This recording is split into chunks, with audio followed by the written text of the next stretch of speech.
In a game, in the Woldberry Forest, a warrior is badly wounded, and not only that, he's completely surrounded, with his fallen friends beside him. A guy tells his lady that even after everything, a certain person still hasn't shown up, so he wants to know what they're going to do. With a sinister look, she orders them to eliminate everyone. Thus, the executioner, without a second thought, charges at the warriors to wipe them out. The warrior looks back, expecting the worst, but someone moves swiftly in the shadows and with incredible agility and power, intercepts the attacking executioner. The warriors get excited when they see it's Jaehyun.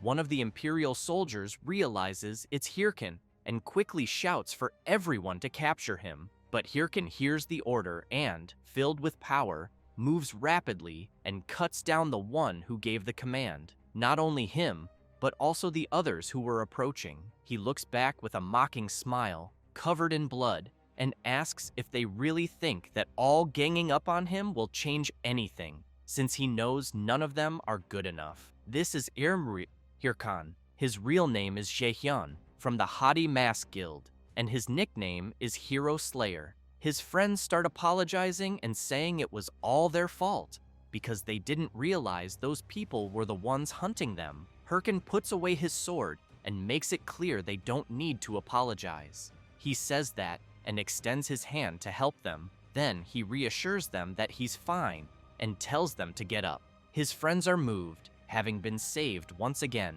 But Hirkan keeps emphasizing that, honestly, none of what's happening is their fault. And, looking at the person sitting and watching, he concludes that they're the real pathetic losers, since the real problem is people who can't fight fairly. With a sinister look, he asks the woman if he's wrong. She just smiles without saying a word, stands from her chair, and comments that it's all very exciting, but wants to know what's the point of their friendship. As she walks up to Hirkan with two people at her side, she makes it clear that trash coming together is still just a pile of trash.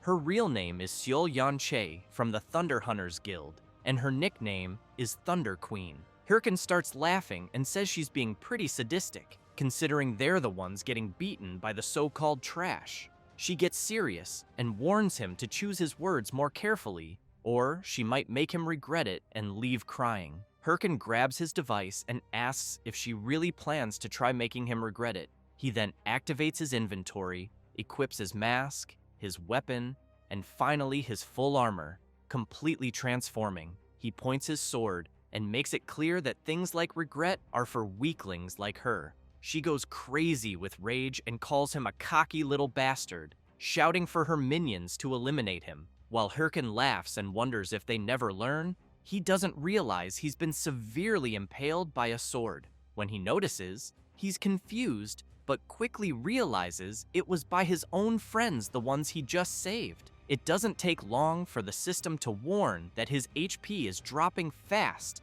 and that his movements are being restricted because of it. As he collapses to the ground, he wonders what the hell just happened. His friend, upset by what he did, apologizes and explains that everyone there has to put food on the table in real life and that they have nothing against him. Hirkan wonders why his friends betrayed him like that. Meanwhile, Sil starts laughing hard and, unable to hold back, keeps mocking him, saying he's such a fool for believing in their act of friendship, as if that mattered when money is involved. She then starts walking toward him. As she reaches his fallen body, she calls out to him and makes it clear she's kicking him out of the game.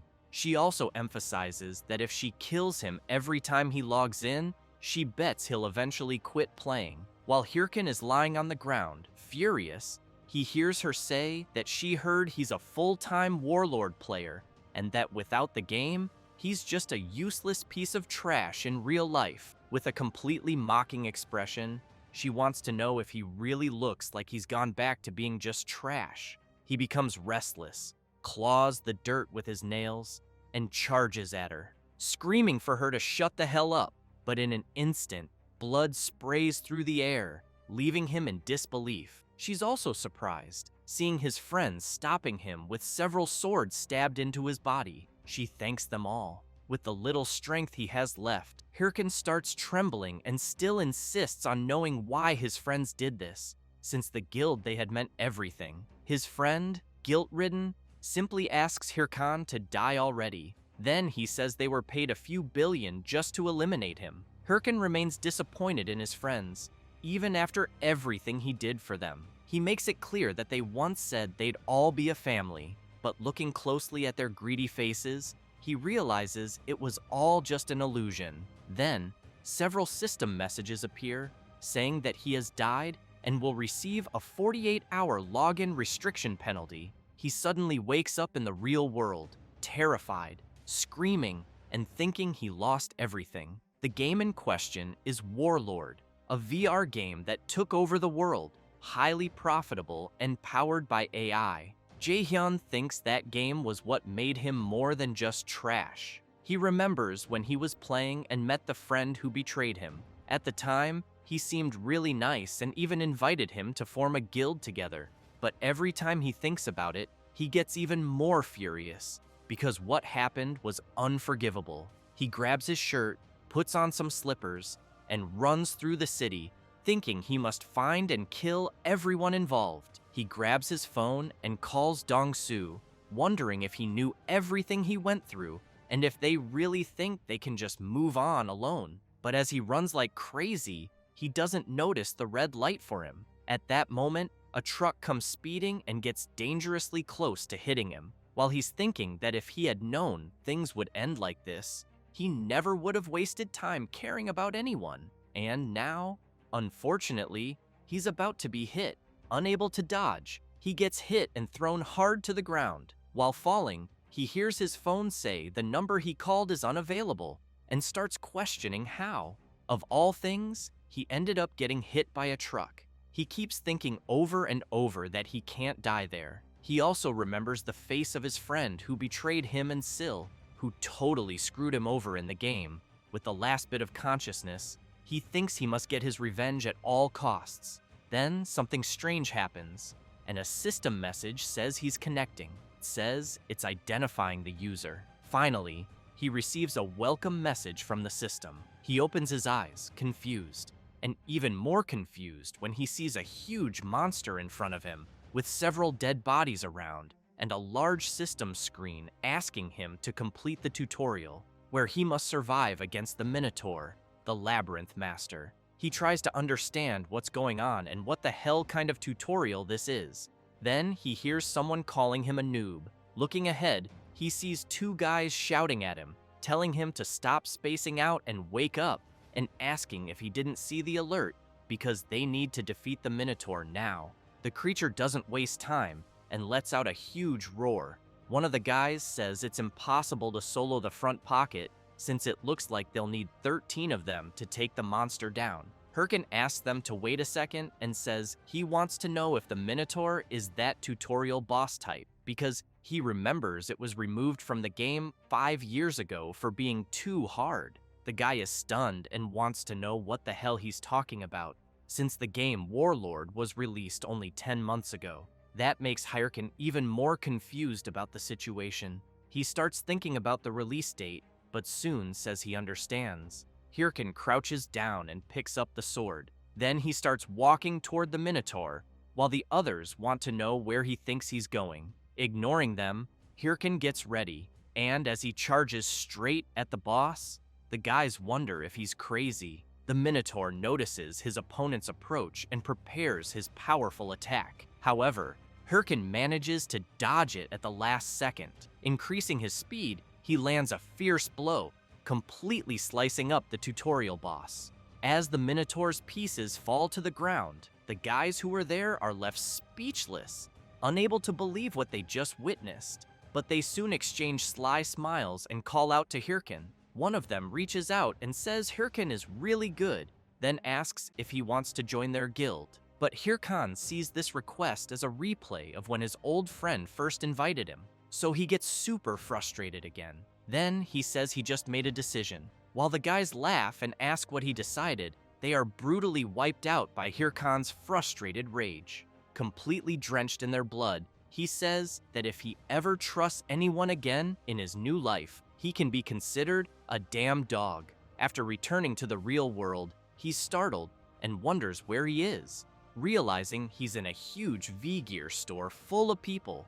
Then he remembers that 5 years ago, he couldn't afford a VR device and had to use a demo unit. That scares him even more because it means he really went back in time. But he tosses the VR helmet aside and thinks that in that case, there's no time to waste. He runs out full speed, thinking he has 5 years of future knowledge and all the skills he developed. And if he puts them to good use, he's sure he can get his revenge. Without hesitation, he pulls out his credit card and asks the clerk for a V-Gear device. She looks a bit startled by his request, but quickly says, "All right," and that she'll process the payment.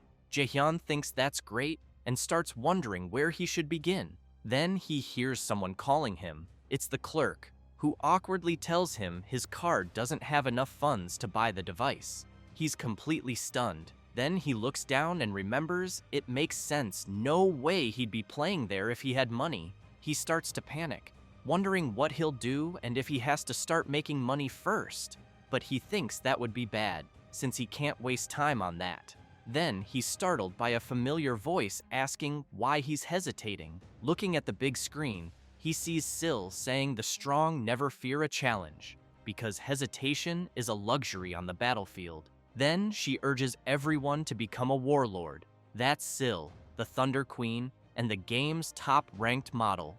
Jaehyun watches the game ad on the massive screen, shocked that he just saw the person who took everything from him. He immediately remembers her saying he had gone back to being the same trash as always. Furious, he turns around and thinks he's in no position to be picky. The afternoon passes, and at his house, a V-Gear device is being installed. The technician tells Jaehyun the setup is done and the V-Gear is ready to use.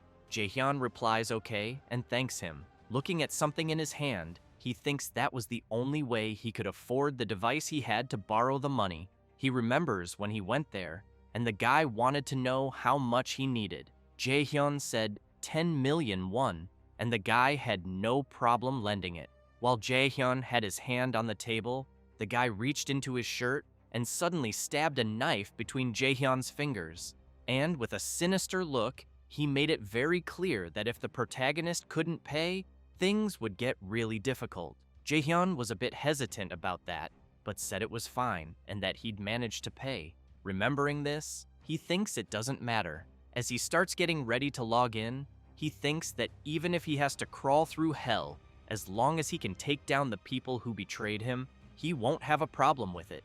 Then he shouts, "Link start!" The system appears, notifying that user identification is in progress.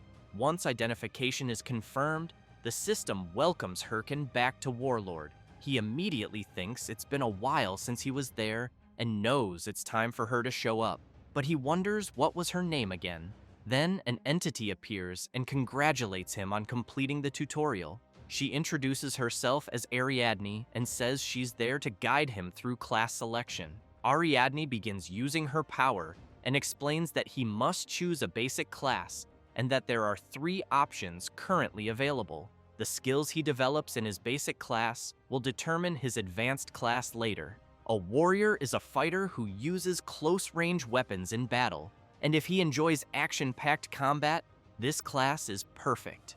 Hirkin becomes a little intrigued, thinking about the warrior class since he used it last time, and knows it allows for fast leveling, but he also knows that playing solo with it gets pretty tough later. So he replies that he doesn't want that class. Ariadne describes the priest class, which is a support role that heals and empowers allies with magic. But the protagonist also refuses and makes it clear he's not going to waste time helping others. With that, Ariadne says only one option remains and hopes the minister's play will be exciting. She then releases her power, which starts enveloping Hirkin, surprising him with the energy surrounding him.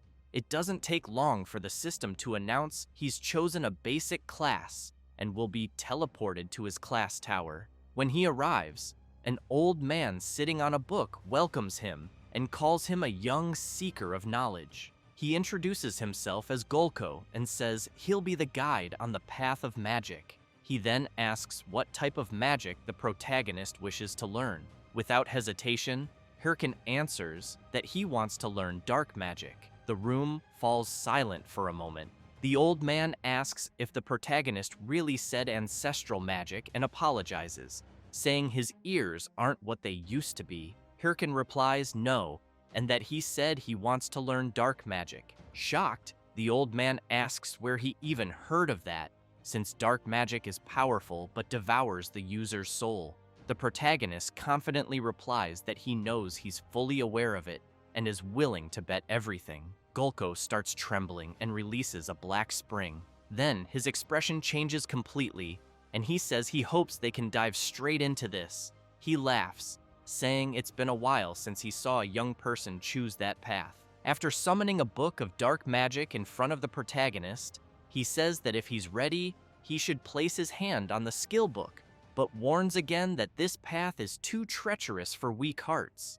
Without hesitation, Hirkin quickly places his hand on the dark book and with a confident look says to get on with it and emphasizes that his heart is far from weak. He starts laughing as the dark energy begins surrounding him. As the energy takes hold of him, Gulko comments that someone interesting has finally shown up.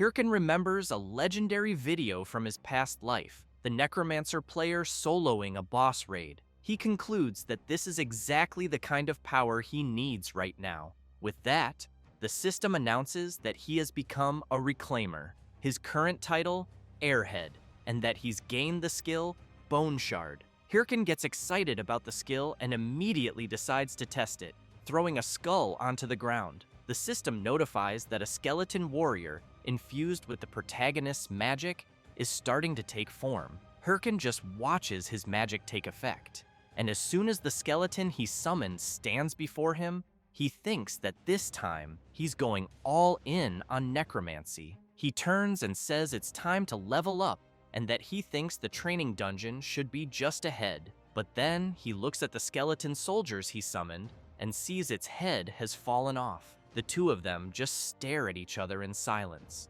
After that, a portal opens and someone steps out of it.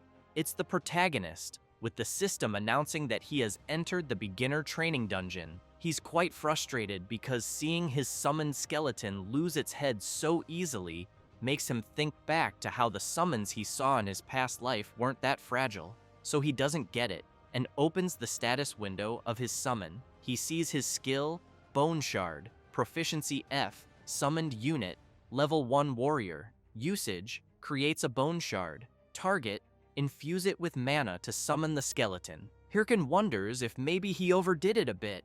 That's why he thinks he needs to level up quickly. Then he hears a sound and quickly turns to see what it is. Several charcoal wolves are approaching. Hirkin gets excited. It's finally time to test his skill. Some say charcoal wolves aren't that strong, but they're very fast, making them perfect to test combat performance. So he casts his Bone Shard skill and commands it to go after the wolves. As soon as the skill hits the ground, the skeleton soldier is summoned. The system then notifies that the skeleton warrior has detected an enemy and assumed a combat stance. The wolves, upon seeing the summoned creature, seem a bit intimidated, but the protagonist simply tells his summon to eliminate them quickly. The skeleton soldier charges at the creatures. Hirkin is excited, thinking this looks better than he expected and that at this rate, he'll reach max level fast. But with just one of the wolves' attacks, his skeleton soldier is completely shredded. He's left extremely disappointed by what he just witnessed. The skeleton's skull is thrown to his feet, making him furious and confused at the same time. He quickly opens the system screen and asks it to wait because this can't be right, and he wants to check the skills again. Clicking for more information, he realizes he probably forgot to set the mode, so he switches to Defense Mode 1. But the result is the same, and this time, the wolves are just gnawing on his summon's bones. He switches to Mode 3, Special Action, but that mode makes the warrior do the dance of enthusiasm. Hirkin starts crying, thinking he's completely screwed. He sits down and thinks this is a nightmare he's going through. When he tries to delete his character, the system notifies that character selection is unavailable because newly created accounts can't delete a character for 3 months. Hirkin reflects that unfortunately, he can't delete the account, can't change classes, and to make things worse, his loan payments start next month. He starts wondering if he should find another way to fix this. He also questions why nothing is going his way, just when he thought he was finally getting somewhere. Looking at his summon, he knows that idiot doesn't help, so he asks his summon to just stand still, please. He wonders how the hell that necromancer from his past life endured so many battles.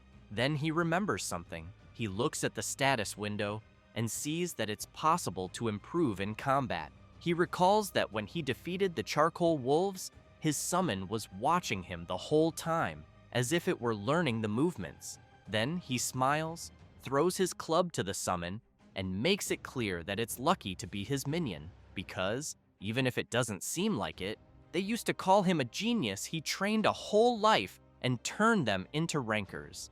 And there's only one thing his summon needs to remember about combat. He says this as he charges forward to land a blow, emphasizing that if the summon doesn't dodge, it dies. After landing the punch, he throws his summon far away and immediately tells it to get up again. Then, the same thing. He keeps doing it over and over, landing multiple hits on his summon, always slamming it hard against the wall, until he yells, telling it not to just stand there like an idiot after getting hit. It's supposed to dodge first, then counterattack when there's an opening. The skeleton soldier wipes its face and prepares for combat again, but this time, it's against the charcoal wolves once more. This time, however, it manages to dodge the wolves' charge and then lands a counterattack right on the jaw, and finally, a powerful spinning strike. With that, it defeats all the charcoal wolves. The skeleton soldier then turns to its master with a grateful look, but the protagonist wants to know what his summon is looking at. He already said there should be no distractions in battle. Still, he smiles and comments that the last strike wasn't bad at all. Then, the system informs that his bone shard proficiency has increased multiple times. Hirkin smiles and tells his summon did a great job as they leveled up. Sometime later, in the starter village of Castle Fegus, the protagonist is walking through the city, hearing people say the legal guild is recruiting new members, and others talking about a forest raid. He thinks his little bone learns fast, but knows that with a few more days of training, it'll be able to solo dungeons. That's why he sees this as the crucial point first. He needs to reach level 10. Suddenly, someone calls out to him. It's a chubby guy with a dumb face, wanting to know if the protagonist doesn't know he's supposed to apologize after bumping into someone. Hirkin starts wondering who the hell these third-rate bullies are. While the guy keeps talking trash, Hirkin doesn't care at all and thinks he doesn't have time for this, and that it might be best to just kill them and move on. The chubby guy gets ready to punch him while shouting that the protagonist is ignoring him. But then, out of nowhere, a guy appears and blocks the punch. He immediately says the chubby one can't go around punching people. The guy gets nervous and wants to know who the hell just blocked his attack. Hirkin starts sweating cold as he remembers who that person is. Looking at the guy's muscles and strange clothes, he's sure it's Shev the Slayer, the legendary warrior from his past life. The protagonist, afraid of what the chubby guy might do, shouts for him to wait without thinking, but the guy doesn't care and spits on the ground near the legendary warrior. Then he cracks his knuckles and tells Shev to stay out of it if he doesn't know anything, because it was the protagonist who bumped into him and didn't apologize. So he wants to know if Shev's never heard the saying, "An eye for an eye, a tooth for a tooth." Shev starts laughing, but then releases his terrifying monstrous aura, which makes the chubby guy crap his pants.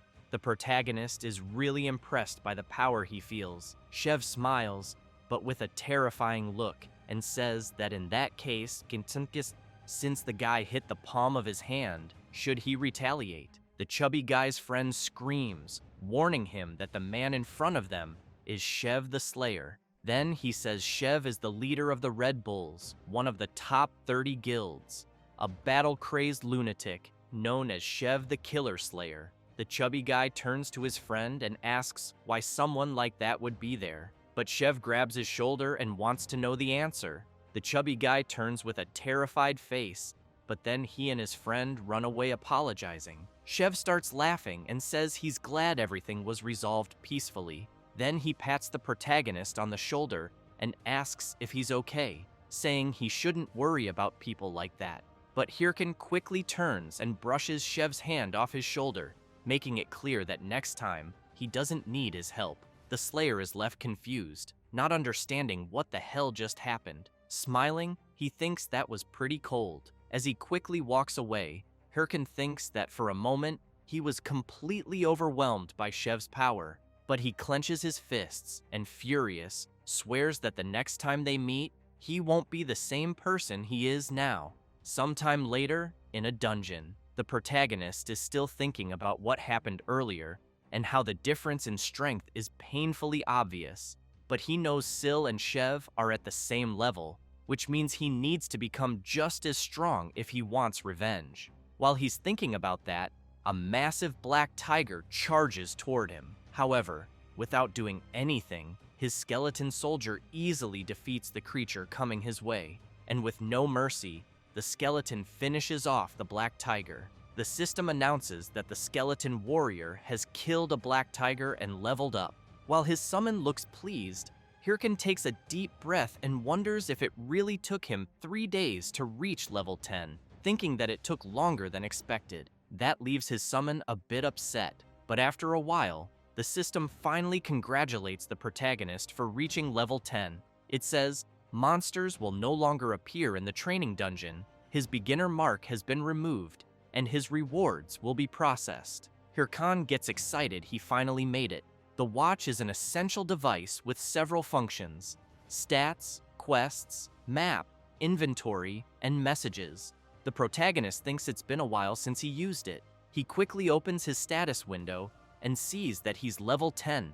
His class is Necromancer, with 3 points in strength, 3 in stamina, 5 in intelligence, and 5 in magic. He thinks it's a shame that his stats, but then the system prompts him to allocate his available stat points. He reviews his stats to decide what would best support his goals. He knows this is just the first stat distribution, so he needs to be careful. As a necromancer, the obvious choice would be to increase intelligence or magic, but he decides this time will be different and puts all his points into strength. With that, the protagonist's strength stat increases by 50 points, bringing his total strength to 53. His summon looks extremely disappointed. Seeing it upset, Hirkin asks what the problem is. Then he knocks on its skull and makes it clear he hasn't given up on necromancy, he's doing this to train it. He explains that increasing intelligence or magic right now won't make much difference,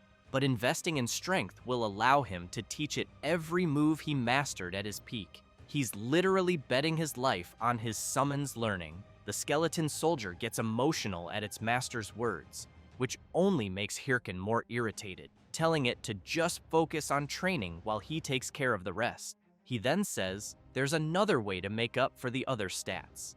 The next day, he goes to the Monster Hunting Association at the Castle Figus branch. The mission distributor grabs an item and shouts to everyone there that fresh missions just arrived. While the crowd starts fighting to grab missions first, the protagonist calmly walks through them, thinking that missions this time of year are usually bad, but the guys are still hyped, so he figures they're all noobs. When he gets to the counter with the old man who gives out missions, he says he wants one and asks to see the list. The old man agrees but warns him that all that's left are the ones no one wants, either too hard or with lousy rewards. As Hirkin scans the available missions, he thinks most of them are really boring, but he notices one that catches his attention. After picking it up, he thinks he's found his ace. It's the Baima Mountain Cave, a basic mission with low-level monsters.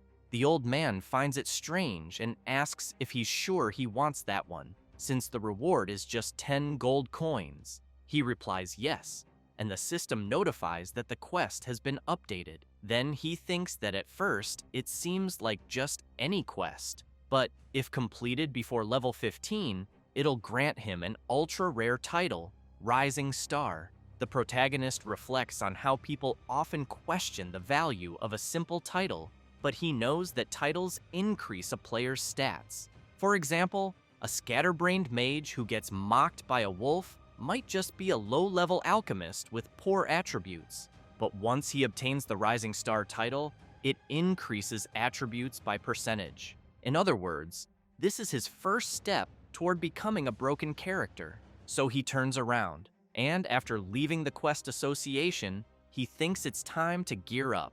Sometime later, on Mount Bima, Hirkan isn't looking too pleased. He realizes he equipped himself with something ridiculous. He immediately starts complaining, wondering what the hell he just did, since after spending all his money on equipment for his summon, he only had enough left to afford cheap stuff, and now he looks like a fool.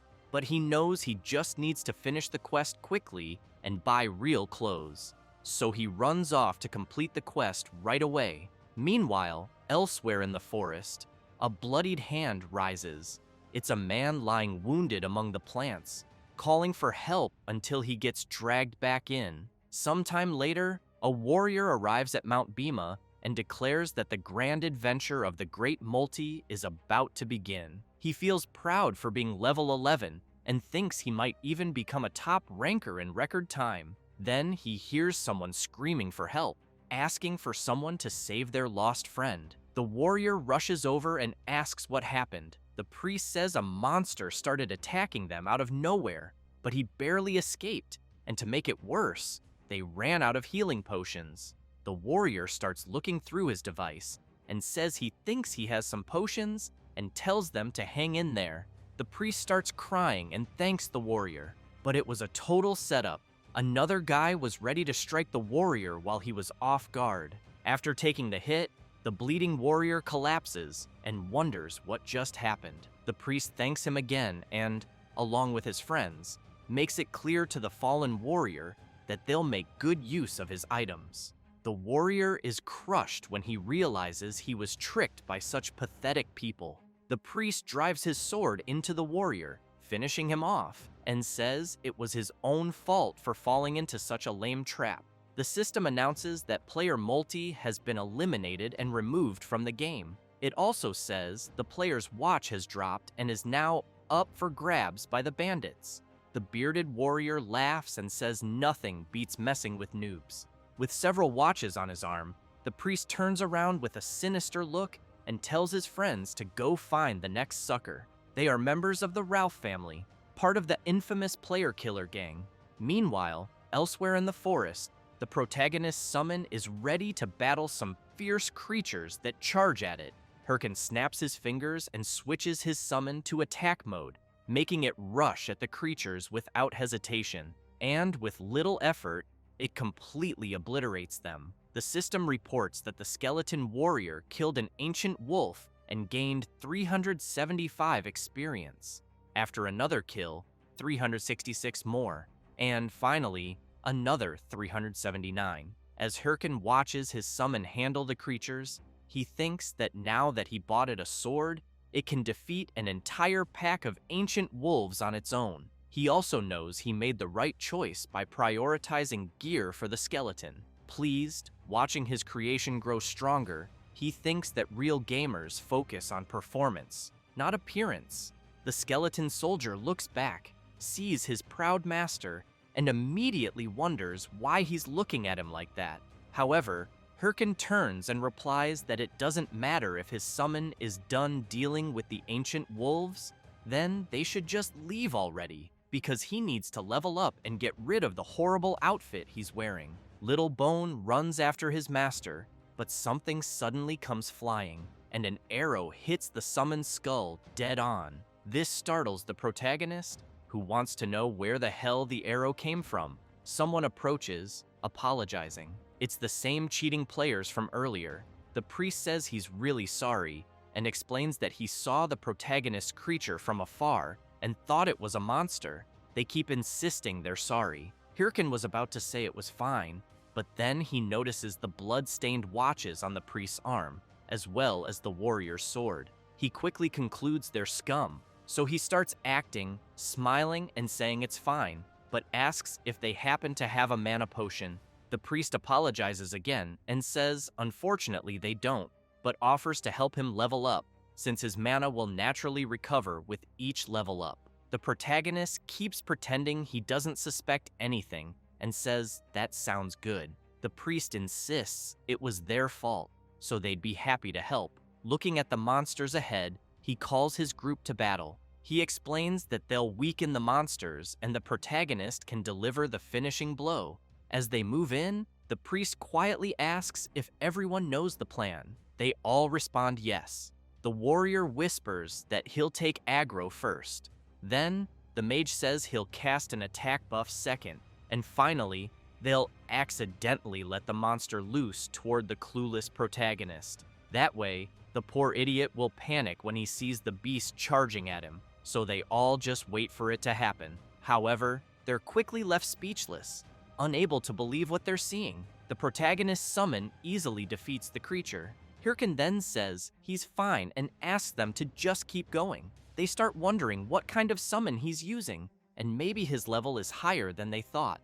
In that case, they decide to start sending multiple waves at once against him. Then, while he's distracted, the warrior sneaks up behind him. As he's about to strike, he thinks all he needs to do is defeat the summoner. But when he attacks, Hirkin easily dodges it, leaving the warrior confused as hell. His target just dodged an attack from a blind spot.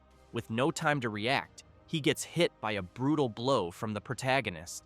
The priest panics and shouts, wanting to know what the hell is going on. Hirkin snaps his fingers and calls for his summon, Little Bone, who immediately joins him and charges at the thugs alongside his master. They scream in fear, begging them to wait.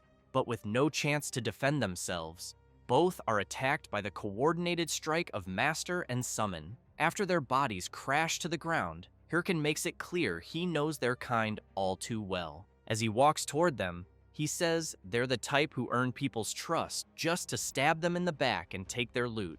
But he admits that if he still thought like before, he might have fallen for it. The blood-covered priest starts screaming in desperation, begging the protagonist to wait a second and just take all his items and go.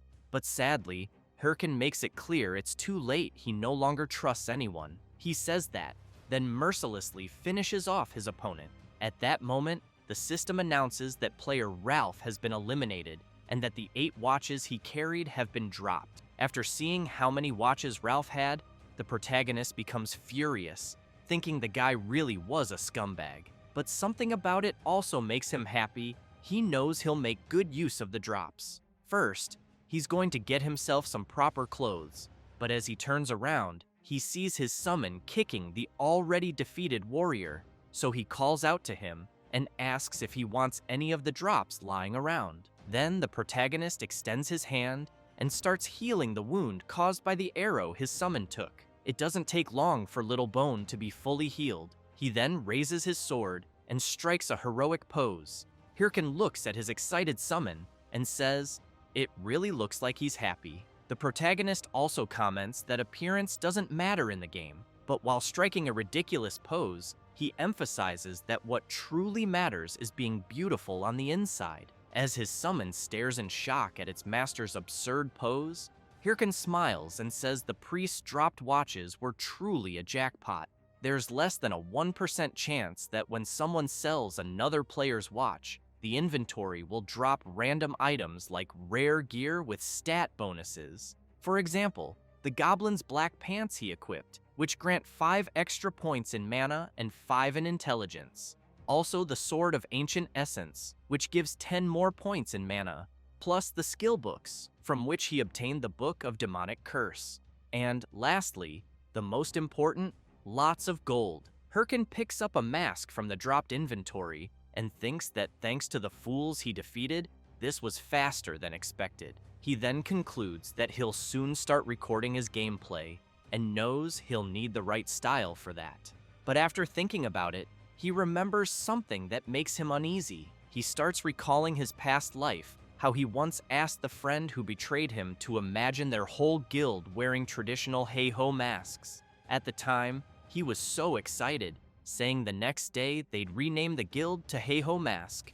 Remembering this leaves him a bit down, and he even considers completely changing his style. However, he begins doing something to the mask, altering its form entirely, and thinks he refuses to let anyone take what's his ever again. Furious, he tells himself he'll prove he was right, and this will be the beginning. So as soon as he equips his sinister mask, he runs off and calls for his summon to follow. Sometime later, in a different dungeon, the protagonist and Little Bones step through a portal, and the system announces that he has entered the Bima Mountain Cave dungeon. Hirkin examines some markings on the rocks and thinks he clearly remembers that in this dungeon, there are blue werewolves. He also knows they're tough monsters, but with his new gear, he believes he'll be fine and might even clear the dungeon in 10 minutes. So he calls his summon to go all in.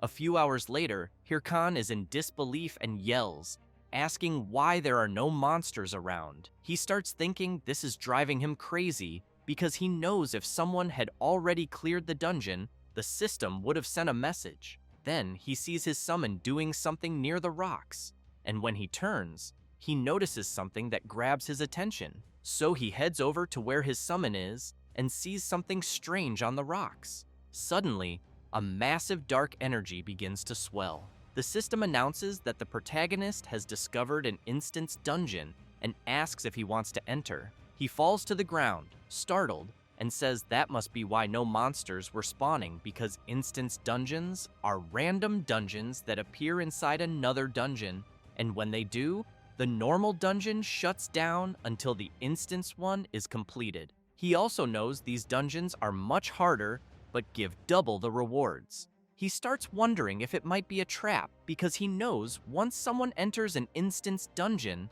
they can't leave until it's completed or they die. So he gets up and tells his summon that, logically, he should just walk away because if he dies, he won't be able to play for 2 days. It would make much more sense to just farm easy missions, but he knows that's not what matters right now. With that, the system confirms he's entered. After stepping through the portal, he says that as long as he doesn't die, he should be fine. But soon, a bright light covers his face, and as he tries to look around, he wonders if the place he's in is an ancient arena, also feeling an intense atmosphere. Then he gets startled by a powerful tremor, which was caused by a massive, sinister werewolf standing before him. It's a corrupted werewolf of unknown level. The creature doesn't hesitate and immediately launches an attack at the protagonist, who is still trying to understand what's happening and, unable to defend himself, is struck and thrown hard against the wall. Little Bones sees his master in trouble and immediately gets furious, assuming a battle stance. But Hirkan laughs and says this is perfect. He keeps laughing and says his luck is insane since a corrupted monster appeared. He's convinced this must be material for a main quest. He then calls for his summon and makes it clear that if they can't defeat the werewolf, they can say goodbye to dinner. With that, he charges at the creature. Little Bone gets ready too. Then, he lays down his sword for his master to step on and leap toward the corrupted werewolf. The creature lets out a loud howl, but Hirkan uses his skill curse release, and his sword is instantly infused with the energy of the demonic curse. The werewolf has no idea what this mere human is doing, but in the blink of an eye, it's struck and has one of its arms sliced off. The werewolf starts screaming in pain as the system notifies that the protagonist's skill is active and the target's stats have been reduced by 10%.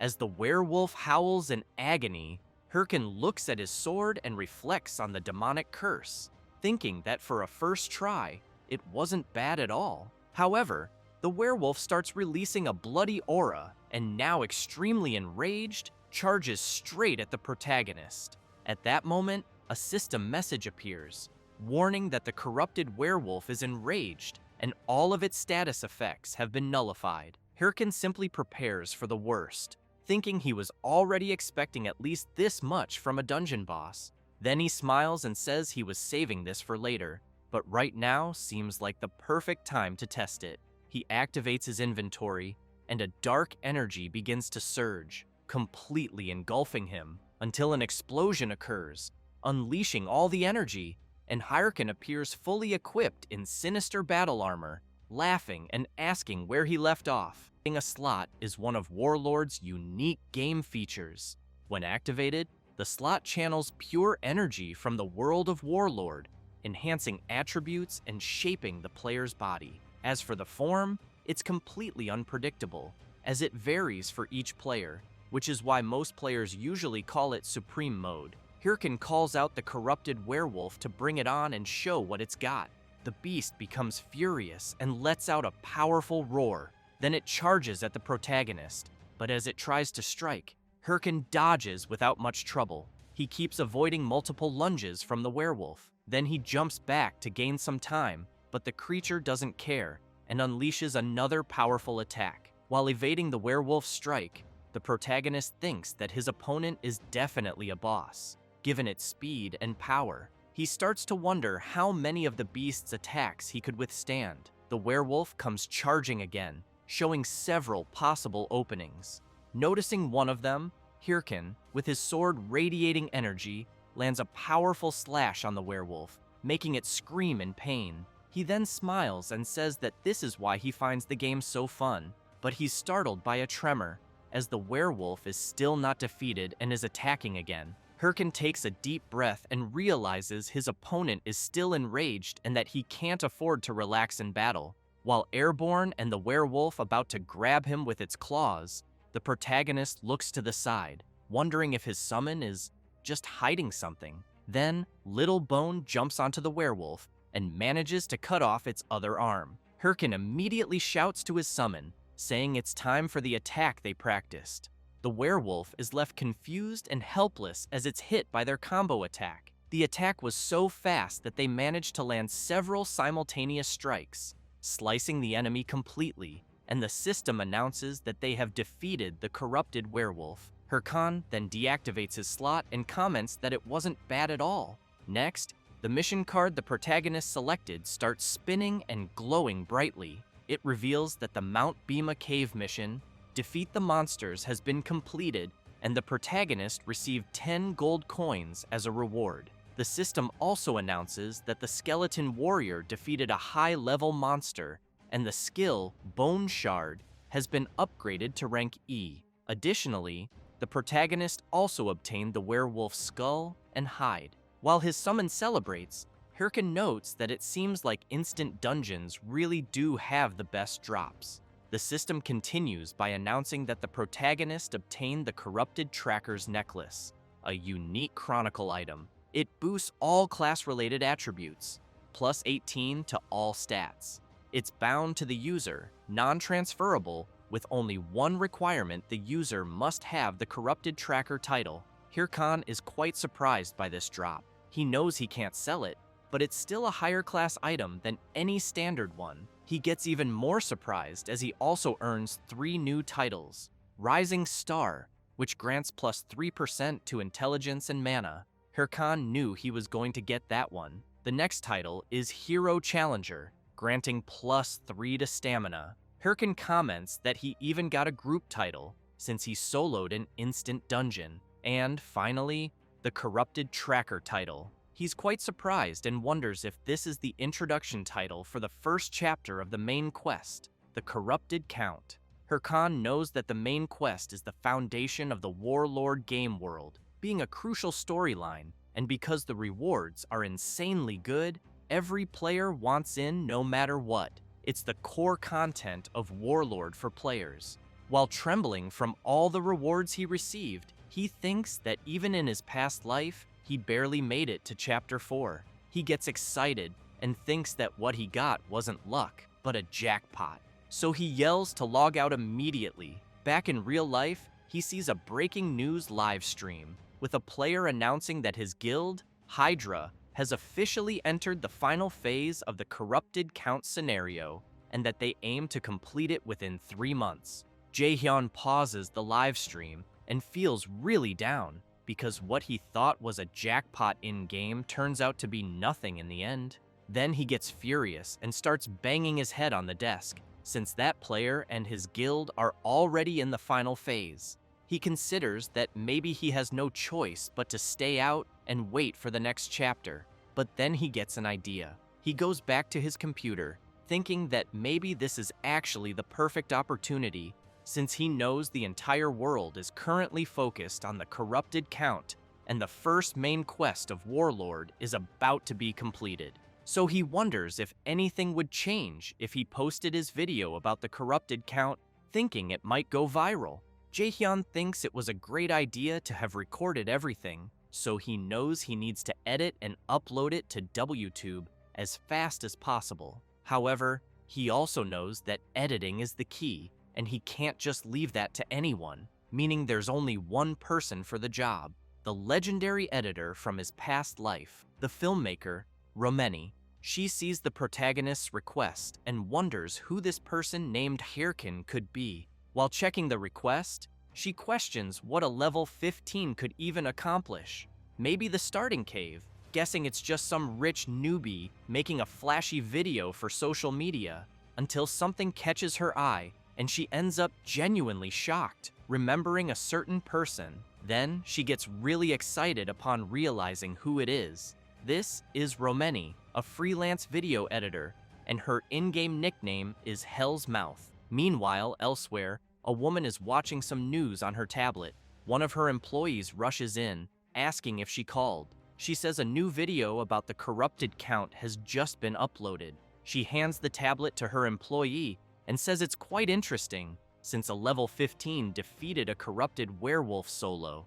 The four-eyed guy laughs and says her team also saw him, but made it clear that corrupted werewolves are low level, so they didn't think it was worth tracking. She smiles and says she liked it. Then she asks her employee to bring the person from the video to her. This is Sholyon Che, heiress of the Thunder Corporation, the biggest business conglomerate, and her name in Warlord is none other than Thunder Queen Syl. The next day, the protagonist is quite surprised looking at something on his phone. Seeing the video he posted the day before, he notices it already has many views. To be exact, over 6,000 views. He feels awkward, knowing it took him months to reach that many views in his past life. Looking at the message Romeni sent, asking if he saw the view count, he realizes something else has changed. She contacted him first. He knows that normally she never reaches out first, as she's supposedly a very mysterious person. Then she asks when he'll send the next video. Jaehyun lies back in his pod, takes a deep breath, and says he's wondering that too, since he has no idea what to do for the next video, and there's no way he's going to find another monster like that werewolf with the ear again. So he thinks it's better to start making videos only once he reaches level 50. That said, he turns on the VR device, begins logging into the game, and thinks he needs to strike while the iron's hot. Meanwhile, Shev the Slayer is watching the protagonist's video. He comments that no matter how many times he watches it, the protagonist's moves always seem impressive. However, he becomes intrigued by something while watching the video and wonders if he doesn't already know him from somewhere, as he seems very familiar. Then a beautiful woman arrives. This is Yell, affiliated with the Red Bulls. Shev tells her he's talking about Hirkin, the one with the Ha-Ho mask, and that he's one of the trending topics right now. She wants to know if her friend is watching the video again, saying it would be strange if he weren't familiar when Shev watches it all the time. The blonde guy takes a deep breath and, all excited, shouts that the game makes you feel like you're moving in real life. So when people play for the first time, they tend to be shy with their movements. But that's not the case for the protagonist. Then he asks if she saw how the protagonist trained his summon, since it's on another level compared to other necromancers. Yell starts getting annoyed with her friend's chatter and yells at him to shut up. Then she starts pushing him and tells him that if he's going to keep talking nonsense, he should go back inside because they're going live in 5 minutes. Shev smiles, winks, and says he really likes her. Crossing her arms and taking a deep breath, she says that if he really does, then he'd better do well in the upcoming live stream. She then says that over 200,000 people bought tickets just to see him, the leader of the Red Bulls and the man ranked 9th in Warlord, the Slayer Shev. With that, as the live stream begins, a dungeon portal appears, and both he and the members of his guild get ready to enter. Shev smiles and, pointing his blade, tells everyone to prepare for battle. Meanwhile, at the affiliated Raiders Association of Castle Figus, Hirkin is very disappointed and starts slamming the table because there are no missions available. He wonders how there could be absolutely no good mission, so he considers taking a break from making videos for now. The old mission man approaches and says he knew the protagonist was the adventurer who cleared the Mount Bima cave dungeon. Hirkin remembers the old man. He introduces himself as Hotan and wants to know if the protagonist has a moment. After going to a more private place, the old man says he's heard everything and knows the protagonist even encountered a mutant in the Mount Bima cave. Hirkan is puzzled, thinking he doesn't remember any such quest, so he says he just saw a werewolf with strange eyes. Hotan turns and says that's what he thought, as he believes there's a strong chance the monster the protagonist faced had been exposed to the power of the corrupted. Hirkin finds this odd and wonders if the old man has lost his mind, but Hotan emphasizes that he doesn't know exactly who it is, but it's certain that the protagonist's power is causing monsters to go mad, and several are becoming victims. That's precisely why the Raiders Association has placed a bounty. But before he can finish speaking, his arm is suddenly grabbed. Hirkan, eyes gleaming, says he'd like to help capture this wicked bastard. He says this thinking it might be a hidden quest, and that he needs it as soon as possible. The old man tries to explain that he thinks it's too early for the protagonist to take this on, but Hirkan doesn't care and makes it clear everything will be fine. Hotan gets a little embarrassed and says that, in that case, he'll give the protagonist a chance, depending on how well he does. Then, he says there's someone named Ahimbri in Castle Bangsu, east of Castle Figus, which surprises Hirkin when he hears the name. The old man goes on to say that this person will be able to guide him, and that he'll also write a letter of recommendation. Thus, the quest Ahimbri's Teachings is created, with the objective of finding Ahimbri and showing Hotan's letter of recommendation, with a skill book as the reward. Hirkan leaves the Raiders Association and shouts in joy. Then he wonders if this is really happening, and if, by any chance, he actually got a quest to become Ahimbri's student, knowing that this person is one of the 7 disciples of the Grand Mage Bokan, since all mages want to meet him because he provides rarer skill books. In other words, he's a very important NPC in the game, so he runs off happily, thinking he probably got this opportunity because the Rising Star title combined with the main quest of the Corrupted Count, and that if things go well, he figures he won't need to worry about video material anymore, until he stops and realizes he almost forgot something he needed to do first. Then he heads into a forest, uses his bone fragment skill, and summons it. After Little Bone appears, he realizes he hasn't checked the rewards from the last battle, so he decides to start by using the werewolf skull he didn't sell. The system asks if the protagonist wants to use the werewolf skull to enhance the skeleton warrior. He says yes. The system then informs that the skeleton warrior gained werewolf traits and received 2 extra points in toughness. Hirkin knows it's now time for the Corrupted Tracker's necklace, so he wastes no time and equips it.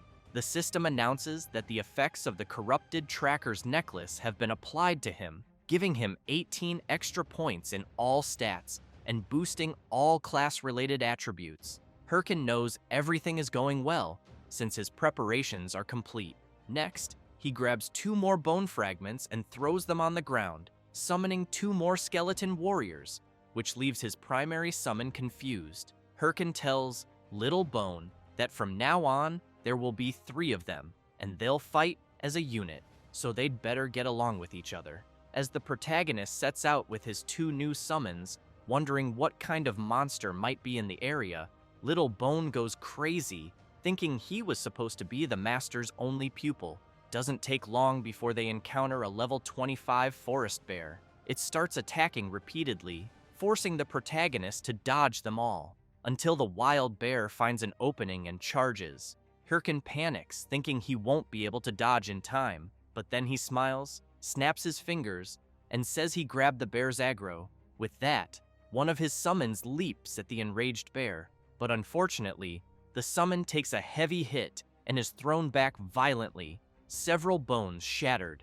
Hirkin gets angry and questions if the summon really thought such a predictable attack would work, since it needs to strike from the bear's blind spot. So he tells the summon to try again. It leaps at the beast once more, but again gets hit and slammed into the ground. Hirkin loses it and starts yelling, cursing his summon. Then he points out he already said to attack from the blind spot, and wants to know why the other summon did the exact same thing. However, the third summon walks forward and strikes a ridiculous pose, which actually makes its master smile, thinking maybe this one will do better. The final summon jumps at the bear, sword ready to strike, but the bear, without much effort, just swats it with its massive paw and knocks its head off. This leaves the protagonist even more furious and frustrated with his summons. So after some time, and after defeating the bear himself, he wonders if his summons even have brains because frankly, he doubts it. Then he tells them to put their heads back on. While they do that, he tells them to listen carefully and explains that when monsters are attacked, they obviously turn toward the direction of the attack. Then he draws a diagram on the ground and says that's why his summons need to go for the monster's blind spots. He then asks what would happen if they charged from where the monster is looking. The summons just make faces like they didn't understand anything, which makes him even angrier, and he tells them to just forget it. Even so, he thinks it's great that the skills rank has increased, and that he can now summon 3 skeletons at once, thanks to the effects of the corrupted tracker's necklace. But he knows the problem is that his summons can't work together. They just repeat what was told to one of them before, but since they haven't learned to fight as a team, they don't know how to do it. So he finds himself in a dilemma, knowing that his summons cost triple the mana, but are even worse than before. Then he gets up and says whatever, since he already reached level 20 like he wanted, and it also seems like he won't be able to make combat videos for a while. So he turns around and tells his summons to get up too, because they're going to train all the way to Castle Bangsu. He thought he'd leave the fighting to his summons while he sat back and relaxed like a necromancer should, but it seems he won't be able to avoid the front lines. So he concludes that he's totally screwed. After a while, he returns to the Raiders Association branch at Castle Bangsu. Inside, it's full of players. Then, a guy walks out of a room, and everyone immediately gets excited to see that a certain player has come out. They desperately want to know what quest that player accepted, and that's when the protagonist enters, thinking everyone there is like a bunch of hyenas. He covers his face and concludes that clearly, you can find people like this anywhere, knowing they don't even try their best on their own and just want to leech off others. Then he hears someone call him. A bald guy wants to know if the protagonist has a good quest, suggesting they could do it together. But Hirkin couldn't care less and tells the guy to fuck off. As he walks up the stairs, he reflects that he can't let anyone find out he's doing a Himbri's quest. At the top of the stairs, he hands over Hotan's letter of recommendation. The player inspects it, confirms everything, and politely asks Hirkan to head to the second floor. Meanwhile, people keep acting like parasites and desperately try to get in, claiming they're in a party with Hirkin. As he walks, he wonders what kind of reward a Himbri might give him,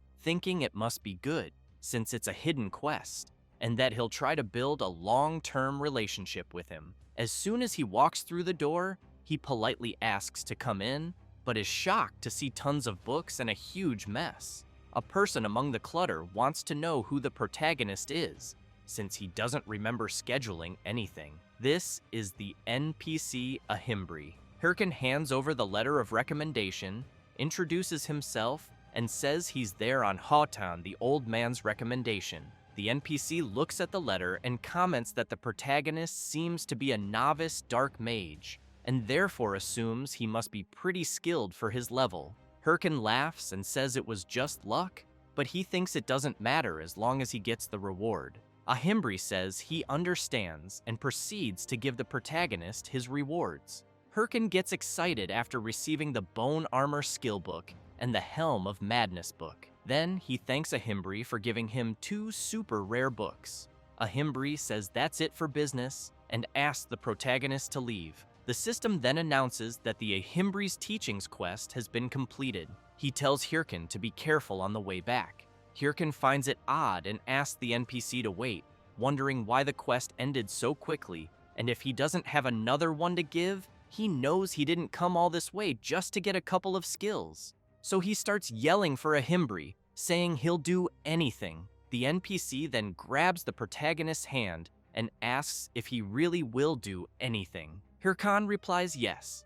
With a very suspicious expression, Ahimbri thanks him. With that, Hirkan receives the quest, the nest's egg, which requires him to retrieve the egg from the nest. And to make things worse, there's no reward. This leaves Hirkan in shock, thinking the NPC tricked him. Meanwhile, a knight walks through the city, causing people nearby to grow visibly nervous. Then they begin to wonder if the knight's gear isn't some kind of very expensive type. He continues walking and heads to the Affiliated Raiders Association. Then he wonders if that's where the player Ha-Ho Mask might be. Meanwhile, the protagonist, after leaving Ahimbri's room, feels very disappointed, thinking it's really possible to get scammed by an NPC. So he walks off, thinking he expected to receive a quest related to the main storyline. But now he wants to know what the hell this egg quest is, especially since it has no reward. Still very frustrated, he keeps questioning if he really needs to do it. Then, out of nowhere, a strange guy appears right in front of him, asking about the quest. Soon, several other players surround the protagonist, all trying to find out what mission he got. He panics, thinking he forgot those guys were there, and wonders what to do now. Maybe he should just kill them all. Then, out of nowhere, the knight appears, releasing his intense power and blasting the players away. He asks the protagonist if he has a moment for a talk, saying he'd like to speak somewhere quiet. Hirkin finds it strange and wonders who the hell this guy is who just showed up. So he tells the knight to fuck off, but the knight gets really close to the protagonist's face and whispers, calling him Ha-Ho Mask and asking him to cooperate. That really scares Hirkin after hearing himself called by that name. So they go to an alley in the city. The knight says he's sorry for causing trouble. Then he taps his watch and says he felt like they couldn't talk properly out there. After unequipping his helmet, Hirkan is confused, thinking that based on the player's gear, he must be at least a ranker, but he doesn't recognize him. So he wonders who the player could be and how he knows the name Ha-Ho Mask. The knight asks if the protagonist really is Ha-Ho Mask. Hirkin starts getting nervous and thinks that in situations like this, the best thing to do is pretend he knows nothing. So he asks who this Ha-Ho Mask is that the knight keeps talking about, saying he just followed him there for a chat, but really wants to know who the hell Ha-Ho Mask is. The knight, a bit frustrated, wants to know if the protagonist didn't just receive a quest from an NPC named Ahimbri. Hirkin steps up to the player and demands to know who he is and why he should share any information, especially since he dragged him there. Still pretending he knows nothing, he flips the player off and asks if he's looking for a fight, but he thinks to himself that he has absolutely no clue who this guy is. All he knows is that he needs to keep pretending. The player stays silent for a moment, but suddenly reaches out his hand and says he clearly made a mistake and apologizes. Hirkin breathes a sigh of relief, shakes the player's hand, and says it's fine. Then he turns around to leave, making it clear he'll let it go just this once. The player just watches the protagonist walk away. However, another player had been hiding there using a skill and tells his friend that he doesn't think the protagonist is the one they're looking for. The knight points out one thing for sure: the guy isn't skilled, because if he had been playing Warlord for a while, he wouldn't have carelessly exposed his wrist with the watch like that. The other player then asks if they really need to keep monitoring the NPC Ahimbri, since the corrupted Count quest is almost finished. And even if someone found out about it now, he wonders what they could really do. The knight says that the nest's egg quest the protagonist received is the main quest, which is why he thinks they shouldn't take unnecessary risks. So the mage says he'll return to his position. The knight agrees and says goodbye. However, someone had been watching that conversation, Hirkin, who quickly realizes there were actually two players there. He thinks they're definitely part of an organization since they're working together, but he also believes that if they were from a normal guild, they would have made an offer after revealing who they were. With that, he concludes that those guys definitely aren't ordinary players, since they were testing him like that, but he remains curious, wondering who the hell those players were. The next day, Hirkin is still puzzled about what happened, thinking there must be something more to the nest's egg quest he received. He figures they probably saw his video and already knew the Heiho mask would receive Ahimbri's quest, especially since they let him go so easily. That's why he thinks they don't care who Heiho mask actually is.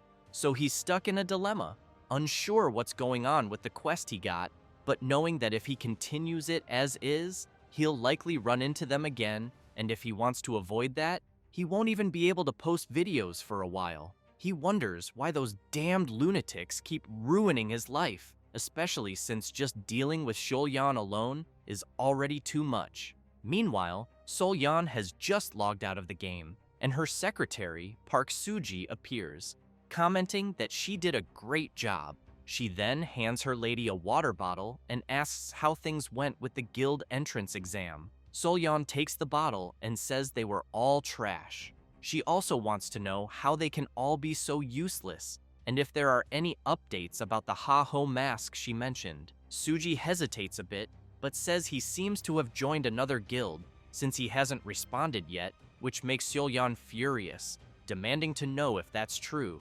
Terrified, Suji says she doesn't think so and will investigate again. Solyan tells her not to come back until she's sure. While changing clothes, she asks what the chairman said. Suji replies that he hasn't said anything yet. Solyan smiles and explains that if he's staying quiet, it means Warlord is doing very well. Then, after getting dressed, she emphasizes that he tried to arrange a marriage by force when she told him about playing the game. While Suji is stunned by her boss's figure, Solyan tells her to gather a new batch of candidates and report to her the next morning. Suji is startled and asks if she really wants to hear about that the very next day, as it's quite sudden, but Solyan doesn't care and leaves the room, ignoring her secretary. Suji thinks her boss has a really nasty personality. Later, in a dungeon, Hirkin comments that it's been a while since he was there and that he barely remembers the lizard swamp. He figures that since Ahimbri is currently at Castle Bangsu, the quest must be somewhere around this region, especially because it involves finding an egg, so it's likely from some kind of bird, reptile, or insect. Filtering through places he can access at his current level, the lizard swamp was the only option. He then calls one of his summons and says the monsters here are high level, so he'll probably need to use the skill enhancement he received. Referring to the Helm of Madness, he knows he has to draw a mark and cast the proper spell. So he activates the helm, and his summon begins to change, its gaze now filled with a bloody energy. It quickly starts releasing a powerful aura that leaves the protagonist stunned. He gets really excited seeing his summon transforming into something incredible. He says they need to test it first, so he tells the summon to attack him, but he forgets the note in the skill that says there's a chance the summon might lose sanity. One of them takes a deep breath, eyes full of bloodlust, and charges at its master, who is now terrified. But Hirkin lands a solid punch to the summon's skull, launching it high into the air. As the skull crashes back to the ground, he demands to know how the summon dares to scream. Then he decides to review the skill more closely to check for a bug, but finds nothing. He figures maybe he got hit by his own skill somehow, but doesn't notice something emerging from the swamp behind him. A level 30 lizard man appears, ready to attack. Hirkin turns and says that, apparently, The test subjects arrived at just the right time. With that, he activates his skill again, and the system notifies that when the Helm of Madness is active, it increases the summon's attributes. And currently, the boost rate is 1.2x. Hirkin also activates Bone Armor, equipping his summon with armor, but for now, the only available piece is the chest plate. With that, all his summons are ready for battle, which makes the lizardmen a bit nervous. So Hirkan orders his summons to wipe out the monsters. They unleash a series of attacks, forcing the lizardmen into full defense. One of them takes advantage of a distracted enemy, appears behind it, and strikes with a powerful, merciless slash. It doesn't take long for the system to announce that the skeleton warriors killed 3 lizardmen and earned 864 experience points, and that the protagonist leveled up twice. Hirkin watches his summons and bursts into laughter, full of excitement. Then he tells his summons that for the next week, they'll be hunting monsters while searching for the egg, and if that's not the right region for the quest, they'll move elsewhere. While calling his summons to head out, someone watches him from afar. It's a bold woman. She plays coy, thinking about how she'll introduce herself. She keeps thinking how beautiful she is, then admits to herself that's not what she meant to think, but knows it's true, and there's nothing she can do, since everyone likes her no matter what. That's why life has always been easy for her. When she pretends she's in trouble, her slaves always come to help. But as soon as she takes a step, she slips in the mud and falls face first into a puddle. Furious, she thinks about how much she hates this place. She then remembers that one of her slaves brought her there to help her level up, but in the end, he died quickly, and now she's stuck there. Watching the protagonist from a distance, she knows the monsters there are too strong and the terrain is difficult. Then, as she stares more closely at the protagonist, she gets an idea. Maybe she just found herself a new slave. He hears a strange sound, and when he looks back, he sees Ilya stumbling before collapsing on the ground, asking for help. She puts on a pitiful face and says she hurt her legs because of the monsters, but inside, she's thinking the fool in front of her will fall for her act and won't resist helping a damsel in distress. But the protagonist doesn't care at all and simply turns away, continuing on his path. That leaves her completely stunned, wondering why the hell he acted like that. As she shouts for help, Hirkin just thinks another lunatic has shown up. Ilya bites her lip, absolutely furious, wondering how he dares ignore her. Hirkin continues his journey, fighting several monsters along the way, and while he gets bored watching his summons handle everything by themselves, he notices that the same woman is still following him. He realizes he's been ignoring her to avoid wasting time, but she just keeps following. So he starts remembering the faces of the players who tried to trick him a few days earlier, getting angry thinking that if they're in the game, they should at least play properly. He concludes it's better to deal with this now, so he finally turns around and asks the woman what she wants. She approaches and says she dropped her sword in one of the swamps while hunting and asks if he could help find it. Hirkin makes it clear that when he finds the sword, she'd better disappear from his sight. She gets excited and starts thanking him non-stop, saying she won't forget his help, but internally, she thinks she just fooled another idiot. After walking around the area, they eventually find the sword she mentioned. Ilya thanks the protagonist again. He says it's fine and reminds her not to forget the promise she made to disappear once she got the sword. He takes a deep breath and orders his summons to go retrieve the sword. They quickly head over. While laughing, she thanks him once more, but he knows that necromancers are nothing without their summons. So she takes advantage of the fact that the protagonist is distracted and attacks him. Just as she's about to succeed, Hirkin quickly turns around and tells her she's really slow. Then, while she's still surprised and trying to figure out what just happened, he grabs her clothes and throws her high into the air, making her fall straight into the swamp. She emerges from the water and starts cursing him. Furious, she demands to know if he really thinks he'll get away with something like that, because her bodyguards will find him and destroy him. Hirkin starts laughing and tells her to look behind her. She turns around, wondering what's back there, and sees several lizard men. While Ilya tries to defend herself as best she can, Hirkin makes it clear that she still has a long way to go before she can trick him. He also points out that he could see her intentions from the very beginning. He then thinks to himself that he's been fooled too many times and can't afford to let it happen again. So he turns and says she's already wasted enough of his time, then calls his summons to leave. However, he gets frustrated when he sees them mimicking the same flirty behavior they saw from the woman. Hirkin gets angry and orders them to stop learning weird things, or he'll eliminate them completely. Then a system message pops up, informing that the player Ilya has been eliminated. The protagonist gets excited and says he wasn't expecting to earn points for that, since he didn't eliminate her himself. Then he remembers her yelling that her bodyguards would come after him, and figures they probably don't even exist. He'd even bet someone like her doesn't have anything like that. However, a group is watching the protagonist through a recording device, and they are furious. Sometime later, still in the swamp dungeon, someone is injured and has a sword pointed at them. Hirkin, while leaving his sword stuck in the player, tells the protagonist to screw off and calls him an enemy of Lady Ilya.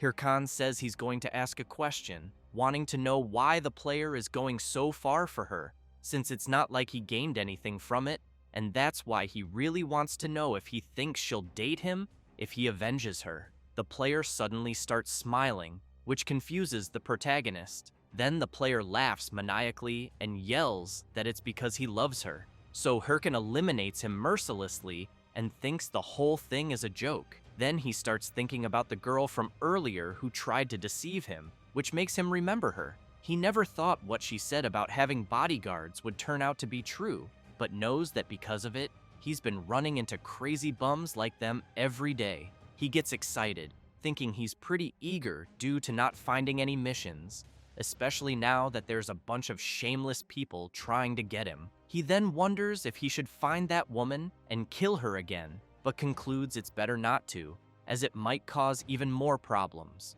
With that, the system informs him that he obtained another unowned watch, as well as 5,000 gold coins, goblin leather boots, and the rare quality promise necklace. Hirkin wonders if the promise necklace he just picked up isn't one of those super rare items that could be sold for 800,000 won. He gets excited and shouts that love is great, thanking the idiots while thinking he'll finally have a fancy dinner. Suddenly, a guy appears shouting that the protagonist is right in front of him. Hirkin turns around excitedly, saying that the guy who killed Ilya is here. However, he finds himself face to face with several warriors, so he starts running away from them, as he didn't expect there to be so many. While running, he wonders how many there are, and if it's really possible for so many people to be obsessed with that woman. Then he decides to stop running and summons his minions. One of the players comments that those are the summoned skeletons they had heard about, and says he'll let his friend handle it like they agreed. He takes a deep breath and uses his love power skill, easily cutting through all the summons, while the protagonist screams that such a skill doesn't even exist. Then, he sees a system notification that his skeleton was destroyed, so he thinks they seem to be a higher level than him, and since there are so many, he doesn't think he can fight them head-on. So he boosts his speed even more, leaving them behind, and swears that once he levels up, he'll find and eliminate them. After running for a while, Hirkin stops to catch his breath. He soon thinks that it's hard to shake players off because his level is lower, and for now, he just needs to keep moving. Then he's surprised when he feels something strange in the air. He turns around and wonders where he is, knowing that the place is very different from the rest. He realizes he doesn't remember a place like this in the lizard swamp, and that he's been in the area for days but has never seen this kind of black swamp. After thinking a bit more, he concludes it must be what he suspects. Meanwhile, the players are searching for the protagonist, wondering where he went. Then, the chubby one yells that he might be ahead, since he sees a skeleton, but what they're actually seeing are the protagonist's summons dancing like they're in a club on top of something strange. They're stunned by the sight. The chubby one gets furious, curses the protagonist, and says that it wasn't enough to hurt Lady Ilia, now he dares to insult them like this. Without thinking twice, he charges straight at the summons.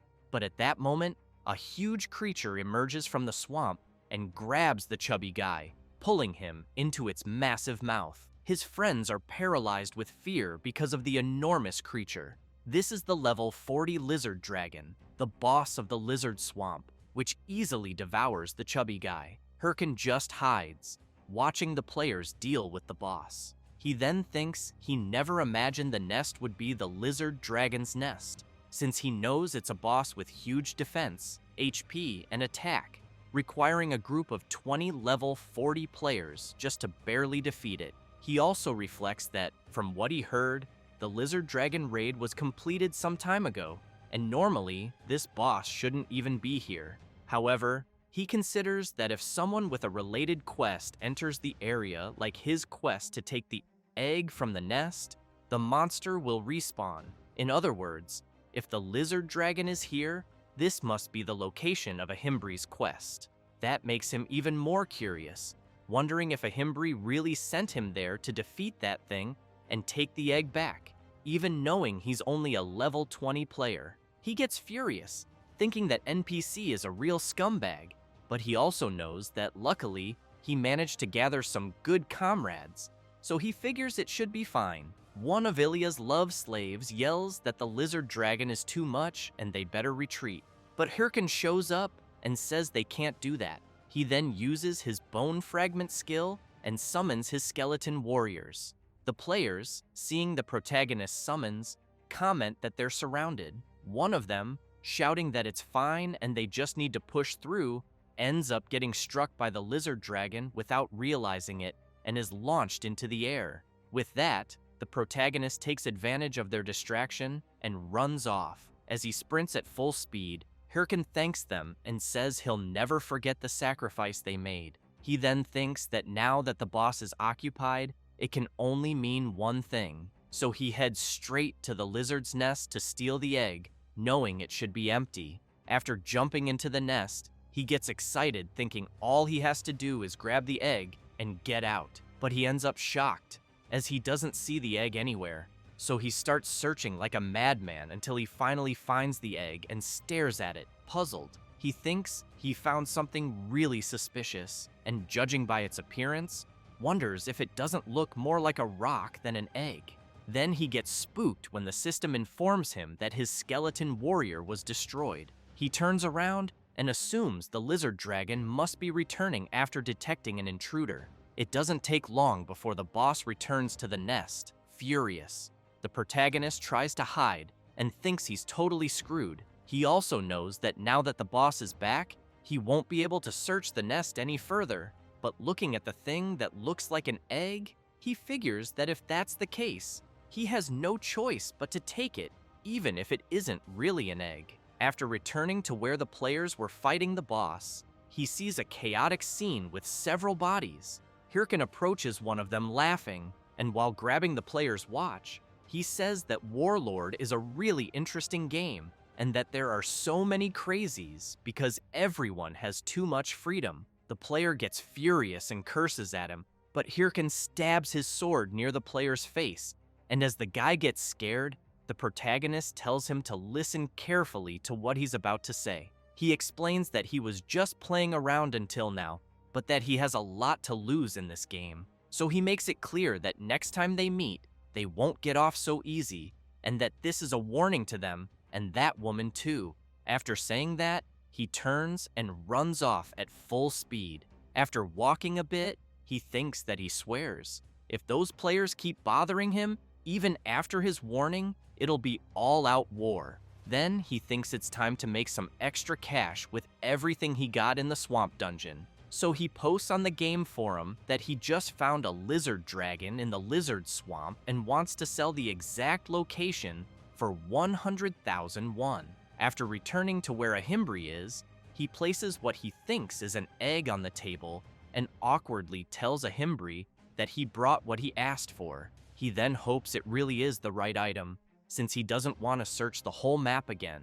The NPC observes it closely, which makes the protagonist anxious. until a Himbri says that this is the item he was looking for and thanks the protagonist. He gets excited, thinking that in the end, he managed to bring the correct item. A Himbri comments that he was faster than expected and thought someone like him would take much longer. Hirkin gets nervous, wondering if he knew that and still gave him this mission. What kind of NPC is this?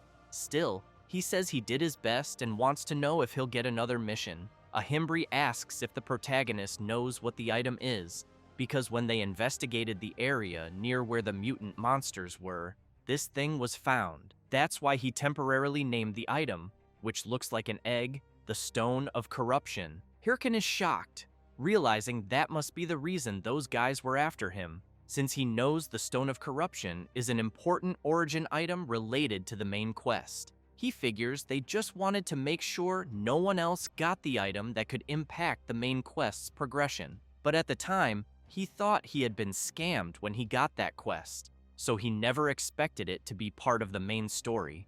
A Himbri apologizes and says he knew the mission would be too hard for the protagonist, but since they're facing an unknown and powerful being, he needed to test Hirkin's willpower. He then gets serious and asks if Hirkin is ready to fight against corruption.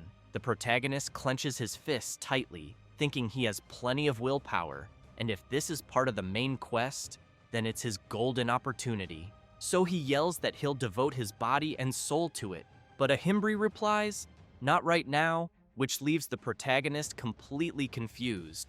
So he asks the NPC to be clearer. He explains that Hirkin must have seen how strong the monsters are, and therefore doesn't think he should give such a mission to a rookie. The protagonist is stunned, wondering if his level is really too low to continue the mission. But suddenly, the NPC changes his expression and tells the protagonist that if he asks the great mage Ahimbri to please accept him as a disciple, he might be willing to help and train him. After that, the protagonist leaves Ahimbri's room without saying a single word. Not long after, the system informs him that he completed the nest egg quest, obtained the title of Ahimbri's disciple, and that the quest, Ahimbri's Teachings Part 2, has begun, which requires him to reach level 40 before meeting Ahimbri again. The reward will be a skill book of the corrupted tracker ring. Then he remembers the pathetic scene he had to act out exactly what the NPC told him to do, so he gets furious,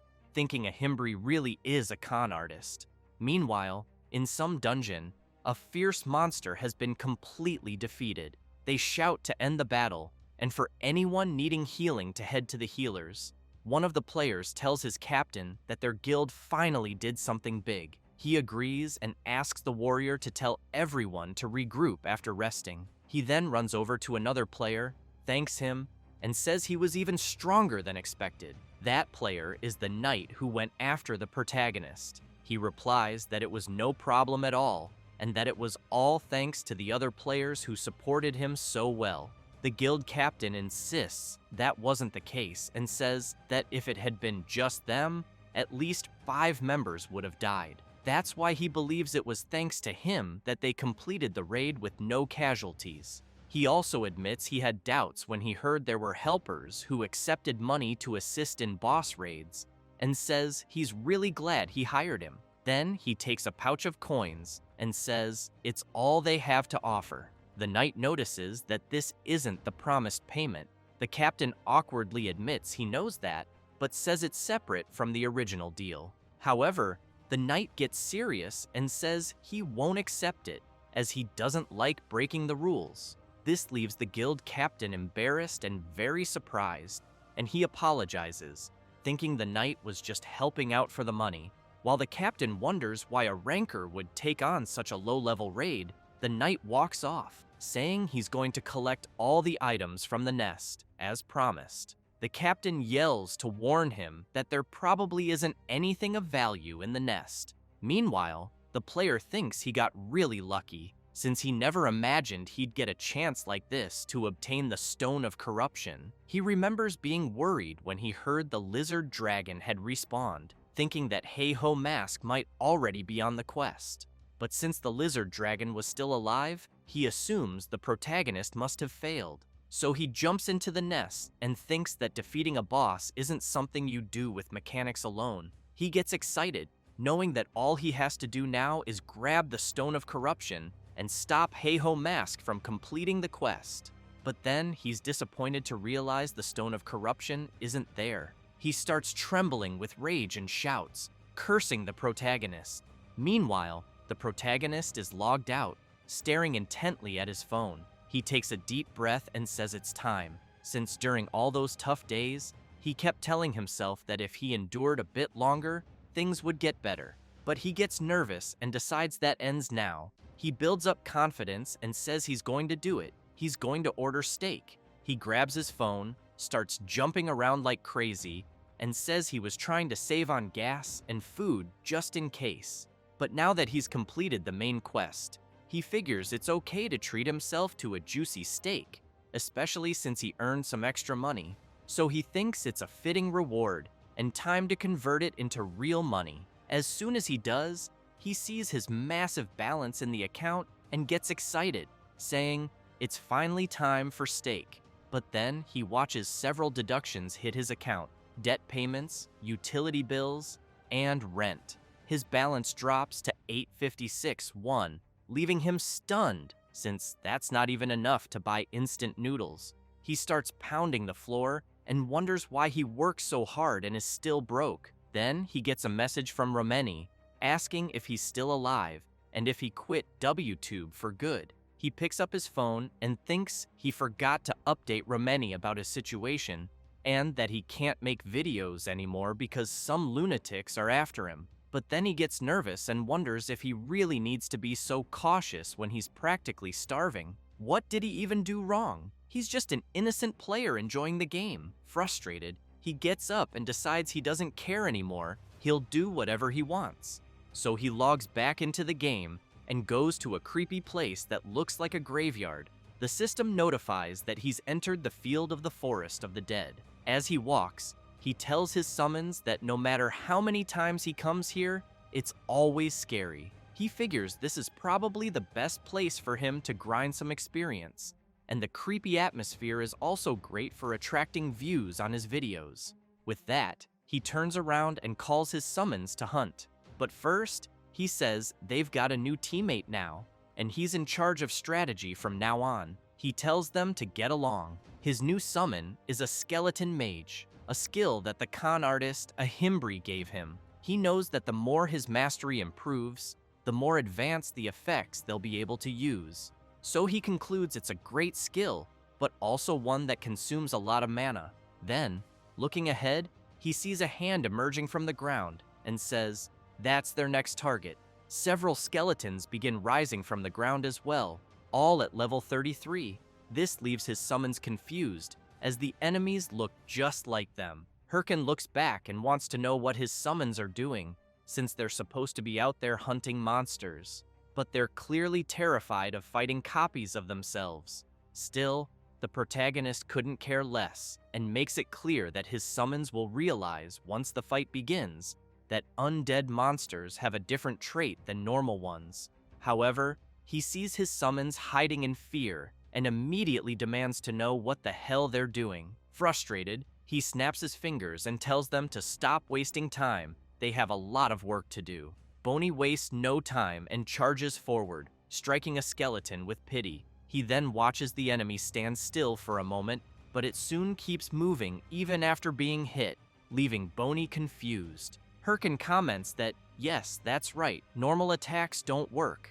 So he pulls a warhammer from his inventory, one that adds 35 strength and lands a simple hit on the skeleton, shattering it completely. He follows up with a blow to its skull, sending it flying, and thinks it was a perfect home run. He turns around and asks his summons if they saw what he just did. They just have to smash the skull. But what he sees instead is all of his summons holding their heads in fear of him, terrified that he might do the same to them. Hirkan then says the goal is to hunt 100 skeletons in 100 minutes because he's recording a timed attack video. With a sinister smile, he makes it very clear that if they fail, he won't let them leave. That instantly makes them dash off at full speed to hunt. After some time, The system reports that the protagonist has eliminated several skeletons and leveled up. He compliments his summons on doing a great job and thinks he expected them to take longer to get used to a weapon they'd never used before, but in the end, they're doing better than expected.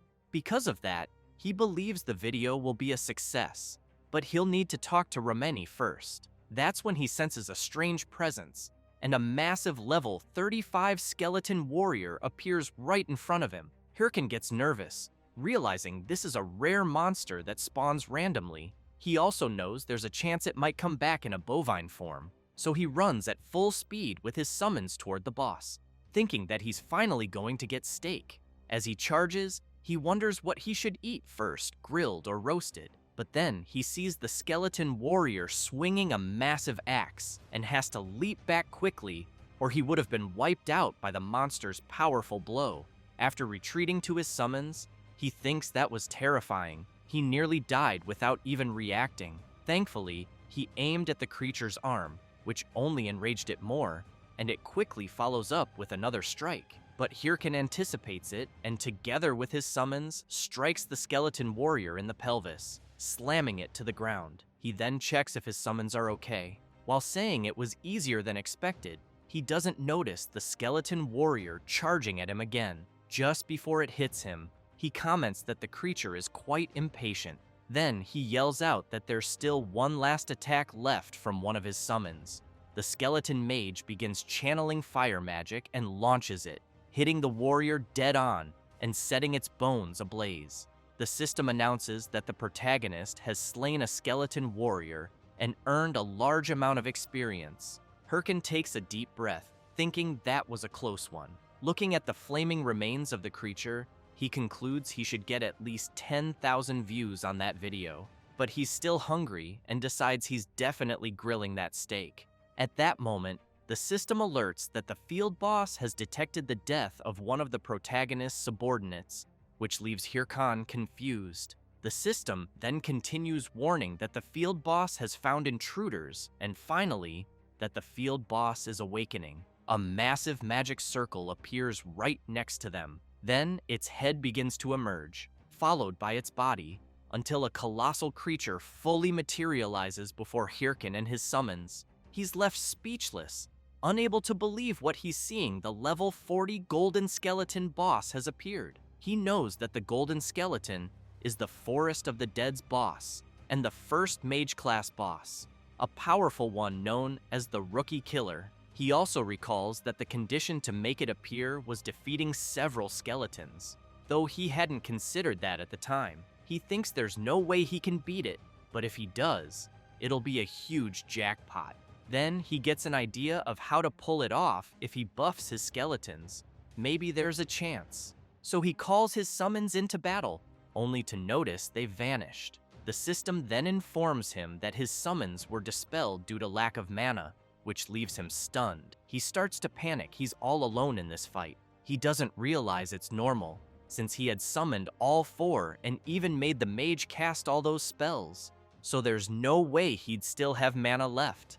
Facing the colossal creature, he knows he has no choice. He grabs his watch and says it's time to warm up his body for the first time in a long while. He activates his slot and equips his battle armor.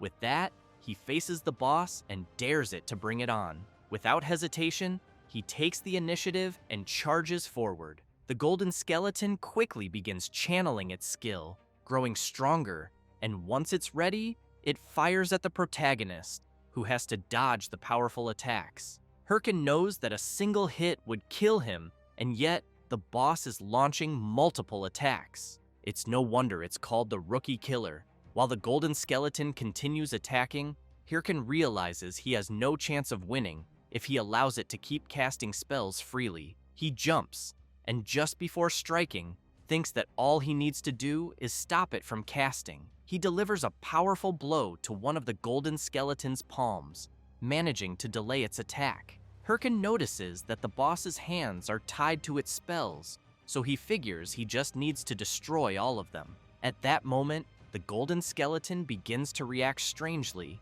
and the system alerts that the field boss is staring directly at the protagonist. which confuses him. Then the system warns that the boss has seen through him and is evaluating the protagonist's skill level. After making several gestures with its hands, the golden skeleton releases an intense wave of dark, negative energy. Hirkin gets scared, wondering what the hell is happening. In a blink, he's bombarded by the boss's dark energy. While running from the attacks, he tries to understand what's going on until he sees he won't be able to dodge one of them. At the last second, he leaps to the side, causing the attack to crash into the ground, but the impact launches him violently across the area. Lying on the ground, he catches his breath and questions the boss's insane attack pattern. He doesn't remember it being like this. He wonders if he's misremembering, or if the golden skeleton had hidden patterns, or maybe it just got rebalanced in a patch, like the Minotaur in the tutorial mission. That thought discourages him, since, unfortunately, he can't recall clearly after all. It's been years since he last hunted a golden skeleton. Still, he grabs his weapon and thinks how frustrating this is, having no skeletons to summon and not even remembering the boss's full attack pattern. Looking up at the colossal creature in front of him, he wonders how he's going to defeat it. The boss quickly launches another attack, forcing the protagonist to dodge again. He keeps doing this with every attack the golden skeleton makes. As he gets a little closer to the boss, he thinks he can actually dodge the attacks as long as he knows their trajectory. Unfortunately, he also knows that this leaves him with no time to counterattack, so he reflects that he needs to find a blind spot as fast as possible. That's when he gets startled. The boss grabs him with one of its arms. It pulls him in and lets out a tremendous roar right in his face. Hirkan thinks he's completely screwed. Watching the creature channeling an attack right in front of him, he wonders how many attack patterns this thing has. But he smiles and says he has a trump card too. He uses his demonic curse skill to inflict a debuff on the boss. The system announces that the target's stats will be reduced by 13%. With that, the protagonist breaks free from the boss's grip and charges at it. He comments that he didn't know how he'd get an opening, but the boss ended up giving him one. Then he channels power into his fist and delivers a powerful punch straight to the golden skeleton's face. A huge explosion follows from the impact. The skeleton's bones begin cracking and breaking at once, which gets Hirkan completely hyped. The golden skeleton starts to fade away.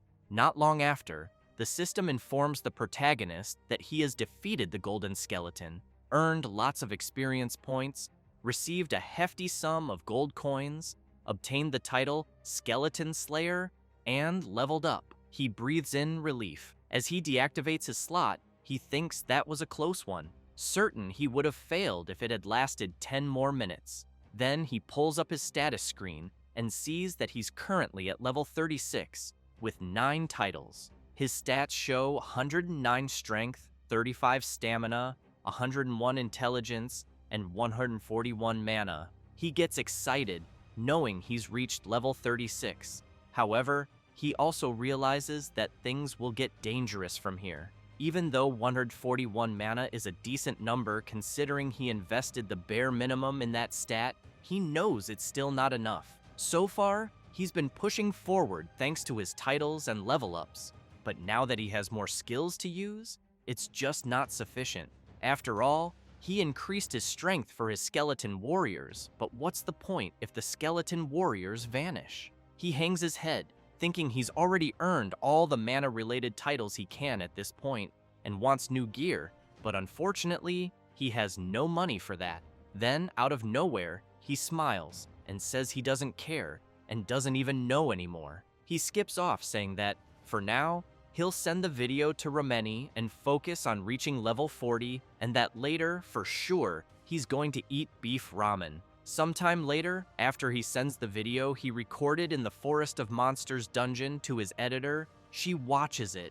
She pauses it, takes a deep breath, and punches her teddy bear hard. Furious, she keeps beating the stuffed animal and asks if the protagonist is actually insane. But suddenly, her personality shifts, and she gets all giddy, jumping around the room and saying that Hirkan managed to defeat a boss stronger than him without taking a single hit, and he did it with no practice at all, proving he's truly talented. She sits down in her chair, relieved, and says the video is so good it barely needs any editing, and she'll soon send him the final version. Then she starts wondering what title to use for the video. Thinking of something cool, she suddenly has an idea and excitedly declares that she'll title it The Solo Emperor. Later, in the game, at the Bangsu Castle branch of the Adventurers Association, Hirkin arrives saying to Ahimbri that he's back, stronger just like he asked. He notices the protagonist all dirty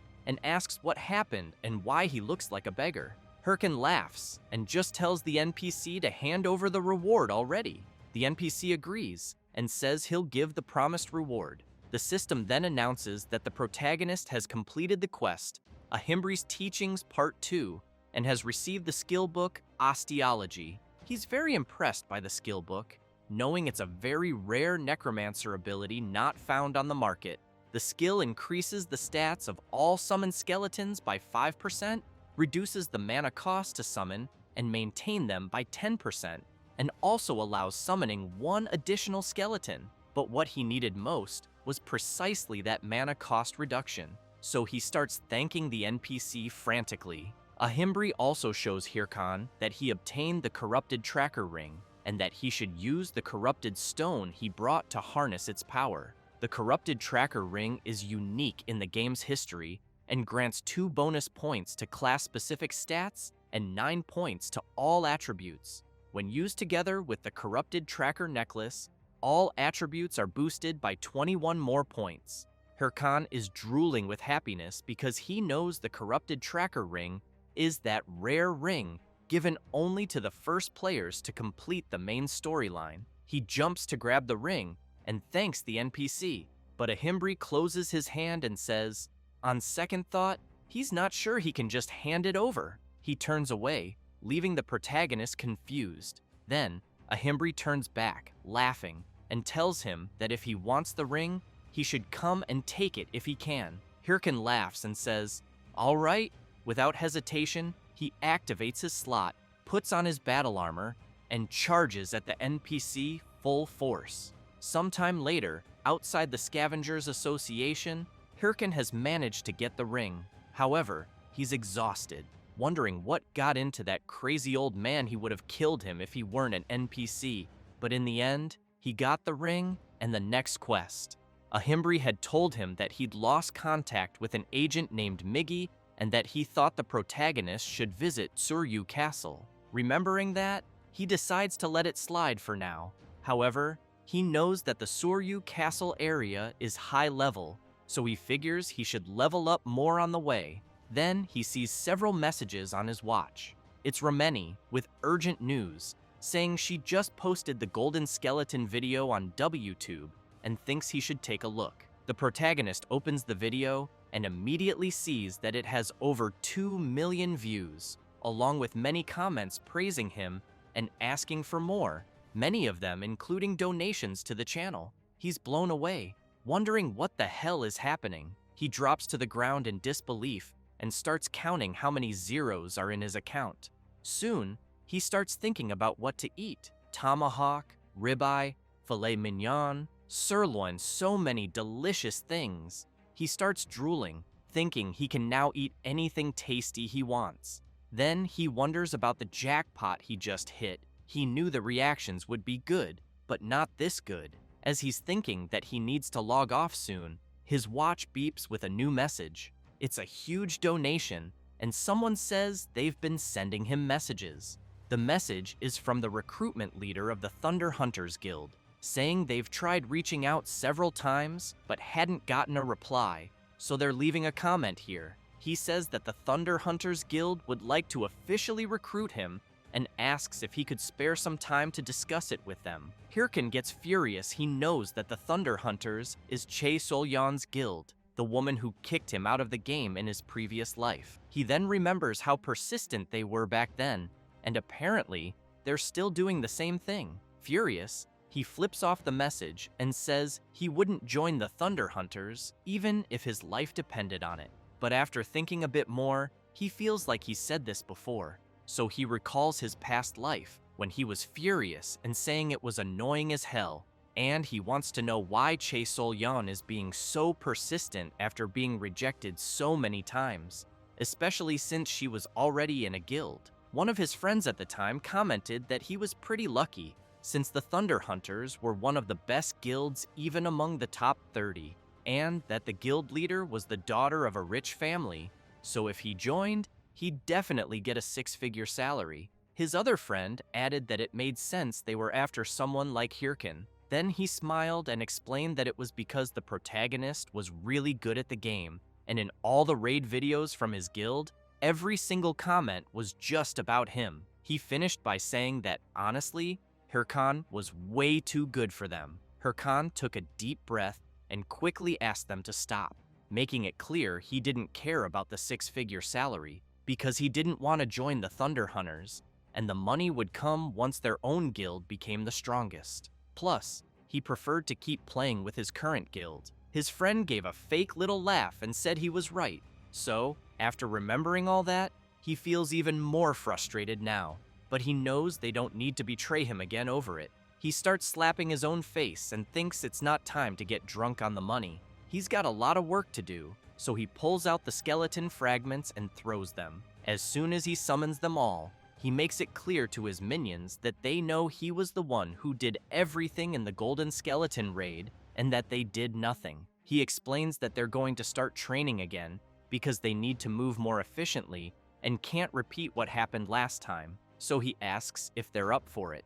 But he ends up seeing his old friends in his summons faces, then quickly realizes they're not them, and that makes him happy, thinking this time will be different. He calls his summons to become the strongest, then says their next destination is Suryu Castle, and asks if they should train along the way. All his summons nod, suggesting yes. With that, Hirkin summons his weapon and says the training will be simple, they're just going to run all the way there. And if any of them fall behind, they'll get punished. That makes them take off running at full speed, afraid of getting hit. And so, they head for Suryu Castle. Meanwhile, Syl is deep in thought. A mage approaches and asks what she's thinking about. She's standing over several defeated monsters. The mage informs her lady that it's almost time for the meeting. This is Hatch from the Thunder Hunters Guild. Syl jumps down from where she was and quickly asks how the progress is going on the Corrupted Count mission. Hatch says they haven't made any progress yet and still haven't found any clue for the next quest. Syl gets furious and says she can't believe they let the Hydra Guild grab the main quest before them. Hatch tries to argue, saying she thinks they'll find it soon, since they're going to a meeting with the leaders of all 30 top guilds. Syl emphasizes that there's no way a meeting with those losers will be useful. Even so, Hatch asks the guildmaster to be careful as she walks away. Guys, here's a quick recap of the latest chapters to keep you updated.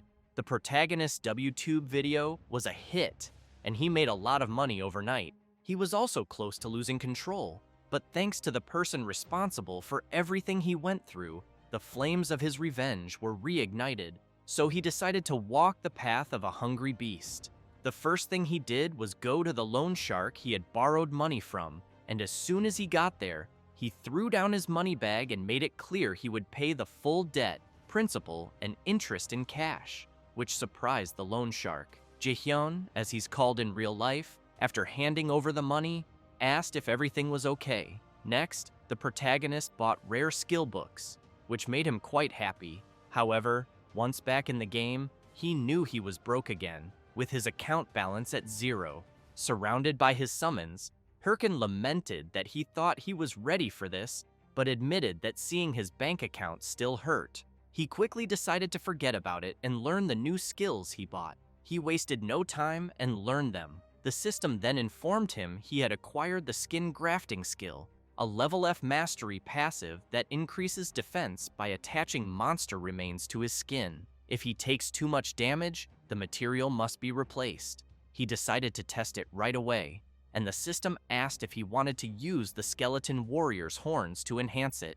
He said yes, and the system notified that he had gained the essence of a skeleton warrior and 5 defense points. Curious, he equipped a sword and tested it by attacking himself. He was pleased and commented that he was perfectly fine and that it was much better than expected since nothing happened to him. Then he moved on to the next skill. The system notified him he had acquired the Curse of Sloth skill, allowing him to cast a curse that slows the target's movements. The larger, faster, and stronger the target, the more mana it consumes and the shorter the duration. Hirkin found it interesting, looked to the side, saw his summons, and tested the skill on them, concluding it could be useful in battle. Finally, he opened his last book. The system then informed him he had obtained the Golem summoning skill. Hirkin knew this was the hardest skill to get and the one he wanted most. He tested it immediately, which even surprised his summons. He smiled, and seeing his summoned golem, said he could finally summon it. Then he shouted that a necromancer is nothing without golems, and judging by the size of his new summon, he knew it was more reliable than any of the tanks there. He smiled and snapped his fingers, activating his copy mode, passive, on the golem. He then created a bond with the summon, knowing it had a copy mode that could sync its movements with his. By combining the golem's strength with his own movements, he believed it could be ridiculously effective. However, the golem just stood still, shocking the summons and driving the protagonist crazy, wondering why it didn't work. He questioned whether it was a bug, but then the golem mimicked his earlier movement, leaving everyone speechless. Hirkin wondered if this was faster than his other summons could react, then laughed and asked himself what he should do next. Meanwhile, elsewhere, someone mentioned they thought everyone had arrived and asked if they could start the meeting. This was Nergal, leader of the Ares Guild, who thanked everyone for coming despite being busy. Shev the Slayer, leader of the Red Bulls Guild, laughed and said he recognized a few familiar faces there. Berg, the leader of the Big Smile Guild, just takes a deep breath, while Syl, the leader of the Thunder Hunters Guild, remains silent. Berg wants to know if 29 were invited, and only 4 showed up. Shev laughs and says more people came than he expected, since they're talking about the top 30 guilds. Nergal points out that this was really sudden, then explains that normally the top 30 warlord guilds are fiercely competing, and it's very rare to have a meeting like this one. However, he becomes serious and reveals that the Hydra Guild discovered the identity of the corrupted Count and is planning a final raid in a month. Shev starts laughing and says that's insane, knowing none of the other guilds even came close. And if that's true, then Hydra pulled something off. But he's quickly interrupted by someone slamming the table. It's Berg, furious, yelling that it's all over if they let Hydra get the corrupted Count, since they'll end up monopolizing all future main quests, sponsors, ads, and content. Syl tells Berg to shut up and releasing her power, says that if he's scared, he should just sit quietly and not bother anyone. Berg doesn't like that at all, quickly equips his claws and asks if she wants to fight. Shev asks them to calm down, saying they're not here to fight.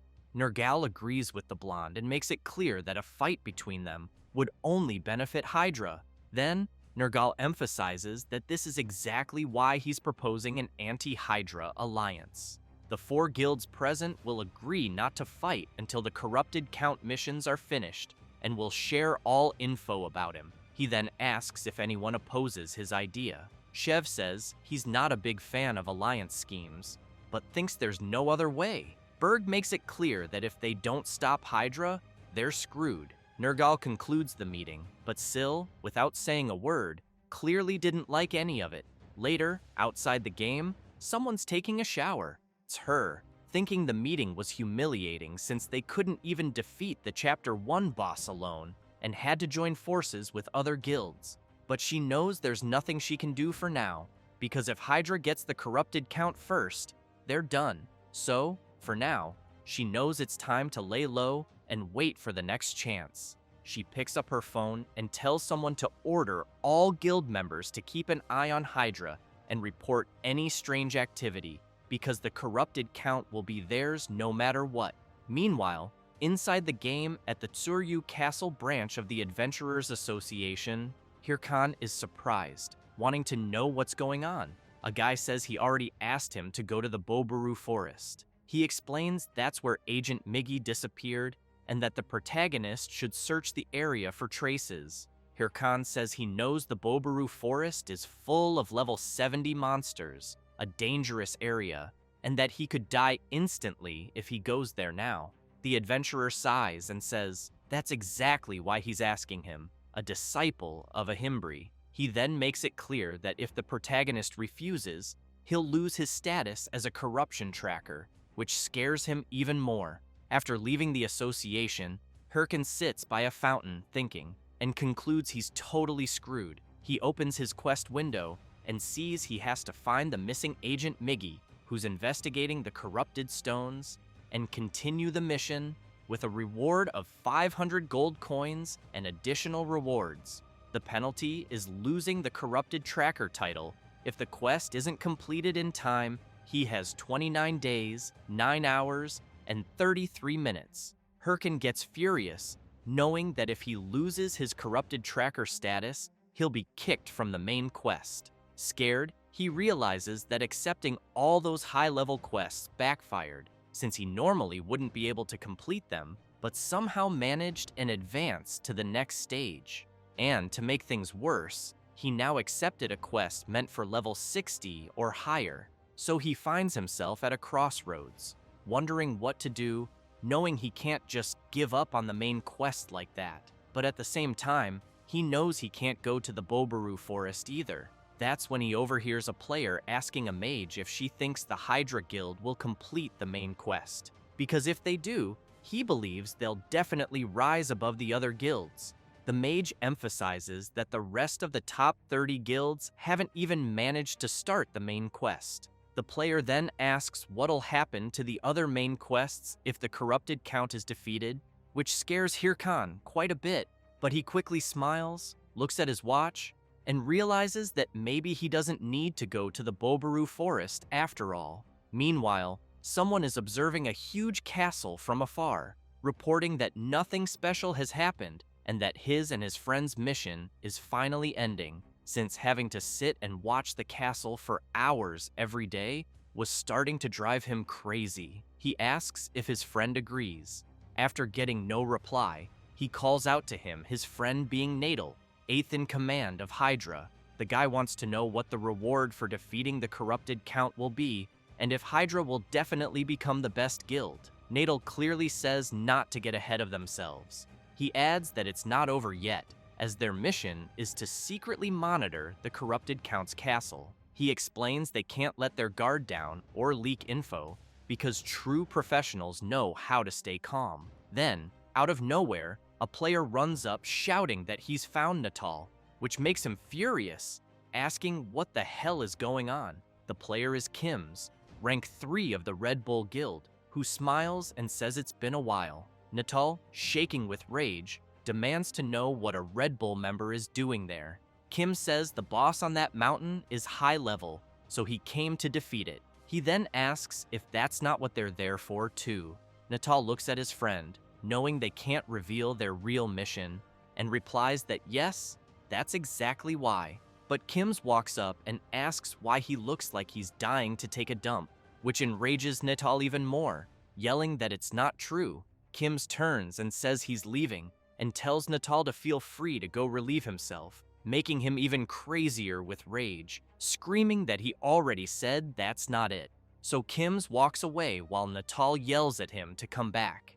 After walking a bit, Kim's taps his watch and informs someone that the 8th in command of Hydra is there, and that it looks like the lead they got was true. Shev and Yel are listening as Kim's passes on the information. The leader says it's unbelievable that the anonymous lead about the corrupted count's location was accurate.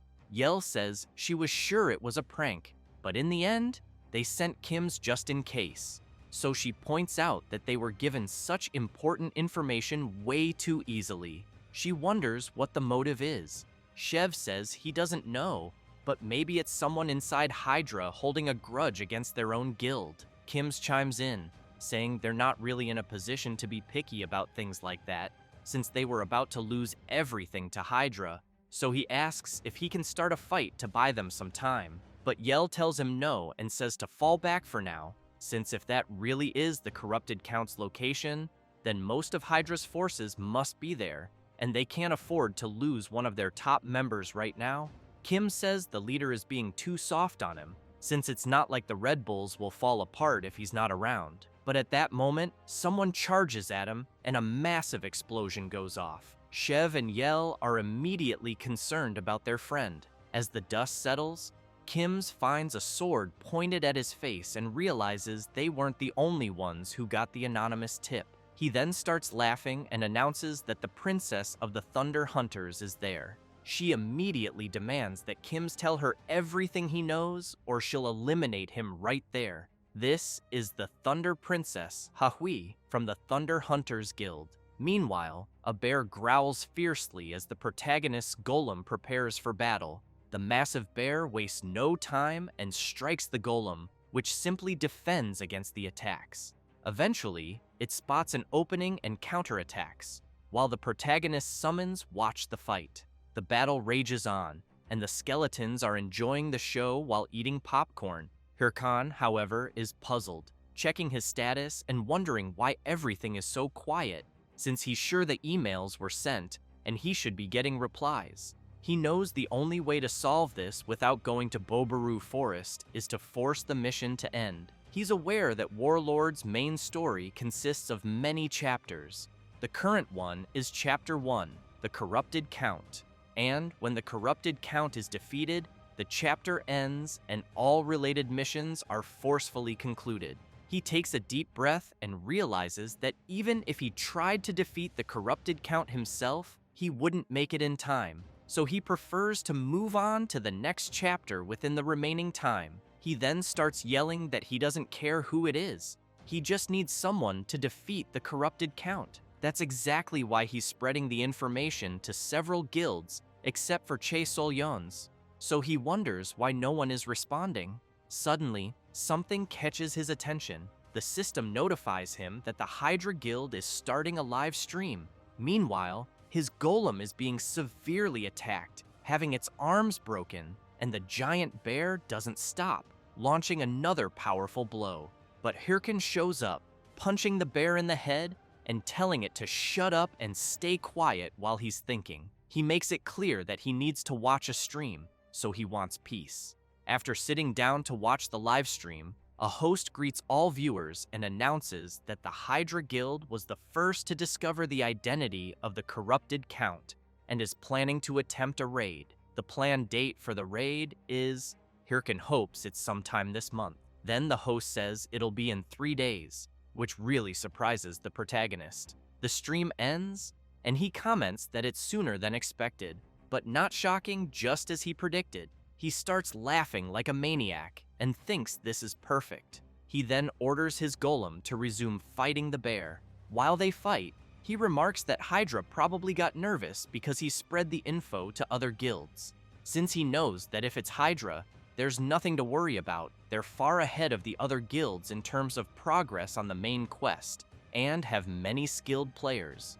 So he concludes that once the main mission ends, his biggest obstacle will be gone, and in 3 days, his happy life will begin. After some time, the 3 days pass, and many players are being defeated. The system announces that all Hydra Guild members died in the raid and the mission failed, leaving the protagonist in utter disbelief. He throws his phone to the ground and yells, demanding to know if they're messing with him. He shouts that if they were going to start the raid so early, the least they could have had was a plan. He wants to know why they even tried if they were going to fail in an hour. He also questions whether he overestimated them and if he now needs to start looking for alternatives. Then he sees that the Red Bulls Guild has started a live stream. He quickly grabs his phone and wonders if Red Bulls is where the Slayer Chev is from. Meanwhile, in the game, Chev the Slayer comments that since the field is being reset, he assumes the Hydra Guild's raid failed. He then asks if his soldiers saw what happened. He explains that the Corrupted Count is a powerful enemy, powerful enough to massacre even the Hydra Guild. And not only that, but they also won't have backup item supplies, meaning their chances of success will be very low. Even so, Chev slams his sword into the ground and shouts, making it clear that the Red Bulls Guild will accept the challenge. The soldiers immediately start yelling, fired up for the battle ahead. Jae-hyun, watching the stream, wonders if the Red Bulls Guild is really going to start the corrupted Count quest, since even though they're good, he knows it's still not enough. Then he's surprised to hear Chev announce that they'll be joined in the raid by their partner, the Guildmaster of the Thunder Hunters, the Queen of Thunder, Sil. This leaves the protagonist confused after realizing it's Chae Sol-yeon. A bit earlier, at the Red Bulls camp, Chev was commenting on how unexpected it was that the Queen of Thunder herself requested a meeting, so he wants to know if she's declaring war. Sil replies, no, that for now, they're still allies. Chev looks at Kim's and says he heard one of his men got beaten up, while Sil says it was nothing, just their guild's way of saying hello. Hahui sticks her tongue out at Kim's, teasing him. Chev then gets serious and asks to cut to the point, saying he heard they have info on the corrupted. He pretends not to know what she's talking about, but Sil says she doesn't have time for games, and that she's confirmed some members of the top 30 guilds received information about the corrupted Count, and that since someone like him, who couldn't even begin tracking the Count, suddenly started doing it, even an idiot would notice. He laughs and admits she caught him, saying it's true, but notes they don't know who provided the tip.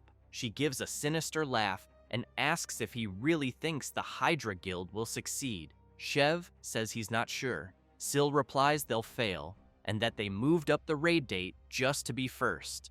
But she knows the corrupted Count is the first boss, so it won't be that easy. They'd have better chances if they let others go first to gather information. Chev gets serious and says he's sure she didn't come just to talk about Hydra, so what's her real point? She gives a slight smile, then slams her sword hard into the table, even surprising the Red Bulls leader. While Kim's gets ready for the worst, Chev signals him to stay calm. Sil asks if they can't work together on the corrupted Count raid, and says she'll let him get the first kill. Chev is quite surprised and thinks she's bluffing, but now, with her in the raid against the corrupted Count, he sees this was expected. Watching how she fights and slays raid monsters, he realizes she's not just talk. Still, he knows the corrupted Count is no joke. As for the Count himself, he laughs and says they're not doing bad for scum like them. This is the corrupted Count, the main quest boss and final boss of Chapter 1. He then commands his creatures to attack without rest, and declares he'll crush their will completely. Thus, an intense battle begins, with the Red Bulls and Thunder Hunters alliance on one side, and the corrupted Count on the other. As the fight drags on, Chev knows their allied forces are reaching their limit. Sil comments that the monsters just keep coming.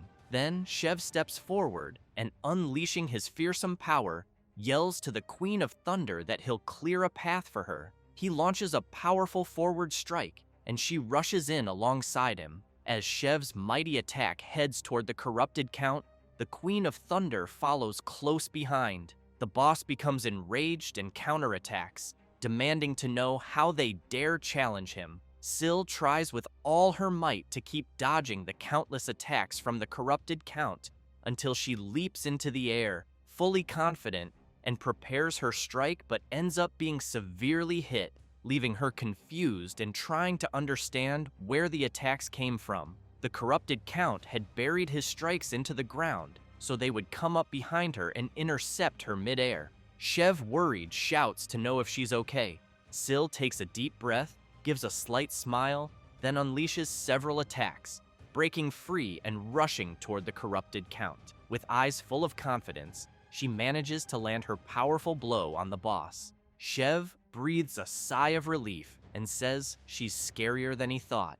And so, before the fallen body of the corrupted Count, Sil sees the system message confirming that the Red Bulls and Thunder Hunters guilds have defeated the corrupted Count. The protagonist is stunned upon hearing that Chae Sol-yeon defeated the boss of Chapter 1. He throws his phone to the ground and mutters that it doesn't matter, he only needed the corrupted Count to be defeated, and it didn't matter by whom. He then hopes Sil enjoys it while she can, because the corrupted count will be the last she gets. After all, he knows that in the end, the one who'll win will be him. Sometime later, in the dungeon of the Bulkus Mountains, the protagonist is with his summons, thinking that his real name is Jaehyun, and currently, in the game, he's Hirkan. He's a warlord player who somehow reincarnated. His dream is to become the strongest in the game, to get revenge on the bastards who betrayed him. As he reflects on all this, he suddenly hears a tremendous noise around him,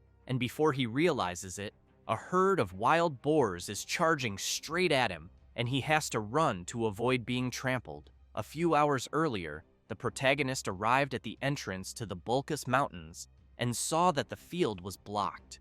While Littlebone is confused by the barrier, Hirkan explains that it's a locked field until someone meets a certain condition. Since he hasn't met it yet, entry is restricted, but he knows that the Bulkus Mountains are the main stage of Chapter 2's storyline, and that when the main quest of Chapter 1 is completed, entry is automatically granted. So after crossing the barrier, the system notifies him that he has entered the Bulkus Mountains and received the title of First to Set Foot in the Bulkus Mountains, increasing all his stats by 2 points and class-related attributes by 1 point. He gets excited and thinks, just as expected, no one else had discovered it yet. He calls his summons and declares that it's his time to shine, but he quickly comes face to face with several monsters.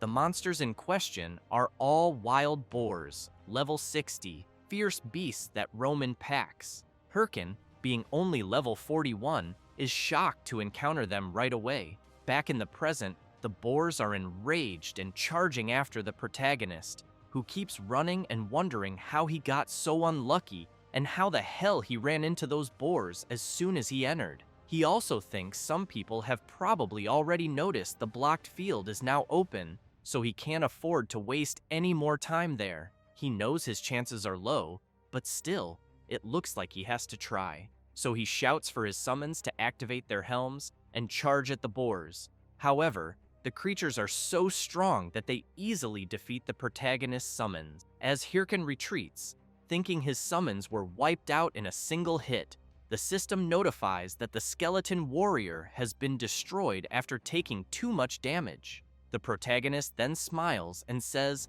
that was just bait. He activates his sloth curse skill on the massive wild boars. He approaches and tells them they won't be able to move for a while. Then, drawing his sword, he charges in and says it's time to pay for destroying his skeletons, until he steps on a banana peel and face plants right in front of the massive beasts. Then, another banana peel falls onto his head. Hirkan grows furious, demanding to know what the hell is going on and where the banana peel came from. Up on a tree branch, a monkey is laughing. It's a level 50 armored monkey, a monster known for playing tricks on humans. Hirkan gets even angrier, quickly stands up, and tells the monkey to wait because he's about to get beaten up. But then the system notifies him that the effect of the sloth curse has worn off. He turns around in a panic, thinking this is really bad. Just then, a bright flash comes from his direction and completely shatters the wild boar's head. Hirkan is startled, trying to understand what just happened. Up in a tree, someone is firing a crossbow, releasing countless arrows that, in a blink, brutally wipe out several wild boars. Hirkan, amazed by how easily the monsters were taken down, wonders how it's possible with just one shot. Then the mysterious person approaches and asks if the protagonist is hurt. Hirkan turns and sees an old man, wondering if it could really be who he's thinking. Meanwhile, at Suryu Castle, two adventurers are surprised by what they see ahead. One of them notices a knight leaning against the wall and asks if that's the White Mamba's armor set. The other responds that it looks like it, and then asks if the person they're seeing is a ranker. The knight, visibly impatient, adjusts his glasses and asks if his companion has found the identity of the informant. A mage steps out from the shadows and says no, that none of the guilds know who sent the information. He adds that it makes sense after all. We're talking about someone who knew the identity of the corrupted count and was willing to give that information away for free. So how are they supposed to find someone like that? The knight also wants to know about the Ha-Ho mask if his friend has any updates. The mage replies that he's just posting regular hunting videos, and that it seems to be something about giant bears. The knight begins to get angry while the mage continues, saying there's no way a newbie who just started the main storyline could be behind all this. He then asks where the knight's next assistant job will be. The knight says it'll be with the Sweepers Guild. The mage, frustrated, comments that it looks like they're going to be really busy again. The knight assures him he'll handle the assistant job and asks his friend to focus on finding the person who leaked the information. He emphasizes that they don't know who this person is, but swears he'll make sure they pay for destroying the balance of the world. Later, in a humble cabin in the Bulkus Mountains, the old man who saved the protagonist from the boars asks if he's really a disciple of the mage Ahimbri. All excited, Hirkan replies that he is, and thinks to himself how lucky he was. He never thought he'd run into Ma Wung, the main NPC from Chapter 2's central storyline. The old man says that luckily he found the protagonist in time while out on patrol. Hirkan knows that Ma Wung is skilled enough to have once been the prince's sword instructor, but was expelled due to an unfortunate event. After that, he became the captain of the guards who protect the Bulkus Mountains. That's why Hirkan knows for sure he had to find this NPC in Chapter 2 and feels incredibly lucky. Ma Wung tells the protagonist that he should go back, which confuses him, so he asks the old man to clarify. Ma Wung explains that he doesn't know what brought Hirkan here, but there's nothing in that place except monsters. So again, he urges him to go back before something worse happens. Hirkan smiles and says the corrupted count is dead. He thinks to himself that there's no point in the old man playing hard to get, since he already knows how to enter Chapter 2. He then adds that, even with the count's defeat, there are still corrupted monsters out there, and that he was tracking the source and ended up here. He then wants to know if the old man knows anything about it. The old man says he has something in mind, but no evidence yet, which is why he asks if the protagonist could help him gather some. With that, the system notifies that Hirkan has obtained the title of first to contact a Bulkus watchman, and also the title of initiator, granting him an additional 14 attribute points. Hirkan gets excited after learning he received 2 rare titles and tells the old man that he can indeed help. Ma Wung asks the protagonist to first calm down and then investigate the monsters near the area. Thus, the quest, the Bulkus Watchman's Request, is created, and Hirkan must defeat 50 monsters in the Bulkus Mountains, with a reward of 500 gold coins and increased trust from Ma Wung. Without wasting time, Hirkan heads out of the cabin, thinking this is great since he knew he needed to level up anyway. He then reflects that he'll leave the high-level monsters, like wild boars and warrior bears, for later and start with the easier ones. Until he remembers something. Recalling how the armored monkey mocked him, he decides he'll start with it and wonders how he's going to make it pay. Later, still in the Bulkus Mountains dungeon, a player slips on a banana peel, followed by another. This keeps happening for a while, and the armored monkey just laughs at the players. Then another player starts walking by, and the monkey immediately sets its sights on its next victim. It gets ready, but Hirkan suddenly appears behind it and says he finally found it. The monkey turns around awkwardly, and the protagonist, with a bizarre expression, says he's going to eliminate it. Without hesitation, he grabs his sword and charges at the creature. However, the armored monkey easily dodges all of the protagonist's attacks. Hirkan tries everything to land a hit, but the monkey always evades. Then the monkey increases its speed and quickly flees.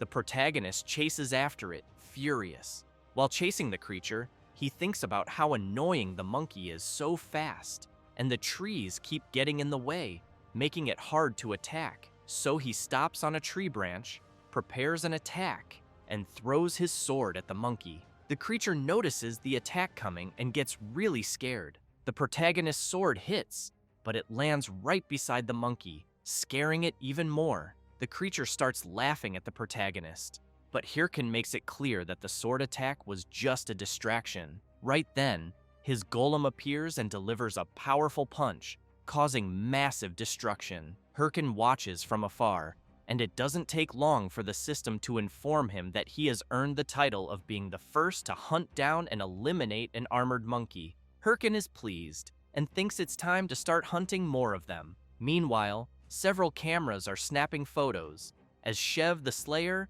and Syl the Queen of Thunder are there. They shout out congratulations to the Red Bull Guild's Red Bull, and to Syl from the Thunder Hunters for completing the first chapter's boss raid. Then, a reporter player approaches the Queen of Thunder and asks if she'd like to say something. She gives a slight smile and says she thinks they were really lucky this time, but they'll keep working hard to bring good results in the future. However, off camera, she looks displeased. Hahui, walking with the Queen of Thunder, says she's the best. Then he admits he thought they were done for when the last wave of monsters came, but then she appeared, jumped in alone, and defeated the corrupted Count. Syl says she was lucky and emphasizes that they couldn't have done it without the Red Bulls. Still, she knows that to achieve a full victory, they need the skills of the player known as Heiho Mask. Disappointed, she asks Hahui to call Hatch. Shocked, he yells, wanting to know why the Queen of Thunder would need that loser. Syl becomes serious and makes it clear that there's something they need to hunt. Meanwhile, something is breaking, and the system soon informs that the protagonist's equipment durability has dropped to 0 and was destroyed. Hirkin looks at his sword in frustration and thinks it's time to look for new gear. But he knows the problem is that he has no money, so he concludes that his only option is to try for gems, since he knows they have a very low drop rate from monsters and are used to craft items. For example, the Green Goblin gem grants 1 extra point of dexterity. The Werewolf gem grants 2 extra points in the attack attribute. They also have additional effects depending on the monster they drop from. He then thinks that gems dropped by armored monkeys are great for making equipment. With that, he summons his creatures and shouts that they're going to hunt every last armored monkey. 9 hours later, Hirkin is devastated, as he had no success in getting any gem drops. And, looking at the pile of countless armored monkeys, he wonders if a drop should have happened by now. Then, with a crazed expression, he tells his summons that he'll try just one more, because he thinks maybe this time it will drop. Suddenly, someone approaches, calling out to the protagonist. A warrior in sinister armor says that Hirkin must be Heiho Mask. The protagonist is intrigued, wondering who this person appearing out of nowhere could be. Looking more closely, he notices the man is decked out in a full and expensive fire lizard set and wields a hero orc sword, meaning he's at least level 70. So he starts thinking maybe the guy is one of those players.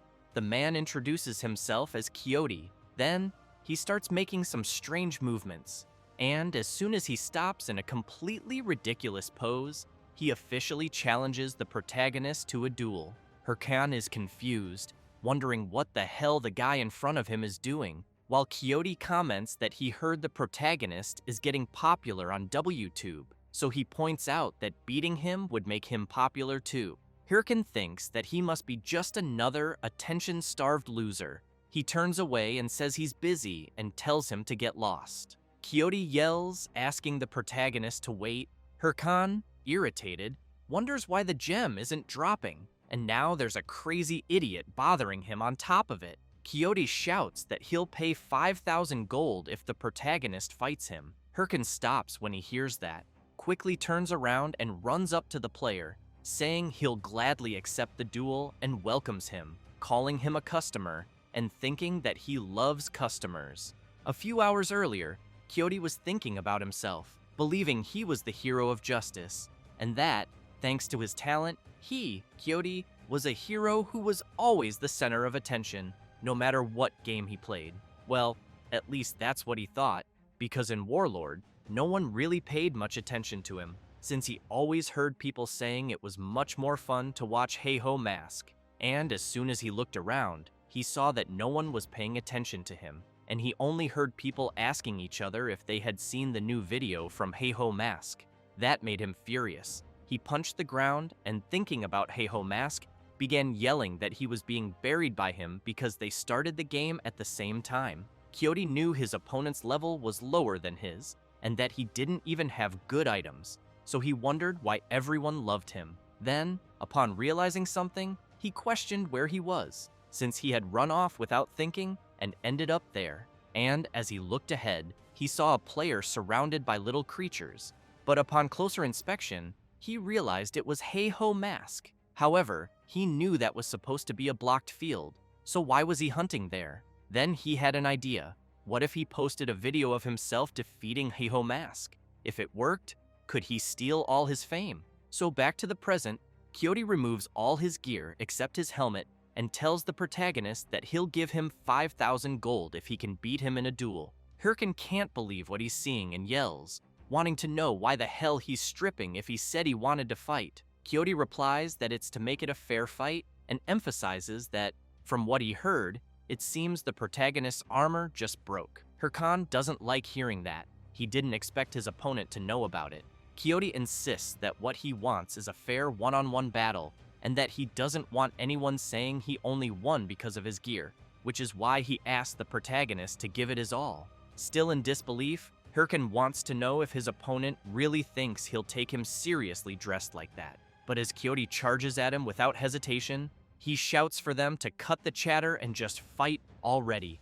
Hirkan dodges the first strike and points out that Kyoto should listen when people talk, but the player doesn't care and keeps launching a flurry of attacks, forcing Hirkan to dodge all of them. Kyoto gets irritated and demands that the protagonist fight back instead of just defending. While still dodging, Hirkan tells Kyoto to make him do it, which enrages him even more, prompting him to activate his booster skill and throw a powerful punch. Hirkan worries if he'll have time to dodge, but ends up getting hit and is sent flying. Lying on the ground, Hirkan realizes his opponent just used the booster skill, a warrior class ability that speeds up movement for a moment. Watching Kyoto from a distance and seeing his aura, he reflects that, although he may look like an idiot, his level seems higher than his own, so he concludes that facing him head-on is a bad idea. Then he gets an idea. He gets up from the ground, and Kyoto comments that it looks like the protagonist is finally ready to face him. He tells him to go all out because he'll surpass his best. As he charges again, yelling that he's going to show everyone he's stronger than Heiho Mask, he activates his booster ability once more. But Hirkan throws dirt at Kyoto's eyes, and while he's distracted, the protagonist sweeps his legs out from under him, making him lose balance and tumble to the ground. Hirkan makes it clear to his opponent that if his strength stat is higher, he just needs to overcome it with his own skills. That said, he lands a powerful kick to Kyoto's face, followed by a strong uppercut, launching Kyoto hard into a tree. The player trembles with rage, calls Hirkan a coward, and demands to know how he considers what he just did a skill. The protagonist responds that no one cares about that when fighting for their life. Hirkan laughs and makes it clear to Kyoto that he lost because he'd rather stick to his pride than focus on winning. Then, he activates his skin grafting skill, Armored Monkey Hide, and the system immediately notifies that the protagonist has been strengthened with the Armored Monkey's attributes. Kyoto becomes very worried and thinks that if he's hit by that, he'll definitely die. With a sinister aura, Hirkan tells Kyoto that he's the one who started this fight, so he better be ready for it. As he charges toward the player, Kyoto starts screaming, asking the protagonist to wait. Then he starts crying and says he surrenders. However, the protagonist can't stop his attack, and a massive wave of destruction follows. Fortunately, and luckily for Kyoto, Hirkan manages to change the direction of his blow, hitting right beside his opponent's head. The tree and everything behind it are completely destroyed. Kyoto trembles in fear, thinking it was so terrifying that he almost forgot he was in a game. Hirkan laughs and tells Kyoto to hand over the 5,000 gold already. However, he adds that he's sure his opponent would prefer not to be forcibly logged out for 2 days, so he suggests they settle things peacefully from now on. Kyoto removes his helmet and shouts that Heiho Mask is an amazing guy. He also says the protagonist is so strong and impressive, which scares him, wondering what's gotten into this guy. The blonde emphasizes that he, Kyoto, admits defeat, and hands over the 5,000 gold he promised, along with his sword. Hirkin looks at the sword in his hand and realizes it's the hero orc sword, marveling at it, saying he knows it grants plus 66 strength, plus 66 vitality, and also ignores 9% of defense, and figures it must be worth at least 15,000 gold at auction. However, he tries to stay calm and asks why the blonde is giving him such a rare item. Kyoto smiles and asks the protagonist to consider it a token of his gratitude. He then explains that he had been blinded by popularity all this time and didn't work hard to actually get stronger, and that Hirkan made him realize that. With that, he strikes a ridiculous pose and asks the protagonist to please accept it, emphasizing that he's truly worthy of becoming his brother. Hirkan is dumbfounded by the scene before him and wonders if that's really the reason he gave him the sword. But he also knows that while Kyoto may seem like an idiot, he might have a cool side. Still, he kicks the blonde and asks if that's what he thought he was going to say, then tells him to go to hell and fuck off. He then tells his summons to get him. Later, Kyoto is left with a swollen face after getting thoroughly beaten. He tries to explain again, saying his full name is Don Quixote, and that he'll return when he becomes worthy of being the protagonist's brother. As Hirkan walks off with his summons, Quixote continues shouting that he'll be looking forward to the day they meet again. The protagonist smiles and comments that it looks like Quixote is having fun with the game. Then, changing the subject, he starts laughing like a madman while looking at his new sword, and says that now that he's got it, he won't need to hunt armored monkeys anymore. He reflects that now he should be ready to take on the next quest, but suddenly turns with a calm expression and asks his summons if maybe he should just hunt 100 more armored monkeys, because he feels like something really good will drop this time. All his summons hate the idea and start grabbing him, trying to stop him from going after that. After returning and handing in the requested items, NPC Ma Wung says it was 950 armored monkeys, 104 fang wolves, and 76 venomous lizards. He praises the protagonist, saying he did a great job, adds that the investigation is progressing well thanks to him, but wants to know what's with that expression on the protagonist's face. Hirkan gets embarrassed, apologizes, and says he was just thinking about how to spend the money he earned. Wung stands up and says that since the next quest will be especially dangerous, he points to the map and explains that near the mountain peak, a warrior bear has appeared. He adds that warrior bears are about 4 meters tall and are equipped with armor like human warriors. So he emphasizes that if the protagonist can find out where they're getting their weapons from, it would greatly help in discovering the identity of the corrupted one. Hirkan stands up from the chair and comments that, in other words, Wung wants him to defeat them and bring back one of their weapons. The NPC asks if the protagonist thinks he'll be okay going alone, since even guards have trouble dealing with them solo, and suggests he should look for someone else. But Hirkan makes it clear he'll be fine, and already knows how to handle warrior bears. Not long after, Hirkan arrives at a place near the mountain and thinks this must be the spot. He then calls his summons, and all excited, says it's time to spend a little. When he opens the auction window, the system informs him that he can now participate in auctions with other players. Hirkan has in mind that the best item he can buy at his current level is the skeletal snake set. He then buys the skeletal snake shoulder guard, followed by the boots, gloves, and helmet from the same set. The system informs him that his defense has increased by 70 points, mana by 34, and strength by 34 as well, and that his mana consumption will now be reduced by 10% when the full set is equipped. It also shows that he spent 37,996 gold. Hirkan tries to contain himself but can't, and starts spinning on the ground upside down, saying that, so this is what it feels like to have money, and that he'll buy all the skill books for his level with the gold he has left. Soon after, the system announces that he has bought the skill books for corrosive spirit, blindness, muscle modification, false heart, bone bomb, and hardening, and that the total for all those books was 17,593 gold. Even more excited, Hirkan says he knows he's still a bit below the warrior bear's level, but with all that, he thinks he'll be fine. Then one of his summons taps him on the shoulder, and when he turns to see what it is, he finds all his summons staring at him with a strange expression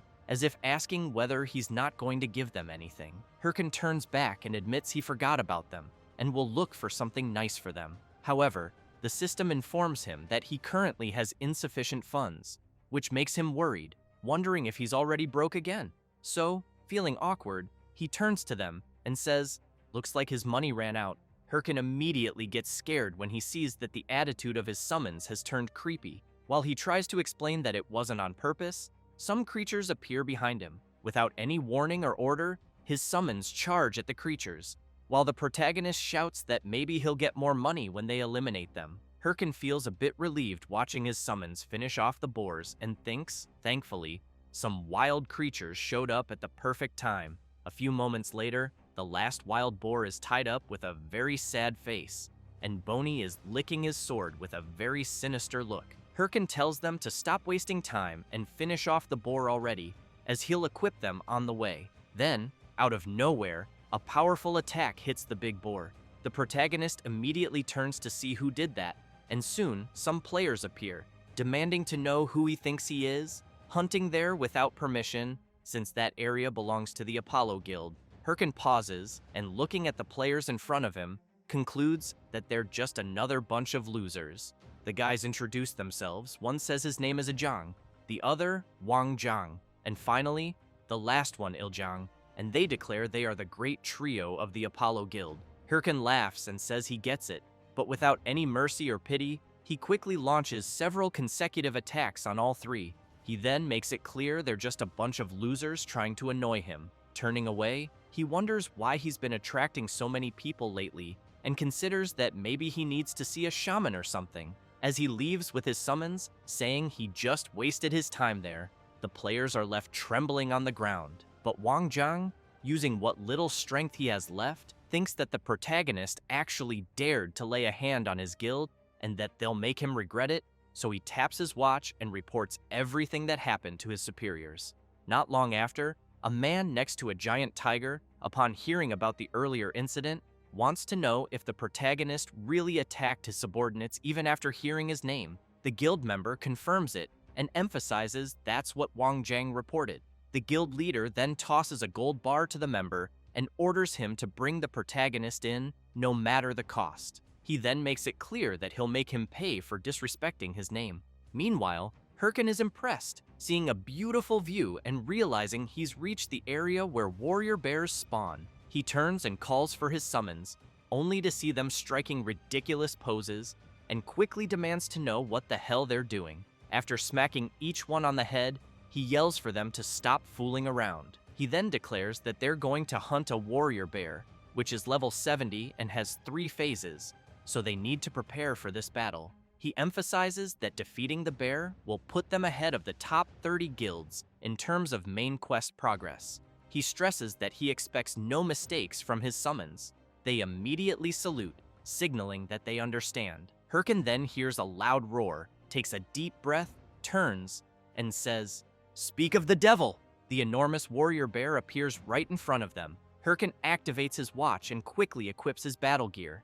Confident, he declares that he's going to claim this main quest for himself. Meanwhile, a guy thinks that this must be the Bulka's Mountains and hopes that Heiho Mask is still around, since he came to the location right after watching the video about the armored monkey. He takes a deep breath, starts banging his head against a tree, and wonders why the hell he has to go to the ends of the earth, since he was supposed to be someone important and ended up being ordered to fetch a rookie. As he starts shouting, wondering how he'll even manage that because it feels like a crime, a wild boar king is about to attack him. He turns when he hears the noise, but without doing anything dramatic, simply conjures a magic circle and unleashes a powerful hellfire attack on the creature, burning it completely. This is Ballista Hatch of the Thunder Hunters Guild, also ranked 5th among all mages in Warlord, and he's just hoping Heiho Mask shows up soon. Back to the protagonist's battle, the massive bear lets out a loud roar, and Hirkin remembers that before his regression, when he challenged the bear along with his guild members, they failed 6 times before barely defeating it. But he knows that if he fails again this time, he'll lose his lead in the main quest to someone else. So he reflects that to land an effective hit on the warrior bear, he'll need to aim for gaps in its armor and remove it. As he keeps thinking that he can do this, now that he's prepared with his new skills, the massive bear charges at him in a fury. Hirkin smiles and tells his summons to act on his signal. He then charges at the beast, thinking that his new passive skill, leg strength modification, will be highly effective. However, his speed is so high that he ends up overshooting and flying right past the bear. Hirkin tries to make sense of what the hell just happened, while the bear and the summons just watch him soar through the air. But without wasting any time, the massive bear attacks the protagonist's summons, and the system reports that the warrior bear completely wiped out the skeletons, which makes Hirkin furious. The protagonist looks into his leg strength modification skill, which boosts leg power, allowing faster and stronger movement. He gets even more enraged and yells that there's a limit to fast and strong. He then spots a nearby rock, heads toward it, and once again uses his acceleration, charging full force at the warrior bear. But he's so fast that he crashes straight into the bear, which is left wondering what the hell this crazy human is trying to do. Meanwhile, Hirkin marvels at the creature's fur. It's really soft, but he's quickly struck and thrown hard into a rock. While lying on the ground, he thinks that his leg strength is too much and he can't control it. Still, he managed to rip off part of the warrior bear's armor, but he questions how useful that really is, because if his skills are acting like this, he wonders how he'll land an effective attack. Without wasting time, the giant bear charges at him again, and when it delivers a powerful blow, Hirkin is forced to dodge at the last second. He then starts channeling his power and activates Bone Bomb, which creates a bomb using mana, and he throws it right into the creature's face, causing a massive explosion. However, it only enrages the bear even more. Hirkin starts to panic, thinking this is way too hard and that ever since it came to this, he might have to give up on direct attacks. So he uses his mana to restore and summon his skeletal warriors again. He then states that he has no choice but to fight like a proper necromancer, but he quickly notices the strong distrust in his little summons faces. So he shouts that this time, he'll do it properly. Next, he summons his golem, which immediately appears and attacks the massive warrior bear. The bear doesn't stand still. It strikes the golem with its powerful attack. Hirkin smiles, thinking he still has one last card up his sleeve. He then uses the harden skill on the golem, making it more durable. With that, he snaps his fingers and orders his summons to attack. They quickly charge at the bear, whose sword is being held back by the golem. The skeletal warriors manage to land their hits, but this only serves to make the creature even angrier. However, Hirkin makes it clear the bear shouldn't be mad yet. There's still one big attack left. He then yells for his skeletal mage to finish it off, but both he and the warrior bear get caught in the flames of the skeleton mage's attack. Hirkin can't believe he got hit too, so he turns furiously and shouts, calling his summon an idiot and saying it was supposed to wait until he got out of the way. At that moment, the warrior bear lets out a massive roar, and the system reports that the creature used its battle cry skill, allowing it to recover 50% of the damage taken, and it quickly charges at the protagonist, who's still distracted by his summon. Hirkin takes a deep breath, turns around laughing, and declares that he doesn't care about strategy. Brute force and numbers are always the best option. Then he throws multiple bone bombs at the bear, causing an overwhelming explosion visible from far away. The summons can't believe what their master is doing, but he doesn't care and continues bombing the warrior bear non-stop. Time passes. On top of the fallen creature, the system reports that he defeated the warrior bear and that the protagonist's experience increased. He also received 104 gold. Thus, the NPC Wung's judgment quest was completed. Hirkin looks at his trembling hand and thinks that the warrior bear was the one his entire guild struggled against before his regression. He then clenches his fist tightly, thinking that now he managed to defeat it alone, and that means he wasn't wrong after all. So he walks over to his summons and tells them they did a great job, and that now he can return to the NPC guard and proceed with the next quest. And, striking a ridiculous pose, he shouts that the extermination of the warrior bear is complete. But when he sees his summons talking among themselves, saying that he did it without fighting properly, Hirkin goes absolutely nuts and yells at them to shut up. Meanwhile, at the tavern in the western base of Bulkus, while a few warriors are laughing, the mage Ballista is sitting alone in the corner. He takes a deep breath and, on the verge of losing his sanity, thinks about how he still hasn't found Ha-Ho Mask. He also reflects that he's been combing the mountains for days, and the guy is nowhere to be found. To make things worse, Ha-Ho Mask's video has gone viral, which means the Bulka's Mountains will probably be crowded soon, making his mission even harder. He starts banging his head on the table and concludes that if he returns without the protagonist, Lady Sil will kill him. He then questions whether it's not a bit absurd for his lady to ask him to search an entire mountain alone looking for one man. The mage gets frustrated and curses the Thunder Hunters Guild, not noticing his watch making noise. Then he realizes he's in a call with Sil. He quickly jumps from his seat, trembling, and tries to apologize, saying that's not what he meant. But she replies that he's working hard, which makes him a little uneasy. Sil says she thinks the task she gave him was unreasonable after all. He's searching an entire mountain on his own, and that she understands how hard it must be, even for him. The mage is stunned by her words. He starts laughing, saying he's fine, that it's no problem at all, and asks if he can get back to the mission. Sil then tells him that she sent Hahui to help. Out of nowhere, an explosion goes off in the tavern, blasting a hole in the wall. As Hatch turns around startled, Sil makes it clear that the two will work together to find Ha-Ho Mask. Someone walks through the hole and yells at the mage, calling him an idiot. It's none other than the Princess of Thunder, Hahui of the Thunder Hunters Guild, who's furious and tells Hatch that it's his fault she had to come all the way there. Hatch is stunned, thinking she's one of the people who hate him. He screams that he hates this rotten world. Later, someone from above comments that Bulka seems to be getting pretty crowded and that even a village has formed. It's the protagonist, who also mentions that most players have probably realized this is now the main search area. He then takes off at full speed, leaping from tree to tree, thinking he has to hurry and reach NPC Wung, until he sees three guys coming his way and upon closer look, notices their clothes resemble those of the three guys he saw earlier. So he wonders if they're there to get revenge for their friends. He closes his eyes and tells them to attack already because he doesn't have time, but he doesn't realize they run right past him without paying any attention. He turns around, confused, trying to understand. They just shout for help. Hirkin is puzzled, saying he didn't do anything, but doesn't notice something approaching.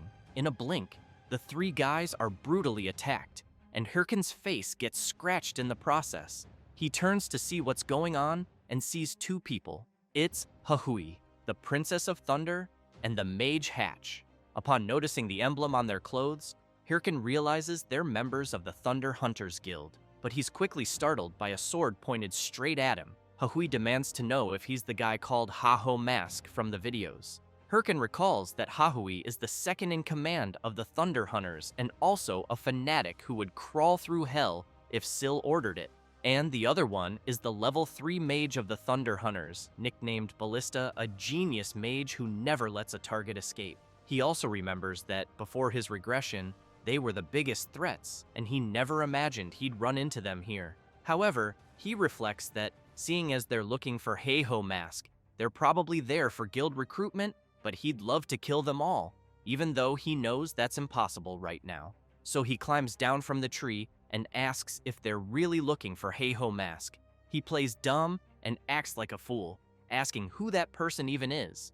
While putting on a ridiculous act, he laughs internally, thinking he'll just keep playing dumb since they won't be able to do anything without proof. But Hahui suddenly approaches him with a sinister look and yells that he's lying. The Thunder Princess's gaze grows even more terrifying as she explains that there's no way someone could cross the Bulkas Mountains without hearing about Ha-Ho Mask, especially since that idiot's video hit 20 million views. She emphasizes that the hood the protagonist is wearing reminds her very much of Ha-Ho Mask, which is why she really wants to know if he's the one they're after. Hirkin gets nervous, realizing she's very sharp. The mage steps in and tells them to stop, saying that's not the issue right now. He then points at the Thunder Princess's forehead and yells that the problem is her. He starts ranting that she destroyed the inn, killed people just because she thought they were suspicious, and now he wants to know how she plans to fix all this, since everyone knows their guild and they won't even be able to deny it. Hatch starts shouting even louder, demanding that she apologize quickly before the guild's reputation takes a hit because of her. Hahui also gets flustered and yells back, asking why the hell she should have to apologize. Hirkin watches, stunned, wondering if they've always been like this.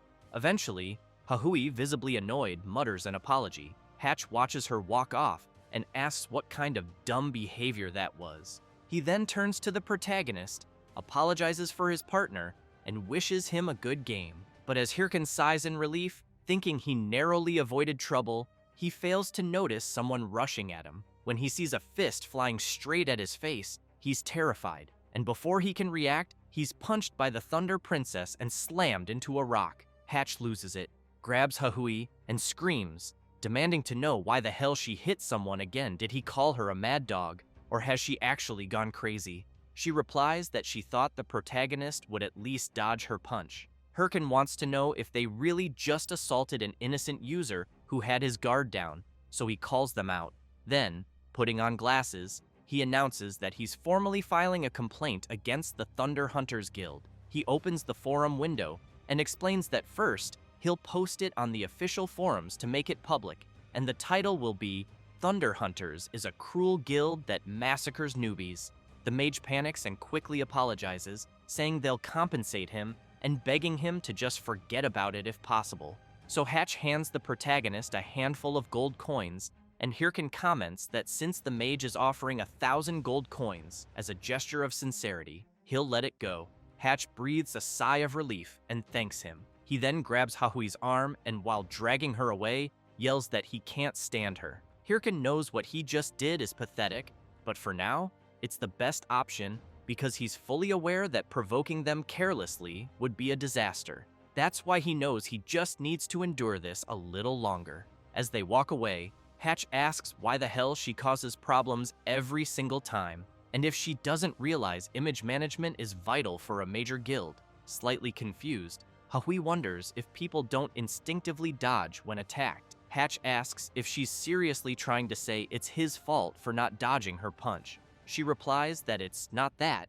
it's just that guy. He looked like he was just annoyed seeing the attack coming his way, almost as if he thought he had no choice but to take the hit. Hatch says he's begging her and asks if she can just be quiet. She tells him to shut up and calls him a loser. Meanwhile, the protagonist returns to NPC Wung's house and hands over a piece of the warrior bear's armor. Wung comments that this was expected and that something is definitely going on. He thanks the protagonist once again and emphasizes that if it weren't for him, there would have been many casualties. However, he wants to know if he's okay, since he sees him trembling. Hirkin replies that he's fine, but is thinking that the NPC needs to hurry up and move on, because if there's any delay, the top 30 guilds will catch up. With that, the NPC grabs a chest and places it on the table. As he opens it, he asks the protagonist to pick just one. Wung explains that while he was active in the Bulkus Mountains, he marked maps of monster dens. Hirkin remembers that means they're treasure maps, and gets excited, thinking that all kinds of rare items can be obtained from the dungeons marked on them. But just as Hirkin reaches for one, the NPC makes it clear he has a favor to ask. Hirkin gets furious, thinking he knew it, there's no way he'd give something like this for free. The NPC then explains that there have been reports of armed monsters appearing beyond the Bulkus Mountains too, and he wants the protagonist to go to those places and investigate, just like last time. Hirkin takes the map, says yes, and asks where the location is. Wung says it's the Perong Forest. The protagonist makes a face like he just sucked a lemon, and the NPC, noticing, asks if he has something to complain about. Hirkin says no.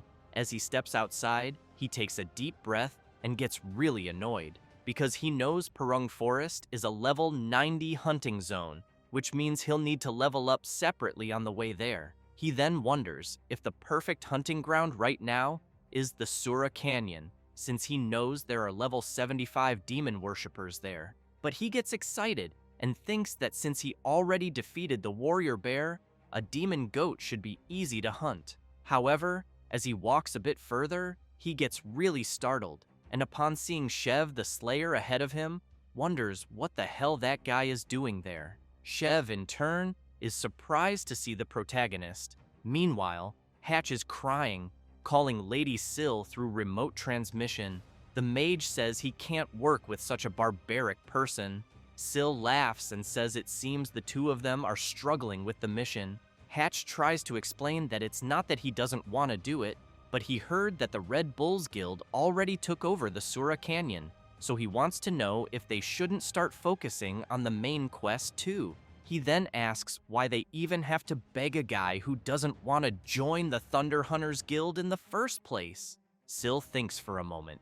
Then she orders them to stop tracking Heiho Mask and declares that the Thunder Hunters will now enter the main mission. Hatch starts crying even more from happiness and says that's just what he expected from Lady Syl. After the remote call ends, she leans back, smiles, and thinks that the strong are drawn to the strong. And for that reason, she wants to see how long Heiho Mask can keep running. Before the MC met Shev, the Slayer, he was already in the Purung field and encountered his first level 75 creature. However, he eliminated it without much difficulty. His summons were not idle either and kept attacking.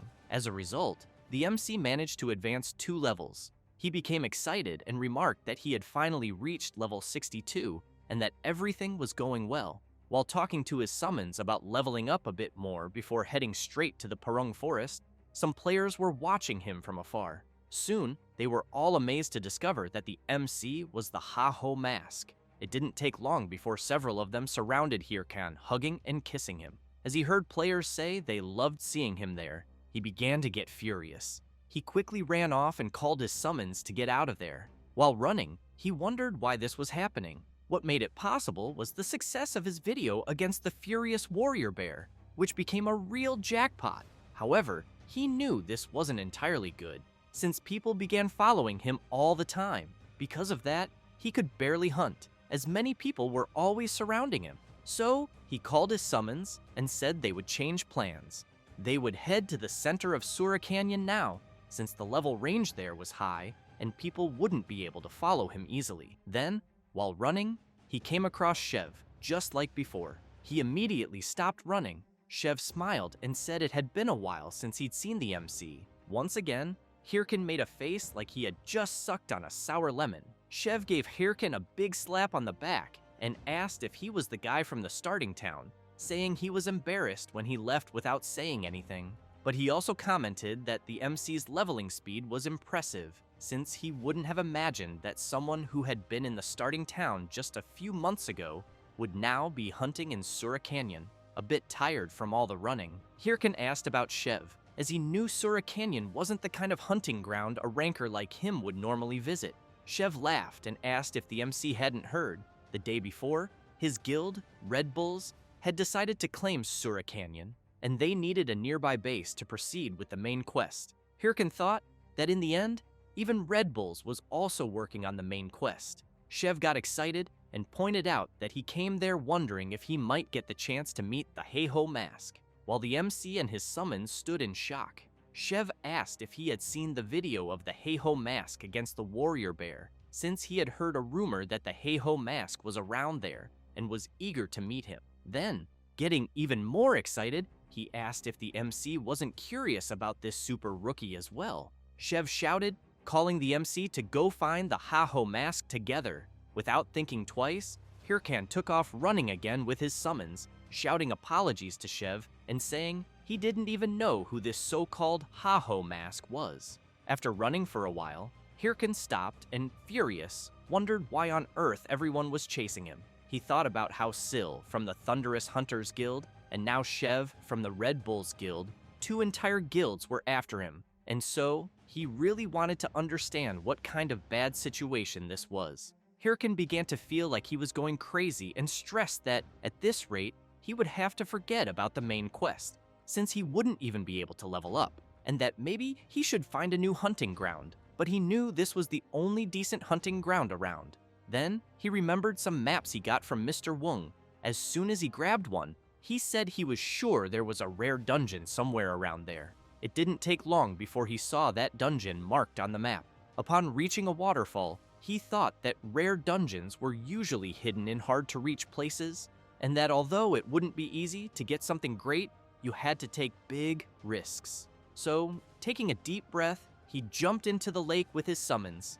The system quickly informs him that breathing is restricted underwater and that the available time will only be 20 seconds. Hirkan thinks that if the map he got from Mr. Wong is correct, there must definitely be a secret dungeon around there. As he keeps swimming and his breathing time decreases, he also knows that the question is whether he will make it in time until he finds the place. With only a few seconds left before his time runs out, he thinks it's quite far and fears he won't make it.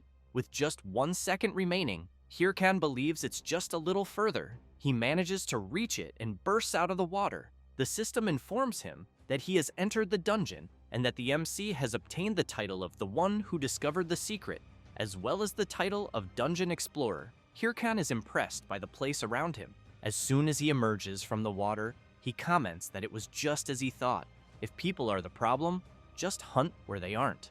As they walk through the dungeon, Hirkan wonders what kind of monsters will appear there, and since it's a secret dungeon, whether there must be some strong monsters. Then he hears a strange noise. A creature appears, its eyes glowing intensely. The MC is a bit startled, but upon looking closely at the creature in front of him, he is left stunned, unable to believe what it could be. The two stare at each other for a while, until Hirkan becomes furious and shouts, wanting to know if the creature is messing with him and whether, by any chance, it wants him to defeat it. However, he is surprised to see the creature emitting fire from its body. Hirkan wonders if this dungeon is the kind of place where elemental-type monsters appear, knowing they are among the rarest monster types in Warlord. That's because the items they drop are materials for attribute gear and are incredibly popular. Thus, he gets quite excited and comments that, in other words, this means he can make a fortune just by hunting them. The little creature, in turn, is shocked by the expression on the MC's face.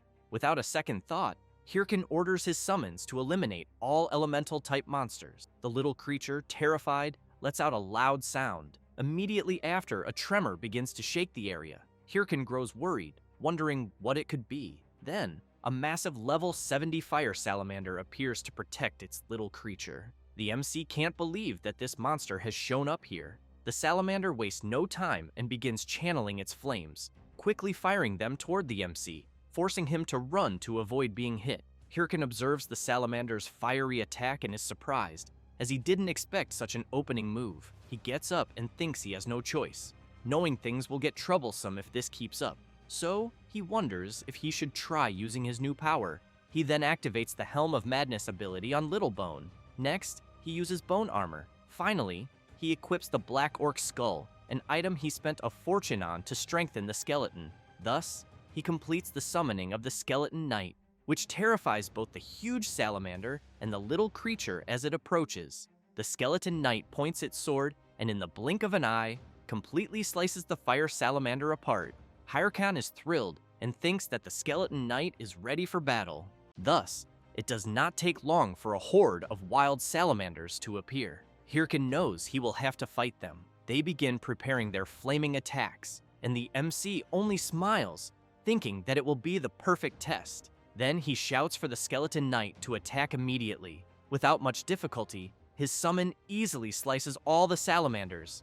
With their elimination, the system announces that the MC has defeated some salamanders and gained experience points. However, he keeps watching the Skeleton Knight showing off to the other summons, but he does not care and shouts saying that hunting on auto is really very good, since he has in mind that he has improved a skeleton and it can hunt alone automatically. Besides, the salamander essence is worth more than he expected, and it will be more than enough to offset the cost of the upgrade. Therefore, he comments that he just needs to keep going until he upgrades all the skeletons. Then he shouts to his summons that they will continue until they kill the boss, so they can go to the Parung Forest. However, an hour later, the MC is furious, thinking that he already knew something like this would happen, since the system is warning him that he has discovered the instant dungeon of the throne room. Hirkan, intrigued by the instant dungeon, comments that there is no way to know what is inside and that it is not like he can return once he enters it. Then he thinks that he will not be able to play for 2 days if he enters the dungeon and fails, since he has in mind that this is more than enough time for the Thunderous Hunters and for the Red Bulls to get ahead of him in the main quest. However, he also knows that it is not like he has another place to go around there, and that apparently he will not have a choice. Therefore, he decides to enter, and after passing through the entrance, he makes it clear to his summons that he can only depend on luck.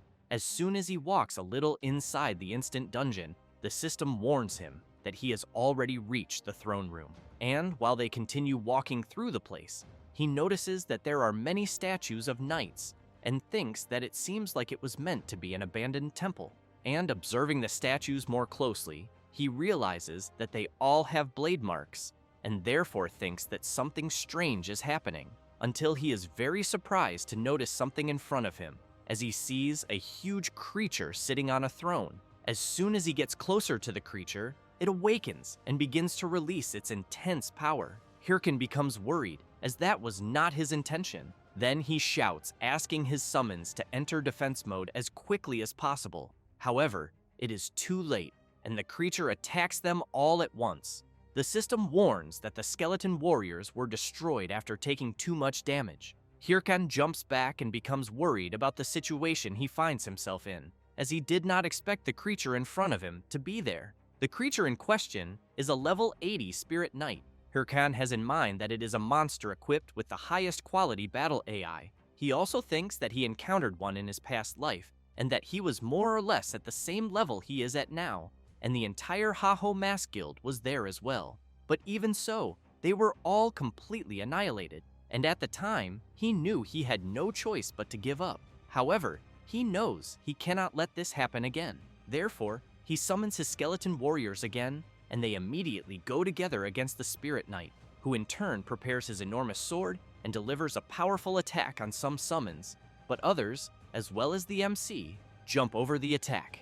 Hirkan tries to take advantage of the gap, and along with his skeleton knight, delivers a joint attack, but the Spirit Knight easily manages to block the double attack, until one of the MC's summons tries to take advantage of the fact that the Spirit Knight is busy blocking the attack and goes to his back, landing a full thrust on the creature. However, the summon is left not understanding anything, as it seems that his attack had no effect at all. Hirkan shouts, calling the skeleton warrior an idiot, and orders him to immediately get away from the Spirit Knight, but it is already too late and the summon is brutally attacked. With that, the system announces that a skeleton warrior has been completely destroyed. Hirkan and the skeleton knight take distance, and the MC comments that a stab in the heart is not a critical attack on the Spirit Knight. And observing the creature closely, he questions himself about what to do, since he knows that normal skeletons or the golem will not be useful there, until he begins to remember a moment in his past life of his old friend wanting to know why he attacked a monster 4 times bigger than him head-on. Hirkan does not know what to answer, but replies that he only thought that he would not have dinner if he did not catch the monster, and his friend could not believe the reason the MC used to attack the huge monster. After remembering this, Hirkan charges at the Spirit Knight, questioning since when he was the type to think while playing the game. And as soon as he strikes his attack, he thinks that if he cannot deal critical attacks, he just needs to accumulate damage. After dodging an attack, he realizes that it is working and that he will only need to continue. However, he notices that the Spirit Knight is getting faster and ends up being hit, spitting blood. Then, he stands still for a brief moment, and soon after, while holding the Spirit Knight's sword, he laughs and says it was just acting. Thus, the Skeleton Knight appears behind the Spirit Knight, and with his attack cuts off the arm of the knight that was holding the sword. The Skeleton Knight jumps close to his master, and while Hirkan observes the Spirit Knight, he makes it clear to his summon that they will not have dinner if they do not defeat the opponent. Meanwhile, in the village of Sura Canyon, Shev and Yel are walking through the village, and he comments that apparently the place is doing better than expected.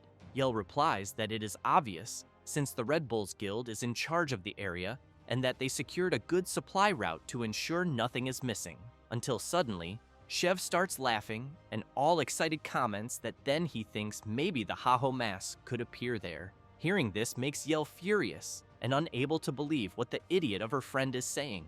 Thus, she emphasizes that he has been going crazy about this Haho Mask, and that she just does not understand it, since all this person did was hunt some low-level monsters. Shev makes it clear that the monsters may even be low-level for them, but for the Haho Mask, the monsters are high-level, since in the game they are in, where the person can feel pain, there are only two types of people who dare to challenge monsters stronger than themselves. That said, he becomes serious and says that they are either crazy or they are born warriors. And thinking about the Haho mask, he stresses that he is both types. Back to the fight between the MC and the Spirit Knight. The place where the creature had its arm cut begins to have a strange reaction, and it does not take long for a spiritual blade to be created in its place. Hirkan laughs and questions if the creature losing an arm means nothing, then calls it annoying. He then takes a deep breath and exhales, trying to stay calm. Thus, he charges at the Spirit Knight along with his summon. The creature prepares its attack and soon delivers a powerful slash, completely shattering the ground and forcing the MC and his summon to jump back. Hirkan jumps onto a rock and comments that apparently his opponent is really trying to bury him alive, but he does not care, and together with his summon, he keeps jumping from rock to rock, and they go against the creature. The MC delivers a powerful slash from one side and the Skeleton Knight from the other. Then both start running around the Spirit Knight, striking several consecutive blows. Hirkan gets excited when he realizes that it is working, and that they only need to accumulate a little more damage the way they are doing, and thus they will be able to defeat the Spirit Knight. However, the creature begins to emit a strange power and then releases a wave of fire around itself, forcing the MC and his summon to retreat immediately. Hirkan is surprised, questioning if the Spirit Knight has become even stronger, who in turn leaps and strikes at the MC, who is frightened by the tremendous strength of the creature. Hirkan, while trying to withstand the attack, thinks that his opponent's attacks are completely different from before. Then he begins to get irritated with all of this and strikes the Spirit Knight. Next, he shouts, calling his summon to deliver the next blow together. However, he barely finishes saying this and is severely struck by a counterattack from the Spirit Knight, being thrown far away. While lying down, Hirkan thinks that he focused too much on controlling his summons and was careless with his defense. At that moment, the Spirit Knight advances to deliver his powerful attack, but something moves quickly. It is the MC's Skeleton Knight who steps in front of the attack to protect him. While Hirkan is surprised to see that his summon saved him, the system announces that the Skeleton Knight has been completely destroyed. Before vanishing, the summon looks back and gives an all-good sign to his master, and as soon as the Skeleton Knight disappears, Hirkan begins to tremble with rage and leaps toward the Spirit Knight using his Bone Bomb skill. The creature begins to be bombarded all over its body, but still manages to block the MC's assault. Hirkan tries to resist and thinks that just a little more is missing. Thus, more bone bombs surround the Spirit Knight, and a huge explosion happens. Hirkan thinks that he knows it is still not enough, as he needs to do this a few more times. However, the Spirit Knight bursts out of the smoke of the explosion and stands right in front of the MC, who is very frightened because he did not expect this. But he gives a smile and wants to know if the creature knew that Spirit-type monsters do not take much magic damage. But what he really wants to know is if his opponent thought he did not know that when he was using the Bone Bomb. Then, he says that he mixed some of the skeleton fragments into the previous bombs. Thus, he snaps his fingers and activates his ultimate summon, Skeleton Fragment skill, causing several summons to emerge, grabbing the Spirit Knight. With that, Hirkan takes the opportunity and charges forward, saying that it is the end of the creature and, at incredible speed, delivers multiple attacks. And so, the system informs that he has defeated a Spirit Knight and obtained 455,663 gold, as well as receiving the title of Chivalrous Spirit, the Spirit Knight's armor fragment, and finally, several experience points.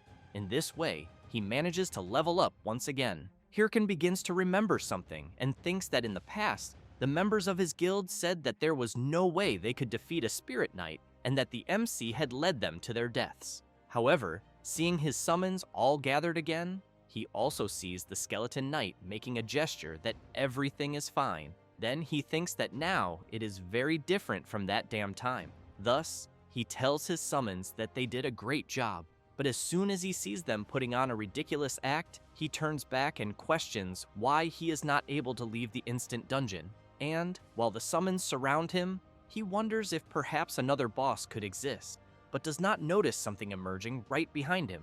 And as soon as he hears a noise, he turns startled and sees a door opening, and questions if it could be a randomly appearing reward room. Then he runs excitedly, thanking several gods at once. As he approaches, he begins to wonder what rewards he might receive, if it could be gold, a weapon, or even a hidden skill book, but ends up devastated upon picking up an old book and noticing that it is a research record book of an ancient power. But he knows that this is related to the main quest, and that he has read it so many times in his past life that he has even memorized it.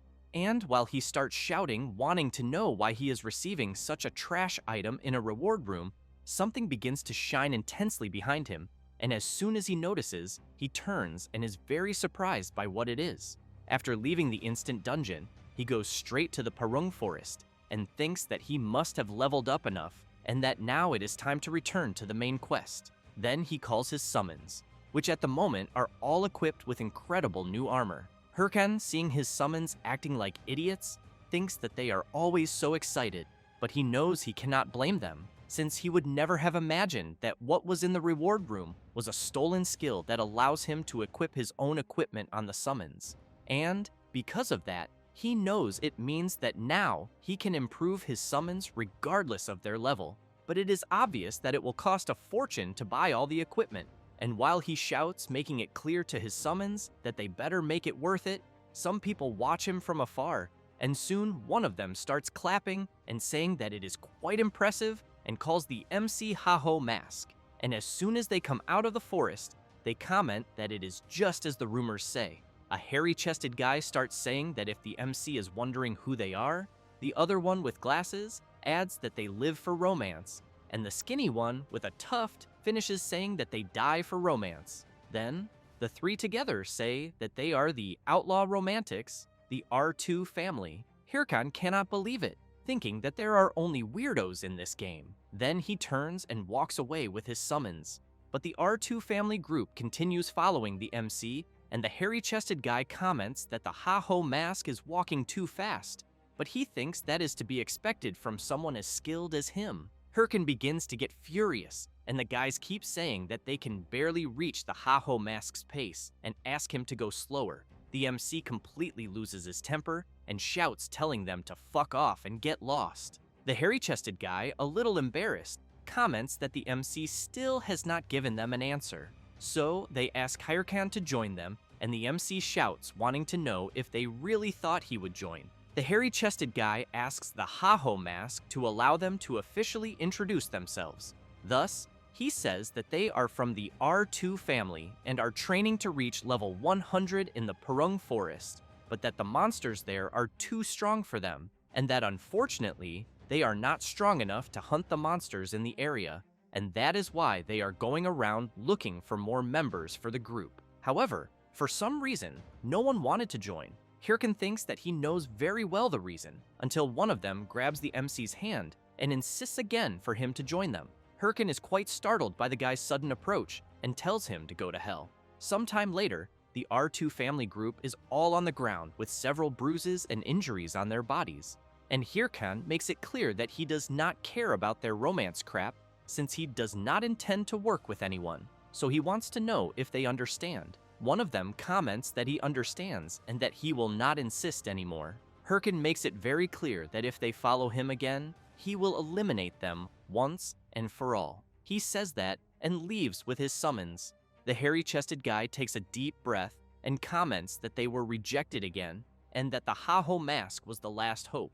The guy with the mustache and glasses wants to know if they should just give up on the Parung forest until the one with the tuft sees something on his watch and asks his captain if he remembers the musical family from last time. He wants to know if the tufted guy means the group that hung them on a tree for thinking they were creepy. His partner replies yes, and warns that they are asking for help. Meanwhile, the MC is facing a huge ogre with his summons and quickly asks them to prepare because they will all attack at once. Thus, Hirkan leaps, and together with his summons, they completely retaliate against the monster. With that, the system announces that he has defeated a black ogre and gained experience points. Hirkan deactivates his battle armor and, looking at the defeated creature, comments that with it, they have defeated 55 black ogres. Then he thinks that since he has already faced the Spirit Knight, most monsters will be much easier from now on. since the monster's movements will be very predictable. Thus, he clicks on his watch and thinks that it is already good enough, as he is leveling up very quickly. He checks the mission given by the gamekeeper Ma Wung, in which he needs to find traces of armored monsters in the Perung forest and report, and he will be rewarded by Mr. Wung himself. Then, Hirkan cannot believe it, and questions how it is that he cannot even find a trace of armored monsters there in the forest, since he has not even begun to progress in the main quest. Next, he thinks that he cannot waste so much time, as he is sure that the 30 top guilds have also started the progression of the main quest, and that he knows it is only a matter of time until they catch up with him. Then he starts considering that maybe he should have asked the guys from the R2 family for some information, but just thinking about how they were, he knows he made the right choice, since he would rather die than work together with those guys. Until, out of nowhere, an explosion happens right in the middle of the forest. Then he turns startled and questions who the hell is blowing up the place and what kind of monster is causing so much trouble, until something comes to his mind and he gets excited, calling his summons. Meanwhile, one of the guys from the R2 family group is defending himself from an attack and, very frightened, questions who these monsters could be. Then he begins observing them and realizes that they are armored, and that is why he cannot attack them properly. And besides that, they have formed a battle formation, and it is not like he can simply attack directly. But the strangest thing is that he knows these guys were not supposed to be there, and he thinks that what is behind them all is their boss. Then he thinks that it is a monster intelligent enough to command a monstrous army, and that he thinks it is not something the R2 family can handle alone, until the skinny tufted guy arrives and uses his firewall skill, separating his captain from the black ogres. The mustached guy arrives too and asks his captain if he is alright. Next, the mustached guy informs that the musical family is practically exterminated, and that he also thinks they will not be able to hold on for much longer. At this moment, the tufted guy starts shouting in fear, wanting to know if they should just flee while they still can, as he thinks they will end up dying if they continue there. The captain thinks that his friend is right, since he knows that the chances of defeating them are tiny, until he remembers something, in which he was always asking for help, and people only told them to stay away. And it was always like that.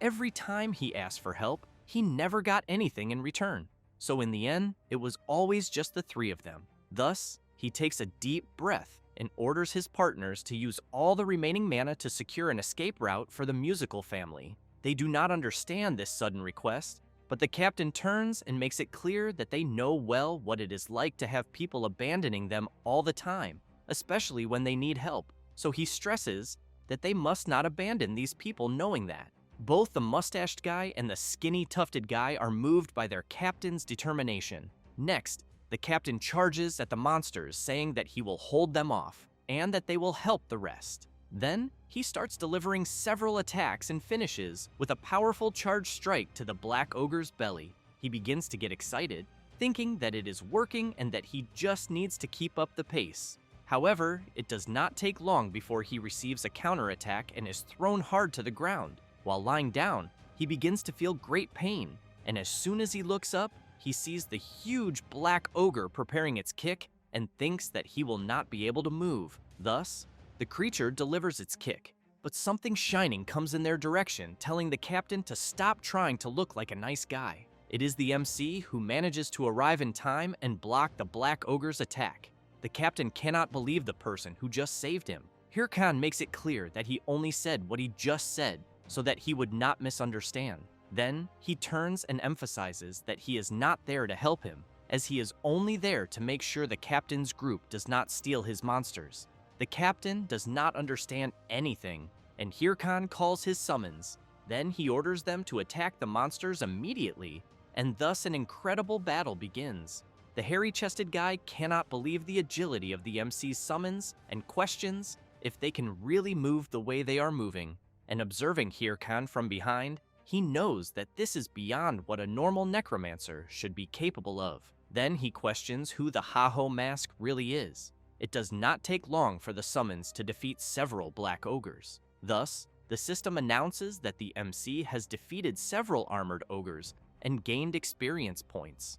Hirkan breathes in relief and comments that now that he has finished with the small cockroaches, he points his sword at the ogre boss and calls him. Then he wants to know if he is sad for seeing his subordinates eliminated, but makes it clear that he should not worry, as soon he will be with them. Hearing this drives the boss mad with rage, but before that, the MC looks at the captain of the R2 family and asks his summons to take him out of his way, as he does not want any trash getting in his way in the battle against the boss, until the boss stomps on the ground with everything and makes the whole place shake. Then he stands before the MC and lets out a powerful roar. This is the level 80 Helmet Ogre.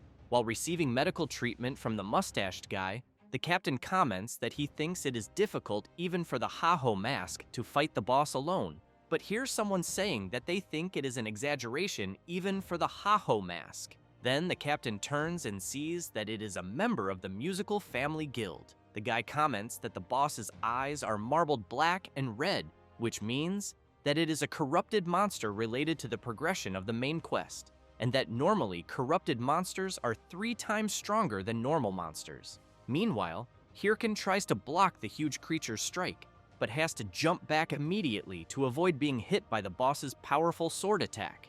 The MC thinks that he is very resilient, and also that he seems better than his summons, until the guy from the musical family group shouts warning the MC that he must not get too close to the boss, who in turn begins to release his terrible corrupted aura and charges full force at the MC. The guy from the musical guild is worried, commenting that he thinks not even the Ha-Ho mask will withstand this. However, Hirkan takes his sword and while channeling power into it, laughs and wants to know why the boss does not try to block his attack. Thus, he delivers his powerful strike that opens a huge hole in the middle of the Helmet Ogre, who soon falls hard to the ground, completely defeated. Both the R2 group and the guy from the musical guild are stunned, unable to believe what they have just seen. With that, the system announces to the MC that he has defeated a Helmet Ogre and that he obtained gold, experience points, and leveled up. Hirkan deactivates his battle armor and comments that it was much easier than he imagined.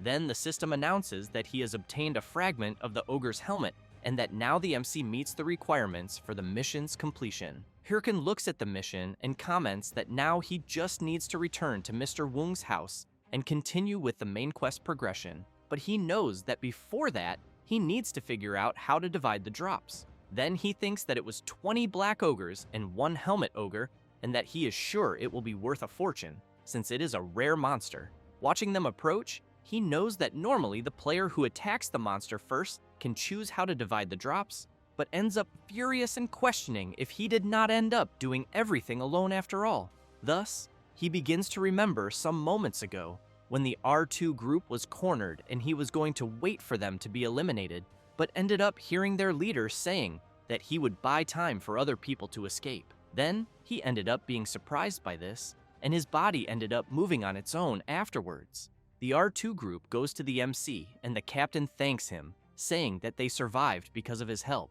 Hirkan takes a deep breath and thinks that at least they are grateful. However, the captain becomes serious and makes it clear that he does not think they can let the MC leave so easily. Hirkan thinks that he should have guessed that nothing is more important than money. The R2 group captain grabs the MC and comments that he will take a picture, but the guy from the musical family group says that he cannot let him do that, since he was the first to arrive there. Hirkan wants to know what the hell they think they are doing.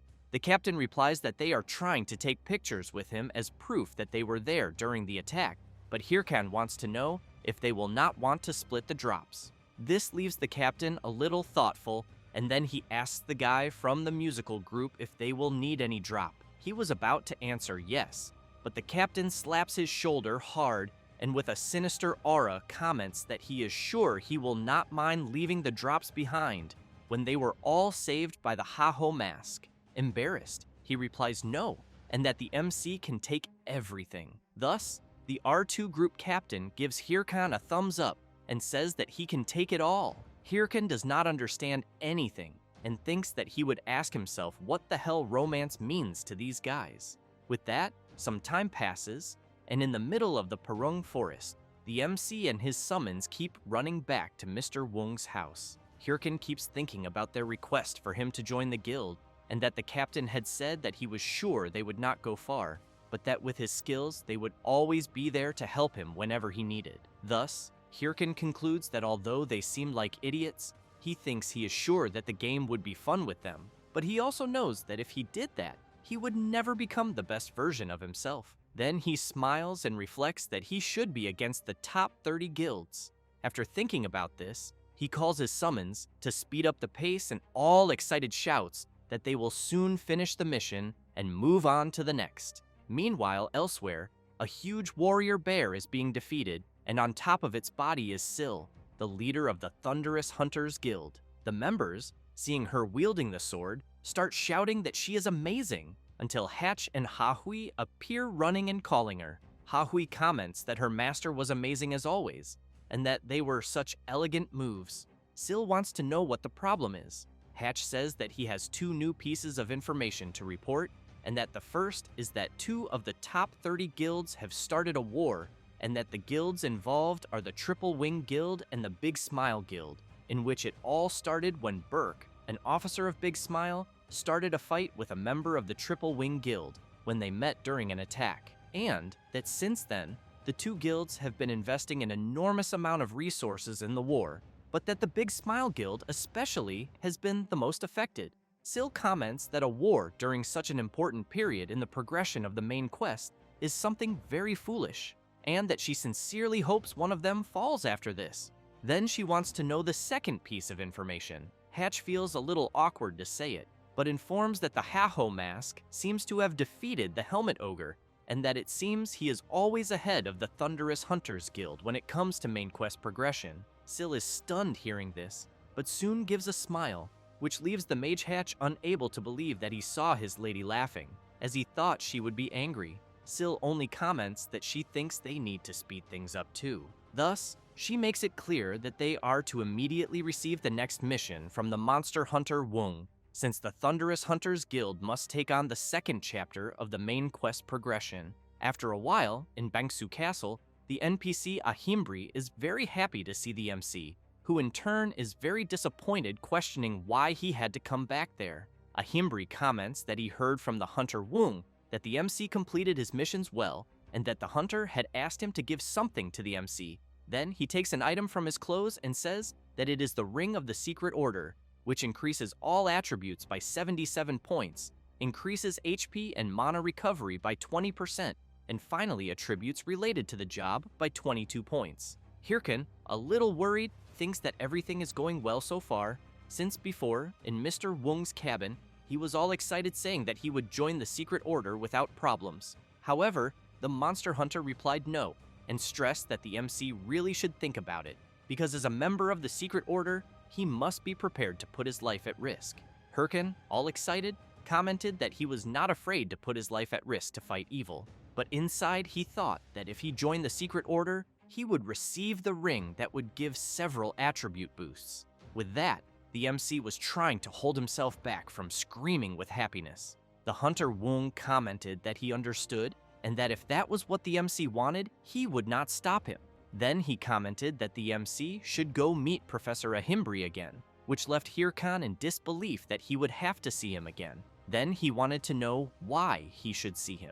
Wung explained that Ahimbri was also a member of the Secret Order, and that he would give the emblem of the order. Hirkan was quite frightened, because he knew that bastard Ahimbri would not give anything for free, and he was not wrong in the end, since the NPC, making a bizarre face, asks the MC to say please for him to give the ring. However, furious, Hirkan slams his hand on the ground, which catches the NPC's attention. Thus, the MC wants to know if the professor is going to keep doing this every time. Then he goes upside down and, trembling all over, starts begging the professor to please give him the ring. Ahimbri just keeps laughing at the MC's face. After getting the ring, Hirkan knows that the reward is too good to refuse. The NPC then comments that now that the MC is part of the Secret Order, he will give him a mission. Then he summons something in his hand and makes it clear that now what the MC needs is a mission that will make him stronger, and that is why he will go to the war zone next. Hirkan looks at the mission in front of him and cannot believe it, since it is a place where there are several bizarre creatures, and the place is in complete chaos, being a true scenario of a chaotic war zone. Thus, after arriving at his destination, Hirkin is impressed since he is standing before the war zone because he knows that in this place there is an endless wave of monsters coming from beyond the castle walls, and that the creatures keep appearing for a certain time, which makes the raid more dangerous than normal ones. But on the other hand, the person is rewarded according to the amount they manage to kill, so it is possible to make a lot of money from it. Then he checks his Warzone mission, in which he needs to defeat the monsters coming from beyond the castle walls, and that the reward ranking will be defined based on the number of monsters eliminated. Thus, he thinks that he had been waiting to go there before he reincarnated but couldn't because the guild members didn't want to. While walking through the area again, he thinks that he will first make some preparations. Someone is watching him from afar. The person thinks they found him, and observing the MC closely, believes they found the Ha-Ho mask.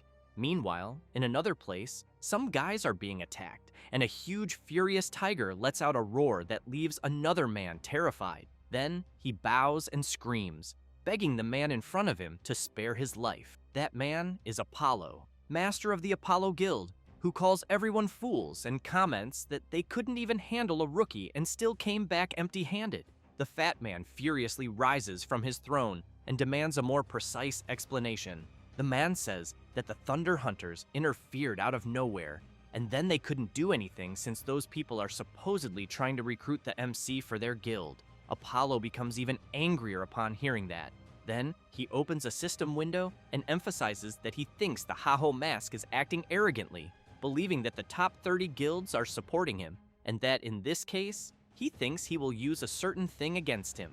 In another place, Heavybean, an officer of the Big Smile Guild, one of the top 30, receives a message from Apollo. He takes a deep breath and wonders what the fat man wants now, then answers the call and asks what he desires. Apollo says he has a favor to ask and requests that he teach the player Ha-Ho mask a lesson. Heavybean wants to know if it is that rookie who has been rising recently and why. The fat man grits his teeth and says that the Ha-Ho mask dared to touch his guards and did not apologize. Then he yells that, in other words, he made a fool out of him. Heavybean is surprised by that, and, furious inside, thinks that means it is nothing serious, but apologizes to Apollo and emphasizes that he thinks he cannot do that because a guild like Big Smile should not get involved in such matters. The fat man becomes serious and makes it clear that there is no other choice since, from now on, he will stop sponsoring the Big Smile Guild. Then he wants to know if it was not thanks to his sponsorship that the guild entered the top 30. Heavybean begins to get angry, while Apollo continues saying that if he cannot fulfill a simple favor, then it makes no sense to continue sponsoring him. The guild officer slams the table and calls out Apollo. With a completely different expression, he says that now that he thinks about it, the Ha-Ho mask is just a piece of trash, and that he will teach him a lesson. Then he makes it clear that he will contact him as soon as the matter is settled. After ending the call, he goes crazy and starts screaming that rejecting this request would cost the guild a lot. But on the other hand, he knows that attacking the Ha-Ho mask would ruin the guild's reputation. Then he wonders why the hell Apollo is trying to make his life harder than it already is, until someone approaches, wanting to know if he needs help. That is Cho Wurung, a reserve affiliate of the Big Smile Guild, who wants to know if she just needs to eliminate the MC. Heavybean thinks that if he leaves this matter to her, who is not an official member of the guild, he might avoid tarnishing the guild's reputation. Then he wants to know if she thinks she can handle the Ha-Ho mask. Cho Wurung asks Heavybean to leave the matter to her and emphasizes that she owes her life to him. With a sinister expression, she emphasizes that to reward him, she will definitely eliminate the Ha-Ho mask. Back in the war zone, a soldier beats the drum and shouts for all participants to gather at the castle gate. Quickly, several contestants approach. Begley, captain of the Turb Castle Wall administration, shouts explaining that they are opening the gate and makes it clear that he thinks everyone should be prepared. Hirkan thinks that he knows Begley is a main NPC. The administration captain emphasizes that outside the walls, it is a lawless zone full of monsters, and that the castle gate will open again after 144 hours, and that the reward will be based on the number of monsters killed. However, he makes it very clear that the gate will not open until then, and that everyone should keep that in mind. In addition, they will be giving a special mission, the Blue Giant one, in which they need to defeat the Blue Giant, a mutant that appears in the war zone, and the reward will be a unique skill book. Hirkan is quite impressed to hear that and wonders if the reward will really be a unique skill book, since he knows that such a thing grants a unique rank skill and that he only saw that a few times during his past life. So he really wants to know how they are giving that as a reward. Thus, he looks back and, seeing the expression of the contestants upon hearing about such a reward, also wonders if it is not too much. The participants begin to comment among themselves that they need the unique skill book. Then, they stare at the MC since they know he is the strongest among them and that this means they will have to join forces to eliminate him. Hirkan thinks that he doesn't believe it is a matter of being able to defeat the Blue Giant or not. Then, while he prepares, Bagel shouts asking everyone to get ready and open the gate. As soon as the gate opens, the MC rushes forward at high speed ahead of everyone and thinks that he just needs to be the first. The contestants can't believe the incredible speed of the Ha-Ho mask and start shouting that they need to chase after him as fast as possible, until Cho Woo-rung, in the middle of everyone, comments that she has an idea and wants to know why they don't form a team among themselves. One of the contestants goes to Cho Woo-rung, who is just a rookie, and wants to know if she thinks she can say anything about what they should do.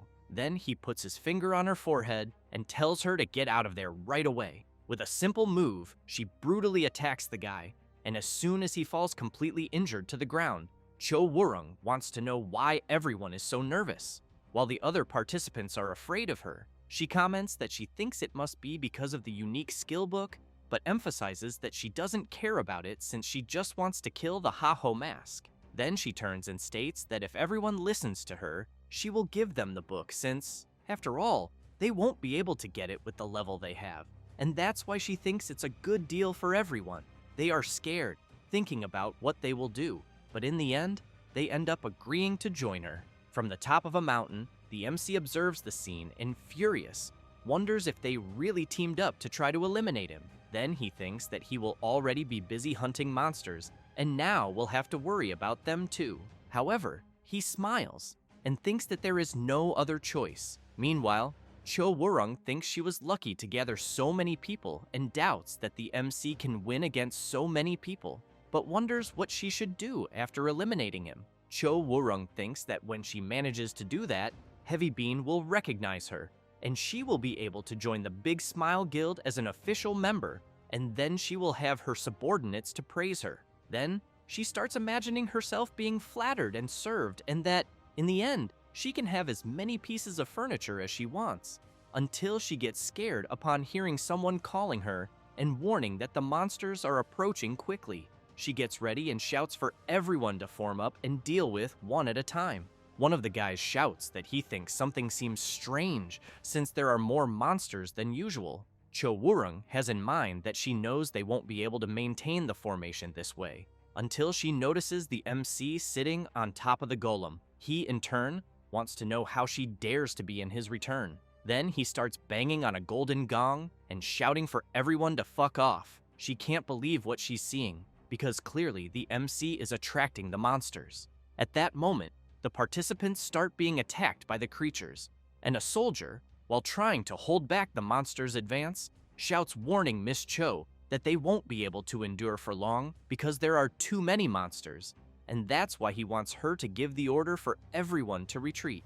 Cho kills a creature and thinks that she knows the plan was ruined because she wanted to ambush the MC while he was hunting, but in the end, the ones who got ambushed were them, until she has an idea and orders everyone to hold out as long as they can, because once the lure fades, the monsters will calm down. Then she makes it clear that she will take care of the MC personally. Thus, she rushes out at high speed, jumping from creature to creature, thinking that while the small fish serve as bait for the monsters, she will handle the MC alone.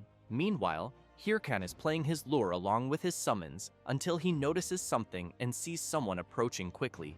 Cho, as soon as she arrives where the MC is, calls him out and challenges him to a one-on-one duel. He smiles and wants to know if she really thinks he will accept. Then he wants to know if she is the leader of the damned little group ahead.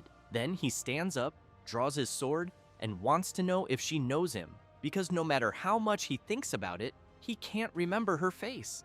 And it's quite strange for someone he's never met to want so badly to eliminate him. Cho thinks she knows very well that she can't expose her connection to the Big Smile Guild, so she says she just wants to eliminate a competitor who seeks the unique skill book. Hirkan wants to know if that's really true, but soon launches an attack and, while she blocks, makes it clear that she's lying. Thus, he says it's written all over her face that she doesn't care about the skill book. Cho readies her daggers and tries to strike the MC, who in turn blocks her assault and thinks her movements aren't bad. But he quickly crouches and unleashes his Bone Bomb skill. An explosion occurs, but she manages to dodge by jumping back. Hirkan is impressed to see that she managed to evade his attack and emphasizes that there's no way someone so skilled could be unknown, so he wants to know what group she's from. Cho wants to know which one the MC thinks she's from. Then she activates her clock and says that if he's curious, why doesn't he try to find out? Thus, she activates her battle armor and releases an intense power throughout her body. Hirkan concludes that she's really serious because she even activated the armor. Observing her more closely, he reflects that if he eliminates her, he won't know which guild she's from, but he knows she's not an opponent to play around with. Then he understands he's in quite an annoying situation, but still prepares himself and tells her to give it her all. While Cho says she will start with everything right from the beginning, the MC's summons watch her while eating popcorn. She notices the summons and wants to know what the hell is going on. Hirkan tells her not to feel bothered by his summons because he ordered them not to interfere. Cho is intrigued and wants to know why. Hirkan wants to know if she didn't challenge him to a one-on-one duel, so why would he summon creatures for a duel? She becomes even more intrigued by the answer and thinks she had imagined he would just be a superficial guy based on his previous actions, but also seems to have an innocent side. Then she knows that because of that, his death will be inevitable. Thus, she charges at him with everything she has, but is very surprised to see her attack being blocked. Hirkan laughs and wants to know what she's doing because nothing has changed from before. However, she moves behind the MC in the blink of an eye and strikes him. Hirkan becomes concerned and questions whether her speed really increased in an instant. She stares at him with a sinister look and makes it clear that she's not done yet, then unleashes several consecutive attacks in a matter of seconds. Hirkan is attacked from all sides and soon falls to his knees on the ground. Cho comments that he's being really cute since he's even making the pose of a chair on the floor. However, she doesn't care and charges at him again, shouting for him to die for going against Heavy Bean. The MC keeps his head down, but someone trips Cho. It's one of the MC's summons. She is startled, trying to understand what the hell just happened. Hirkan smiles and, while preparing his attack, comments that she's from the Big Smile Guild then. She's frightened seeing the attack coming her way and thinks she won't be able to defend in time. Thus, she's hit, and after a while, the MC ties her to a tree. Then he goes up to her and wants to know why the Big Smile Guild is hunting him. Cho laughs and wants to know if he really expects her to answer his question. The MC wants to know if she isn't Cho Wurong, Heavy Bean's subordinate from the Big Smile Guild. She gets embarrassed and replies that she's not from there. The MC tells her not to lie because he already knows everything. She's shocked and wants to know how he found out. Hirkan thinks he knows that before his regression, she was one of Heavy Bean's most famous subordinates, but that he had never fought her before, and that's why it took him a while to realize it. Thus, he replies that he basically has his sources. However, he wants to know why Big Smile is after him since he knows he didn't get involved with them. Cho takes a deep breath and says she doesn't know, but soon screams asking the MC to eliminate her once and for all. Hirkan says he would never do that and makes it clear that it would be a waste to let someone like her die. But he thinks that besides that, he knows she'll resurrect after 2 days anyway, and that it's better to leave her tied there rotting until he sees something on his watch and questions if the blue giant really appeared. Thus, he turns around and, while leaving, makes it clear that if she tries any funny business again, he'll eliminate her once and for all. Cho lowers her head and thinks that the MC saw through her plan and was one step ahead the whole time. But even so, he said it would be a waste to eliminate her, so she wonders what kind of idiot he is. Then Cho starts trembling all over and, with a completely new feeling she's never experienced before, wants to know how Mask Haho dared to flirt with her. After some time, Heavy Bean is receiving a call from Cho Wurung, and she apologizes. Then she says she failed to eliminate Mask Haho. Heavy Bean says she did well and asks her to rest. Cho replies that she understands and apologizes again. After the call ends, Heavy Bean goes crazy with rage and shouts that even she, whom he trusted, failed. However, he knows he needs to think positively because Apollo still doesn't know and might try again. Then Apollo calls him and wants to know if Mask Haho has already been eliminated because he heard news that one of the top 30 guilds, Big Smile, was defeated by him. The chubby guy also points out that if this is made public, he wants to know what Heavy Bean thinks will happen. He's embarrassed, feels his soul leaving his own mouth, and thinks that everything happening is because of that damn Mask Haho. And while thinking about him, he keeps cursing him. Meanwhile, he wants to know why he's suddenly feeling an itch in his ear. Meanwhile, the MC arrives where the blue giant is, and, all excited, summons his invocations to deal with the creature as quickly as possible. However, it takes longer than the MC expected, and he is completely exhausted. On the ground, he comments to his invocations that he barely managed to defeat the level 85 blue giant. After unequipping his battle armor, he wants to know why the blue giant has the HP of a level 100 monster, since he didn't expect it to take 30 minutes to defeat it, even going all out. Hirkan thinks about some people and comments that he should thank those idiots who ended up killing themselves, as he believes that if it weren't for that, they would have stolen his monsters. But he soon remembers Cho, gets furious, and concludes that there's no way he needs to thank them. Then he recalls the conversation he had with her and thinks about the Big Smile Guild hunting him, wondering why, since he's never encountered them in this life. He also remembers that before the regression, due to his guild's sudden rise, the top 30 guilds felt threatened and tried to eliminate them by working together, and he knew that among them were Sill's Thunder Hunters. So he questions whether this could also be her doing, as he suspects something is wrong. Thus, he tries to think of something but soon shouts that he's no good at that. Then he calls his invocations to make things clearer, because if anyone gets in his way, he will eliminate them. Next, he sees that there are 138 hours left until the event ends, and, all excited, comments that now they will start making money. 138 hours later, the castle gate opens and the participants return angry, saying that it was really difficult this time. One of them emphasizes that they shouldn't have messed with the Haho mask. His friend comments that it was all because he wanted to listen to that Cho Wurung. However, he gets nervous and yells, wanting to know how that was his fault. At that moment, the MC appears covered in cash and makes it clear to them that they don't need to fight since the day is beautiful. But upon noticing one of their faces, he quickly wants to know what's wrong. Then he starts mocking them, saying they're idiots who came back empty-handed.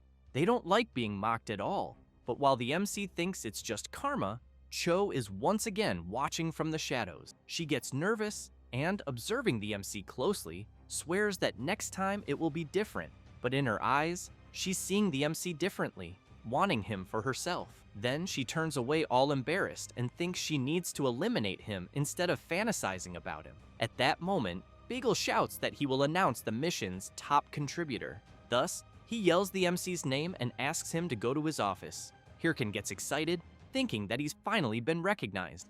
It doesn't take long for him to reach the office of the administrative captain, who comments that the MC was truly incredible since he defeated the most monsters and even the blue giant, so he thanks him for his efforts. However, he says that lately, more strange monsters have been appearing, blue-skinned monsters with ice energy, and some they had never seen before, like the blue giant that the MC defeated, and he firmly believes they are coming from the ice mountain.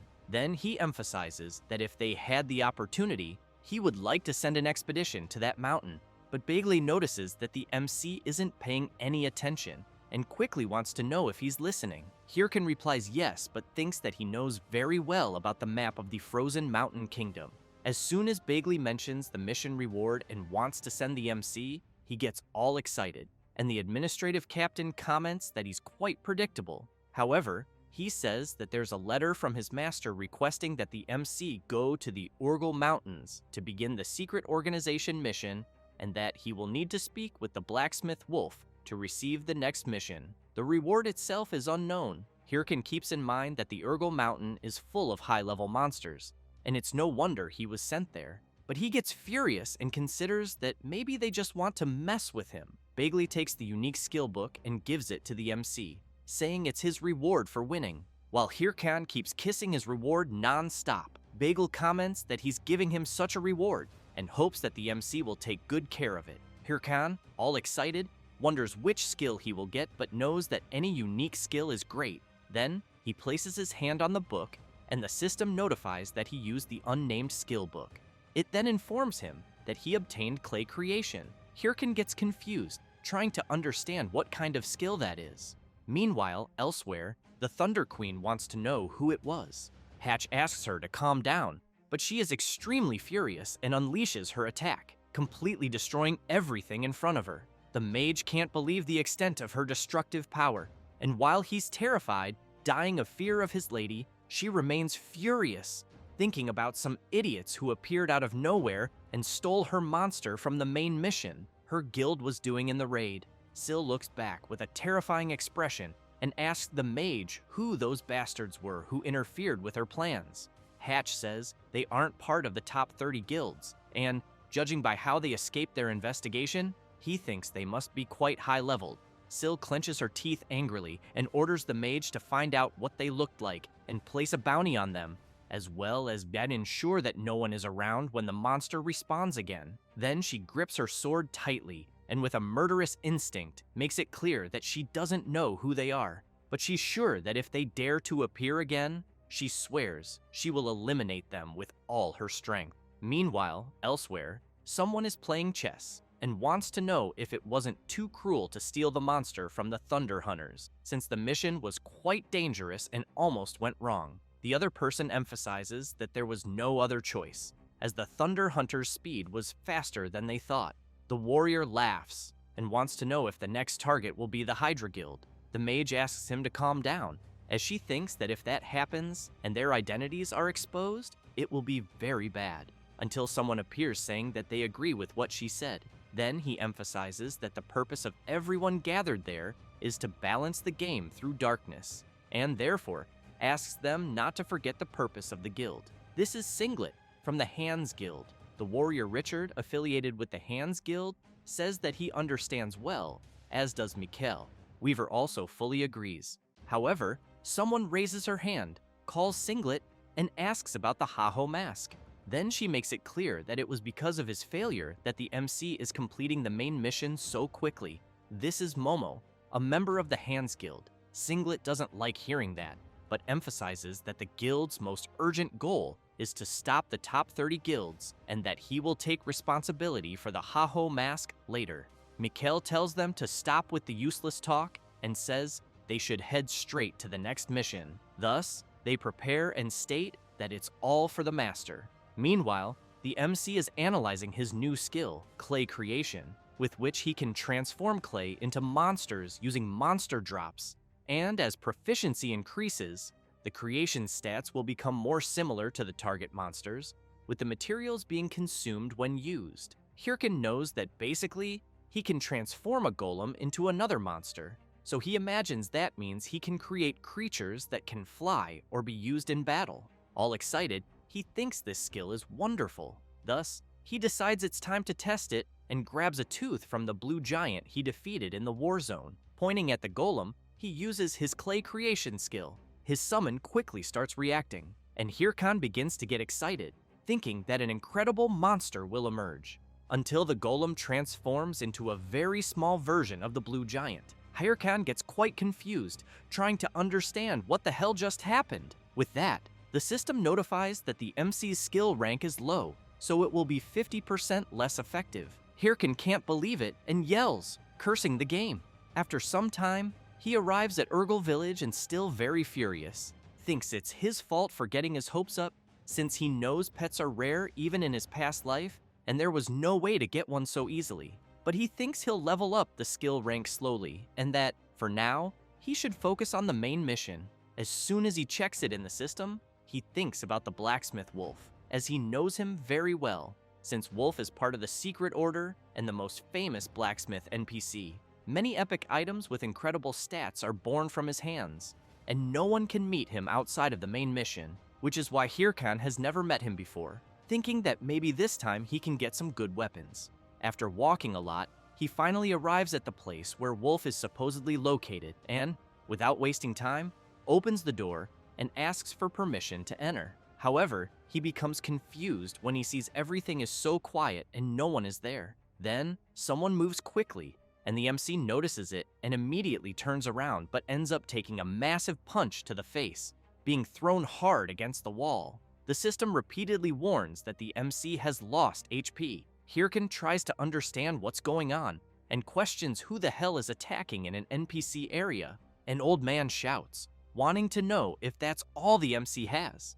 Then he slams his huge hammer onto the ground and makes it clear that newcomers these days are all weak since they were stronger back in his time. This is the blacksmith NPC Wolf. Hirkan thinks about what to say and ends up asking if the old man is really the blacksmith Wolf. He replies yes, and the MC wants to know why he was attacked. Wolf answers that it was just a test for new members of the order, as they are not a secret order for nothing. Hirkan goes crazy with anger and questions if the old man is mocking him, since who would attack someone out of nowhere just for a test? However, he soon sees a system notification informing that he obtained the title, the first to speak with Wolf, and that his work-related stats increased by 25 points, as well as the title, the first to survive the blacksmith, increasing his HP by 25%.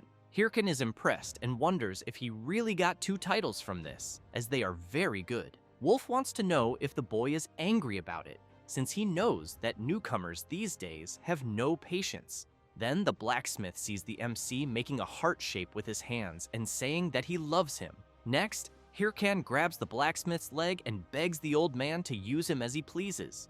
Wolf wants to know what the hell is wrong with him and calls him crazy. The MC keeps trying to flatter the old man, and Wolf starts getting scared by the MC's behavior until he throws a bag in his face and tells him to get lost. Then, he kicks Hirkan out and orders him to go to the Bahim forest to deliver the bag. Hirkan stumbles down the stairs and falls face first onto the ground. The MC begins to get up and excited, thinks he'll endure being cursed at and attacked, since he knows that NPC gives out titles easily, and he'll do whatever it takes to make it happen again. At that moment, a system notification arrives informing that a new mission has been registered, being the request of NPC Wolf, in which the MC must deliver the bag to those who reside in the Bahim forest, and the reward will be being recognized by the blacksmith. Hirkan gets excited, knowing that those who live in the Bahim forest are elves. However, he thinks there's a problem, since he knows elves are generally hostile toward humans, live hidden in the forest, and are even harder to find because they move around frequently. Then he thinks that, in his past life, people made maps to find them, but he doubts that a bit, since, in the first place, he doesn't understand why they're so obsessed with elves. Therefore, he figures he'll have no other option.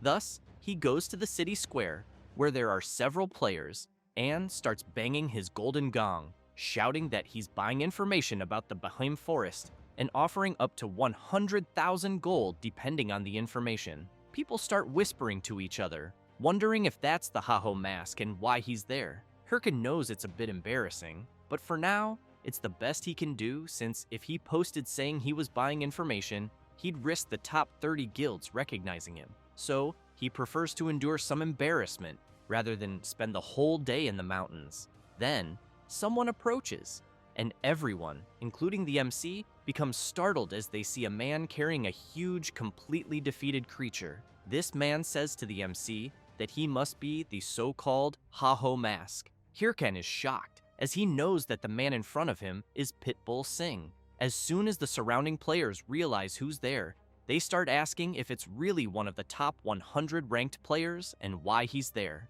They quickly begin speculating that maybe Singh came because he plans to fight the Haho mask, who in turn knows he fought Singh in his past life and back then managed to defeat him, though he also knew that Singh was a very skilled fighter. However, he thinks he can't guarantee victory this time. One of the players asks if the Haho mask isn't strong enough to defeat Pitbull Singh. Another comments that Singh got the nickname Pitbull because of the cruel way he defeats his enemies, and that his level is much higher than the Haho masks. They keep saying that the MC doesn't stand a chance against him, and that they believe Pitbull Singh could defeat the Heiho mask with one hand. Hirkin goes crazy with rage hearing the other players' comments, and immediately yells at them to shut up or he'll eliminate them first. Then he's surprised when someone mentions hearing that he's buying information about the Behemoth Forest. Singh approaches the MC with a sinister aura and says he'll tell him everything about the forest. Hirkin wonders if the big guy really knows about the Behemoth Forest or if it could be a trap, so he decides to ask about his price. Singh starts talking about the price, and both Hirkin and the other players wait anxiously to hear what the big guy will say. However, the furious Pitbull says that the price is that he'd like to confess his love, which leaves the MC completely confused, not understanding anything. The players around them become embarrassed and wonder if the infamous Pitbull Singh is really confessing to the Heiho mask. After leaving the city and heading into the forest, the MC takes a deep breath and wants to know what the hell happened back there. Singh raises his hand and asks the MC to first calm down and control his breathing. Hirkan goes wild and shouts, wanting to know if he thinks he can calm down after such humiliation. Then he says that Singh confessed in the middle of the square, and now the whole city is in chaos, and that's why they had to run into the forest to escape the crowd. Singh tries to explain, but the MC interrupts him and makes it clear that he doesn't like men, and therefore has to reject his confession. As soon as he says that, silence fills the area, and Pitbull gets irritated, wanting to know what the MC is implying since he never confessed. Hirkin is confused, not understanding anything. Singh says that a few months ago, as usual, he was hunting around there until something caught his attention, and he saw that it was just a rabbit. Then someone approached the rabbit, saying it shouldn't be wandering alone. He was immediately impressed, and says that's when he met her, realizing she was the most beautiful being in the world they live in. But as soon as he tried to do something, she suddenly ran away as if terrified and never appeared again. So he waited for months in the same place, hoping she would return someday. Hirkin imagines the scene and can't believe it. Singh continues, saying that he gathered all kinds of information about elves from the local NPCs. The MC immediately wants to know if he wasn't being a stalker. However, Singh explains that even after visiting every place, the locals only said they had seen an elf once before, but he never found anything, until, when he was thinking of giving up, he heard the Heiho mask looking for information about elves, and decided to ask for help.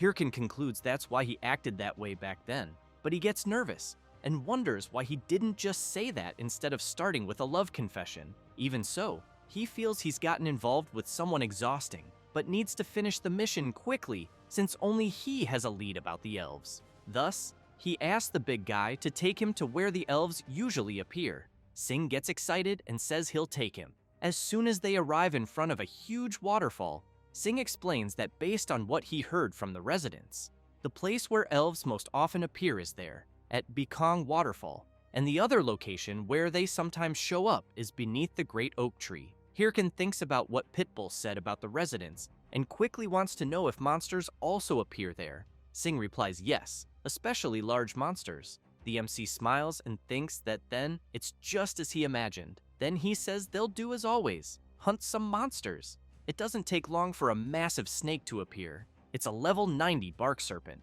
Singh says he'll handle it quickly, but Hirkin tells him to wait and says he'll take care of it alone. Singh asks if the MC is sure about that since the creature's level is quite high and it won't be easy. Hirkin asks who he thinks he's talking to and then dashes forward at high speed, shouting that he's the Heiho mask.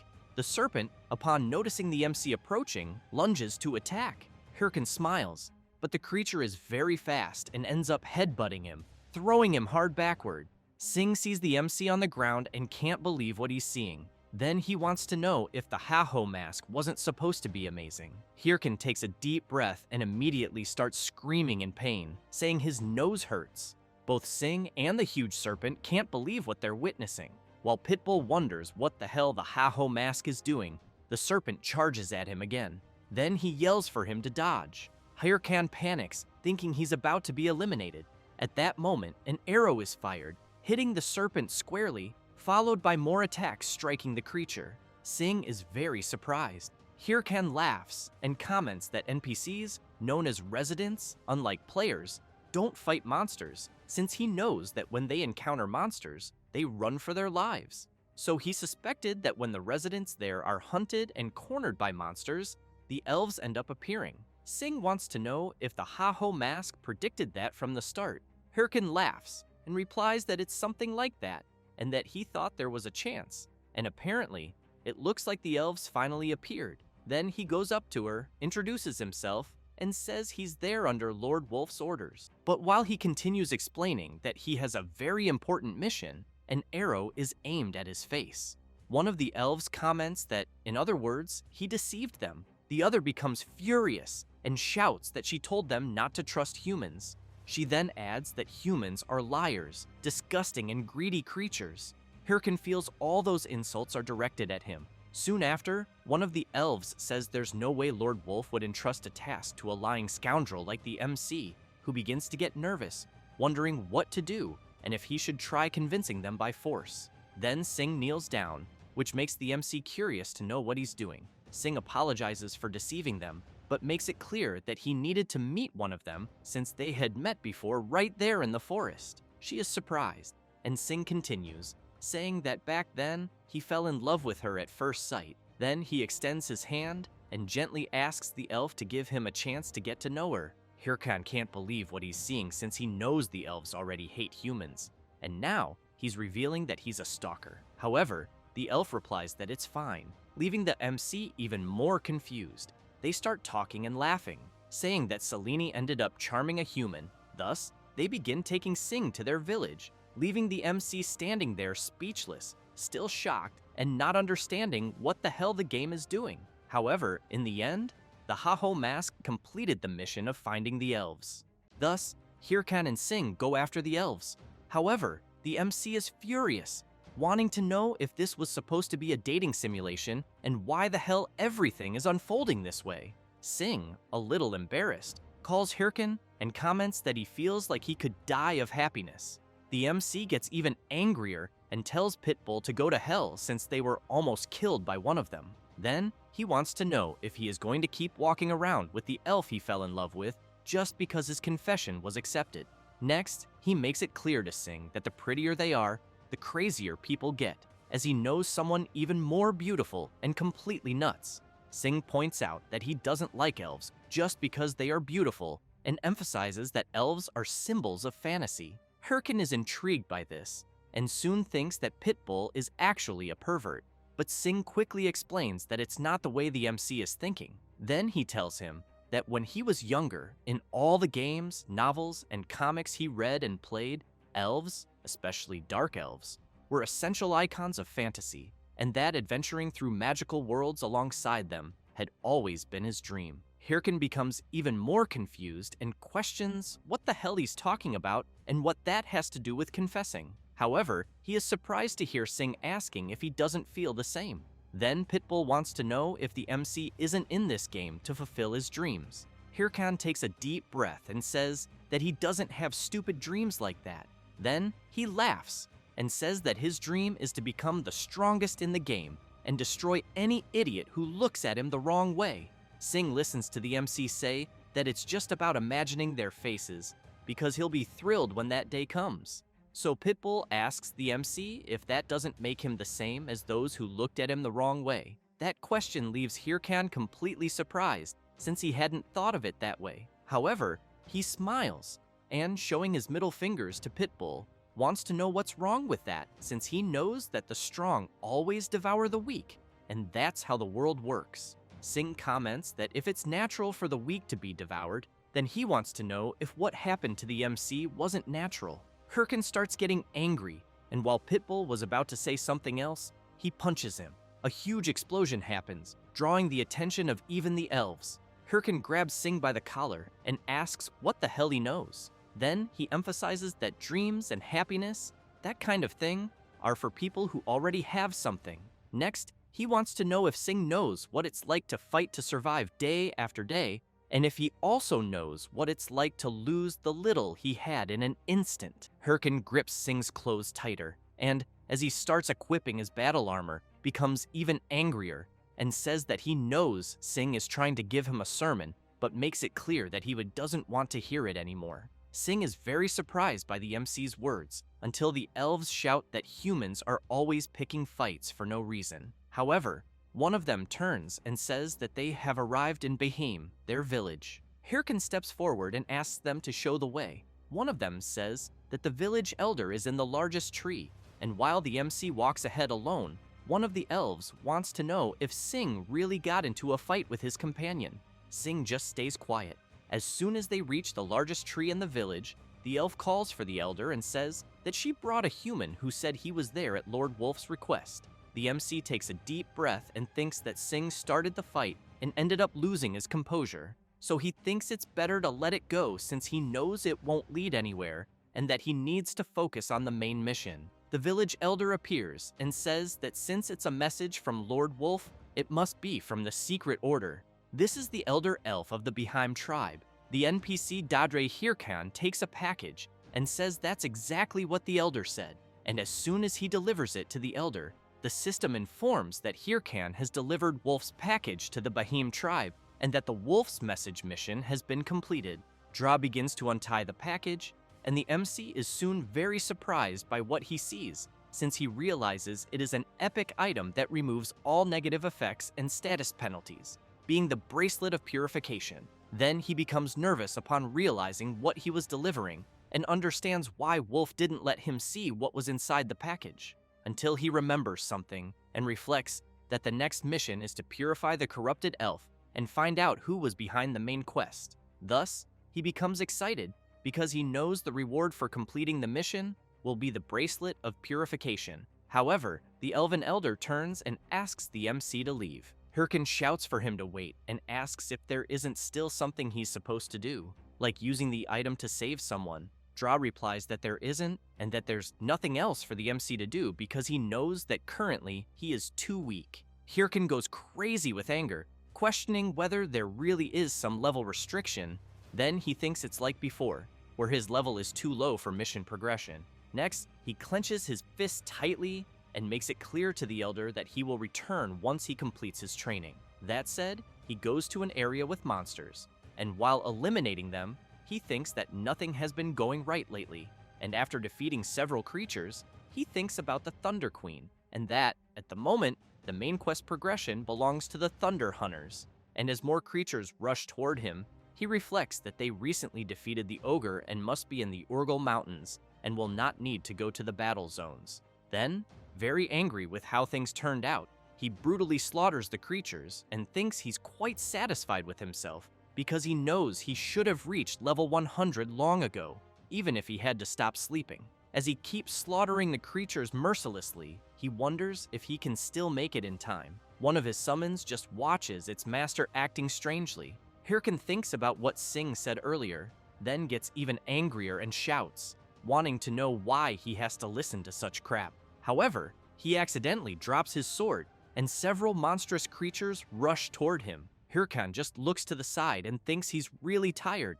The creatures keep advancing, and the MC just stands still, doing nothing. Meanwhile, in another place, the elf is showing a strange rabbit, and after Sing tells her what happened, she says that so that's what happened between him and the MC. Sing emphasizes that he knows he overreacted and meddled, but he takes a deep breath, and the elf smiles and asks why he doesn't just apologize honestly, as she thinks it might not be as hard as he believes. Sing is surprised by her attitude, and she asks if that's not what friends do. Back at the MC's battle, the creatures are very close to attacking him until Pitbull appears and lands a tremendous punch on the beast, leaving even Hirkan surprised. Sing turns and says he's there to apologize, and that, apparently, he arrived just in time. Hirkan remains very surprised and confused.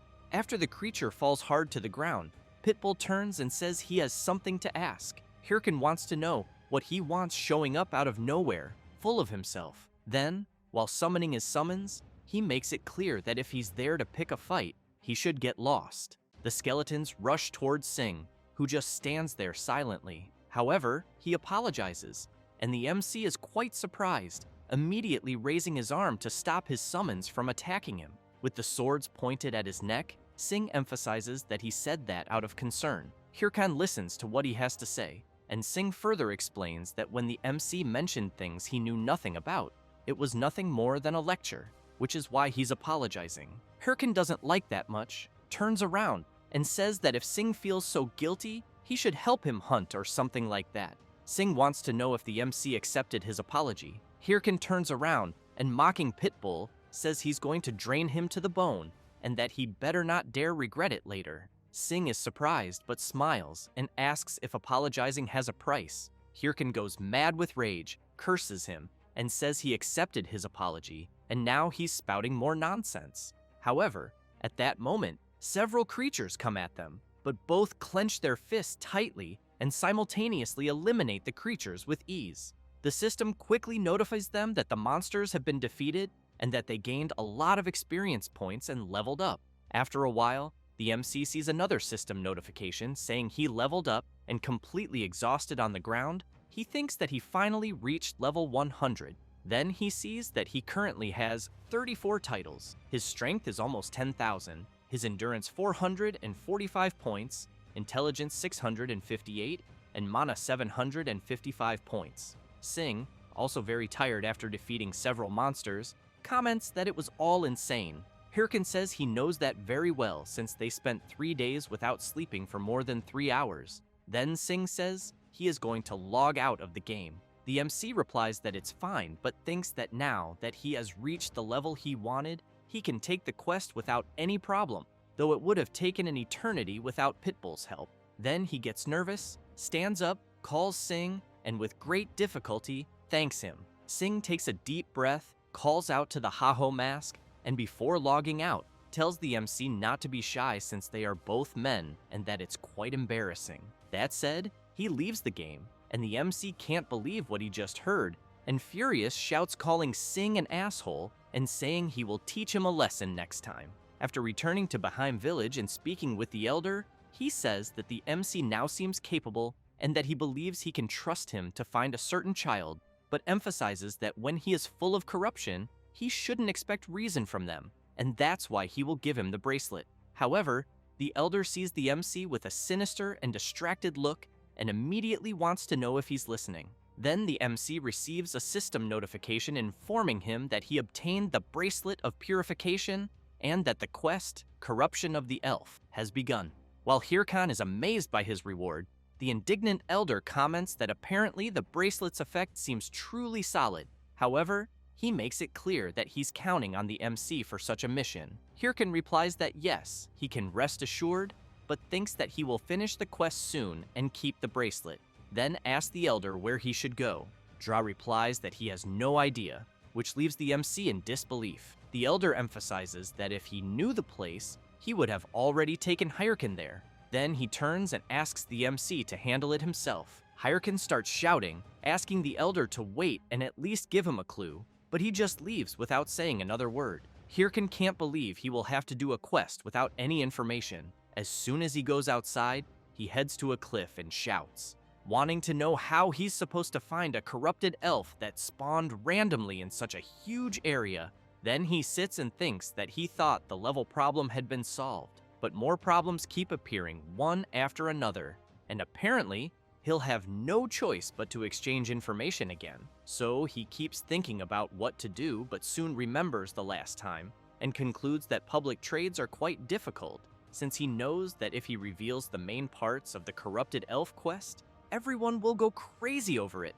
That's why he knows he can't make it easy, as he has his own methods. Besides, he knows it's not confirmed yet, but that in reality, the corrupted elf's role is to raise a monster army, meaning that many monsters will appear near a corrupted elf. With that in mind, he plans that if he goes after buying information about newly spawned monsters, some idiots will bring him reports. Then, he'll gather all of them and use that to deduce where the corrupted elf from his quest is. But while he shouts, boasting that he's the greatest genius of all time, someone slowly approaches, wanting to know if he's looking for information about monsters. Hirkan immediately turns around, thinking the first idiot has arrived, and says yes. However, he's left very surprised since the person he's seeing is Shev the Slayer. Moments earlier at the Red Bull's advance base, Yell was calling for Shev, and he wanted to know what she wanted. Yell asked if he remembered the anonymous tip about the location of the elf's corruption. Shev said he did, and she told him that a new message had just arrived from the same sender, which surprised him a lot. The message said that a certain person was buying information about where monsters were spawning. Thus, Yell emphasized that this person was offering money for information about recently spawned monsters and wanted to know why out of nowhere. Chev said it could only be a smokescreen where someone who knew an important piece of information about the corrupted elf was trying to throw people off, and that it wouldn't be something useless at this point. Yell said that made perfect sense. Chev pointed out that someone saying they're hunting monsters is just an excuse because they're after something else. Yell got excited and, while grabbing Chev, asked what he thought about monopolizing the information. He smiled and said he'd be back soon, but that he'd be with the goose that laid the golden eggs, saying that while thinking about the MC. Back in the present, Hirkin remained very surprised because he had been thinking of finding some random garbage guild where they'd throw the information at his chest and then take off. But seeing the overwhelming presence of Chev, the Slayer, right in front of him, he wondered why the hell it had to be such a big, overpowered fish. Then he stood up, thinking that for now, the plan was canceled, and he would act silently without leaving any trace of suspicion. But he soon felt crushing pressure since the leader of the Red Bulls Guild was right in front of him, wanting to know if he was thinking about running away. Hirkin quickly summoned his summons, which immediately surrounded Chev. He laughed and remarked that the MC made a smart move, because if he had ordered the summons to attack, he believed the MC would already be dead. Hirkin became worried, thinking it was quite humiliating. Since he knew Chev was right, he wouldn't be able to defeat him. Chev got serious and asked the Heiho mask to respond, but emphasized that he had a physical ability well above a novice's and an information-gathering capacity that surpassed intermediate guilds, so he wanted to know who the Heiho mask really was. Hirkin was very surprised, but tried to take a deep breath and say something, but Chev didn't understand and asked him to be clearer. Hirkin began shouting that everyone. Then he started acting crazy, fell to the ground, and screamed that he was just a stupid novice, and that, on top of that, a bad guy from the Red Bulls Guild was threatening him. Hirkin paused briefly, making a crying face, but soon went back to flailing and shouting that he was only trying to find information about monsters. Chev just remained silent without saying a word, and the MC wondered if his plan to play the fool had worked, and if Chev had fallen for it. Chev took a deep breath and then said that apparently there had been a misunderstanding since he didn't think the MC was the same person from the report. Hirkin stood up, thinking it worked, and said that it was just a misunderstanding and that next time he'd make sure it wouldn't happen again. However, he was completely shocked when he heard Chev mentioning a 5 billion bonus. Thus, while the MC started fantasizing about that amount, Chev made it clear that he heard correctly and that they would give those 5 billion, along with salary, benefits, and incentives. But the leader of the Red Bulls turned and said that if the MC wasn't the person he was looking for, there was nothing he could do. Hirkin ran after him and said that it had always been his dream to join his guild, but he stopped for a moment to think, drooling with the urge to accept the offer, and then shouted for Chev to stop thinking he could buy people with money. Chev commented that the MC's actions didn't match his words. Hirkin said that with that amount of money, he could buy a lot of meat to eat. However, Chev wants to know what the Heiho mask thinks about them offering him the same contract to join the Red Bulls Guild. Hirkin is surprised and replies that it's very sudden and that he would never accept. Chev quickly unleashes his incredible power and, placing his sword on the MC's neck, wants to know if even then he would still say no, making it clear that if he doesn't join, he'll consider him a rival and eliminate him right there. Hirkin swallows hard but still answers no, which leaves Chev very surprised. Then, while the MC releases his power and equips his battle armor, he makes it clear that he will not depend on anyone's strength because he will become stronger on his own, even if it means dying there. Chev remains silent, and the MC, while signaling to his summons, also makes it clear to Chev that he better be ready because once he becomes stronger, they will be the first ones he crushes. However, Hirkin becomes completely confused when he sees Chev sitting near the cliff, commenting that the view is quite beautiful from up there. Thus, he wants to know what the hell he's doing. Chev says something about the Red Lake, which confuses Hirkin even more, Chev tells him that his guild confirmed it's true that there has been an explosive increase in monsters spawning nearby. Hirkin wants to know why he's telling him that since they're supposed to be rivals. Chev laughs and wants to know if the MC really thinks he considers him a rival. Hirkin is surprised, and the blonde guy turns around laughing and tells him not to get so full of himself because the Red Bulls are the strongest and bow to no one. That said, he stands up and emphasizes that they were only giving the MC this information because they admire his solo playing spirit, nothing more. Then he says he's leaving. Hirkin stays silent for a moment and then shouts, "Salt Mountain!" Chev turns around surprised, and the MC says that if they're staying away from the elves' territories, then yes, the Red Bulls must be progressing through the dwarves' tower of the main quest, which means they're at Salt Mountain. But he gets angry and shouts, wanting to know what's up with the blonde guy, if he's getting nervous now, and who he thinks he is to call others brats, since he's been playing this game longer than all those idiots. Chev is very surprised by the Ha-Ho Mask's revelation, but suddenly he bursts out laughing, and the MC wants to know what the hell he's laughing at.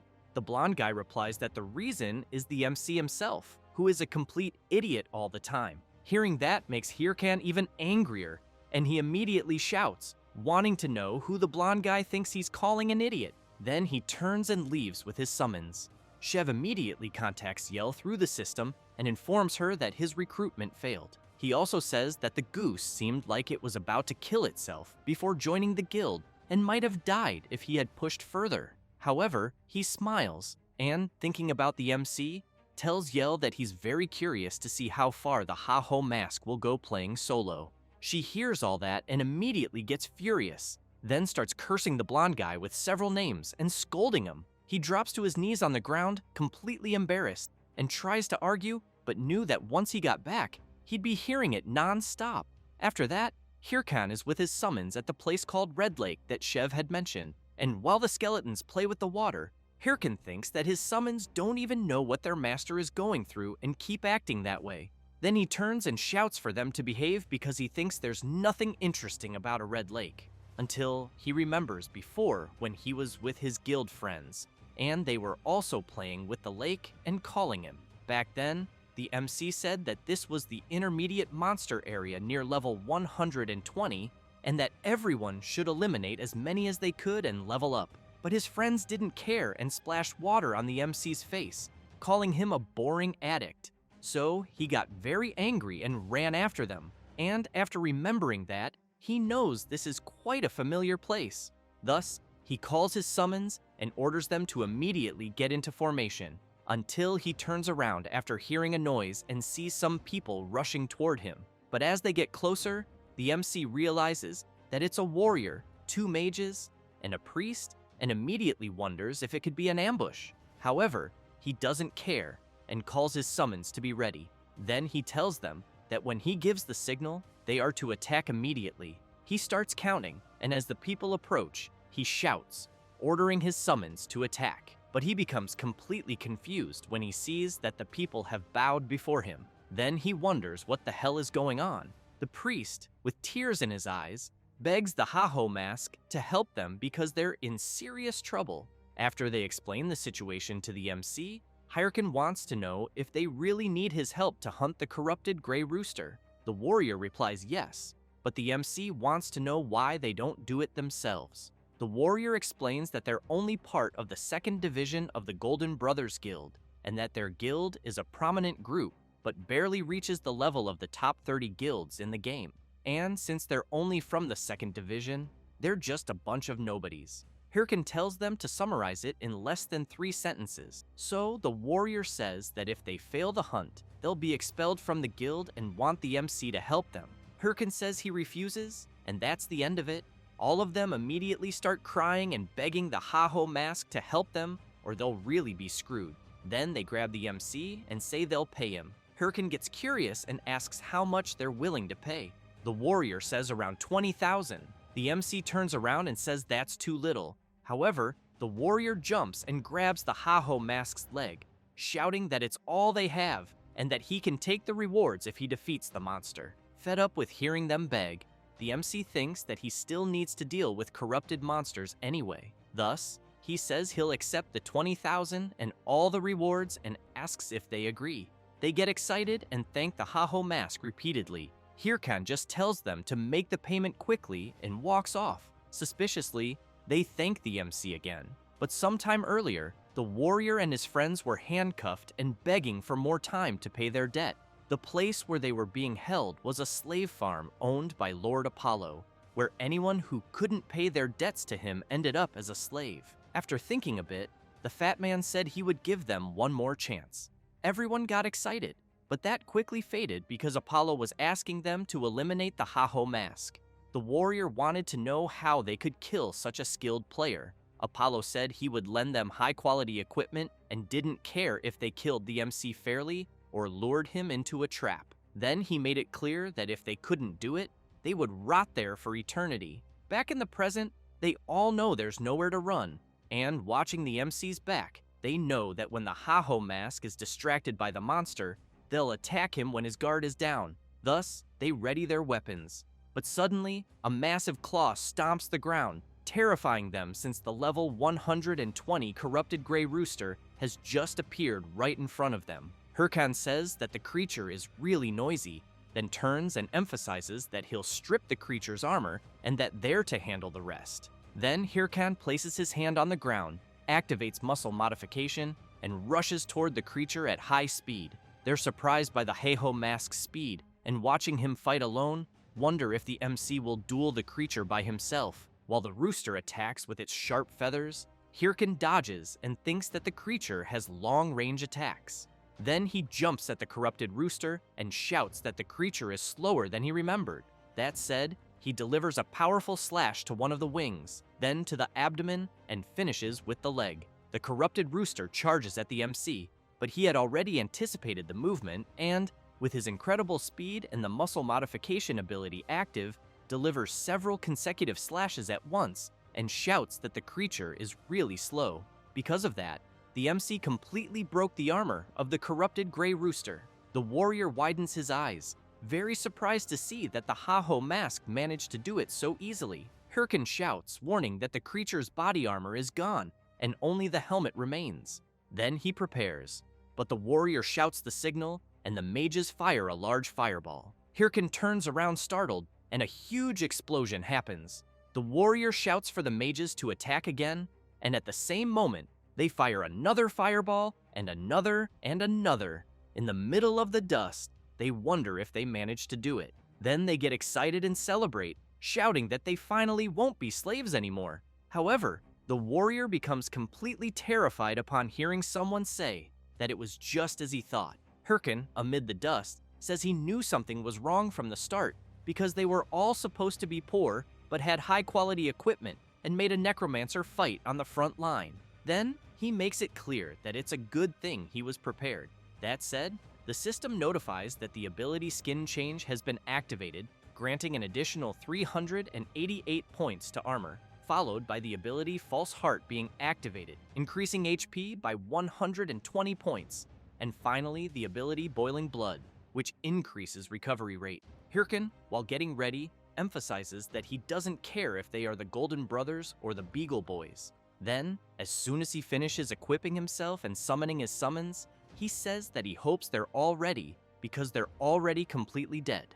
The warrior, very scared, yells for the mages in his group to use magic immediately, but the cockatrice appears behind the MC and his summons, and he wants to know if the warrior's group is sure they want to continue, and they become very scared when they see that even the cockatrice is on the MC's side, who in turn wants to know if they realize they are screwed, until the system informs the MC that a corrupted elf is nearby, which leaves him very surprised, and the elf appears to be furious and soon runs off, and the system warns that he is fleeing, and that the MC will have 3 minutes to capture him, and Hirkan wonders if the elf was after the cockatrice, and why at that exact moment, then calls the warrior's group a bunch of trash, and, while going after the corrupted elf, asks them to at least distract the cockatrice until he returns. Then, he looks back with blood in his eyes and emphasizes that if they run away, he will make sure they die slowly. And so, after going after the corrupted elf, the system informs that less than 2 minutes and 32 seconds remain before the time is up. and Hirkan thinks this is his chance, because if he catches the elf, he will save a lot of mission time. So he becomes excited and concludes it is only a matter of time before he reaches him, and that he will reach first place easily. And with less than 1 minute left, Hirkan pushes forward and charges at the corrupted elf with everything he has. And when trying to land a punch, the MC thinks something is wrong, because even activating everything he can and forcing his body, it seems he still cannot reach the corrupted elf. So he prepares his skill and throws the skeleton bomb at the corrupted elf, who becomes scared when he sees the attack coming his way, and an explosion happens. But the MC cannot believe the corrupted elf managed to dodge his skill, so he runs after him again, thinking the game is just screwing him since this is much harder than he imagined. And with only 10 seconds left, Hirkan becomes surprised, thinking the time passed too fast. And as time runs out, he keeps questioning what he can do. Then he prepares his skeleton bomb skill once more and thinks he cannot afford to fail the main mission. And from far away, he launches his skill at the corrupted elf, who once again dodges, but becomes surprised when he hears the MC saying he does not think it is time for the creature to be giggling. And so the MC appears where his skill was, and, with only 3 seconds left before time runs out, he uses the explosion of his skill to propel himself and charges at the elf, saying the reason he threw the skeleton bomb was solely to gain momentum. And with that, he manages to place his hand on the elf and thinks that he managed to succeed in the end. But the corrupted elf bites his own tongue, and Hirkan becomes very confused seeing that. And without thinking twice, he grabs the elf and slams him into the ground with full force. Furious, the MC wants to know how the corrupted elf had the nerve to bite his own tongue, while the elf only laughs in Hirkan's face. And the MC, while summoning the tiara from his inventory, yells for the elf to wake up immediately. Then he places the tiara on the corrupted elf and yells that he needs to wake up so the main mission can be completed. And at that moment, the tiara activates its power, and the system informs that purification on the corrupted elf has been activated. Then, as the MC hopes it worked, the elf takes out a map and hands it to him, and Hirkan becomes surprised at what it is, and the elf ends up dying right after.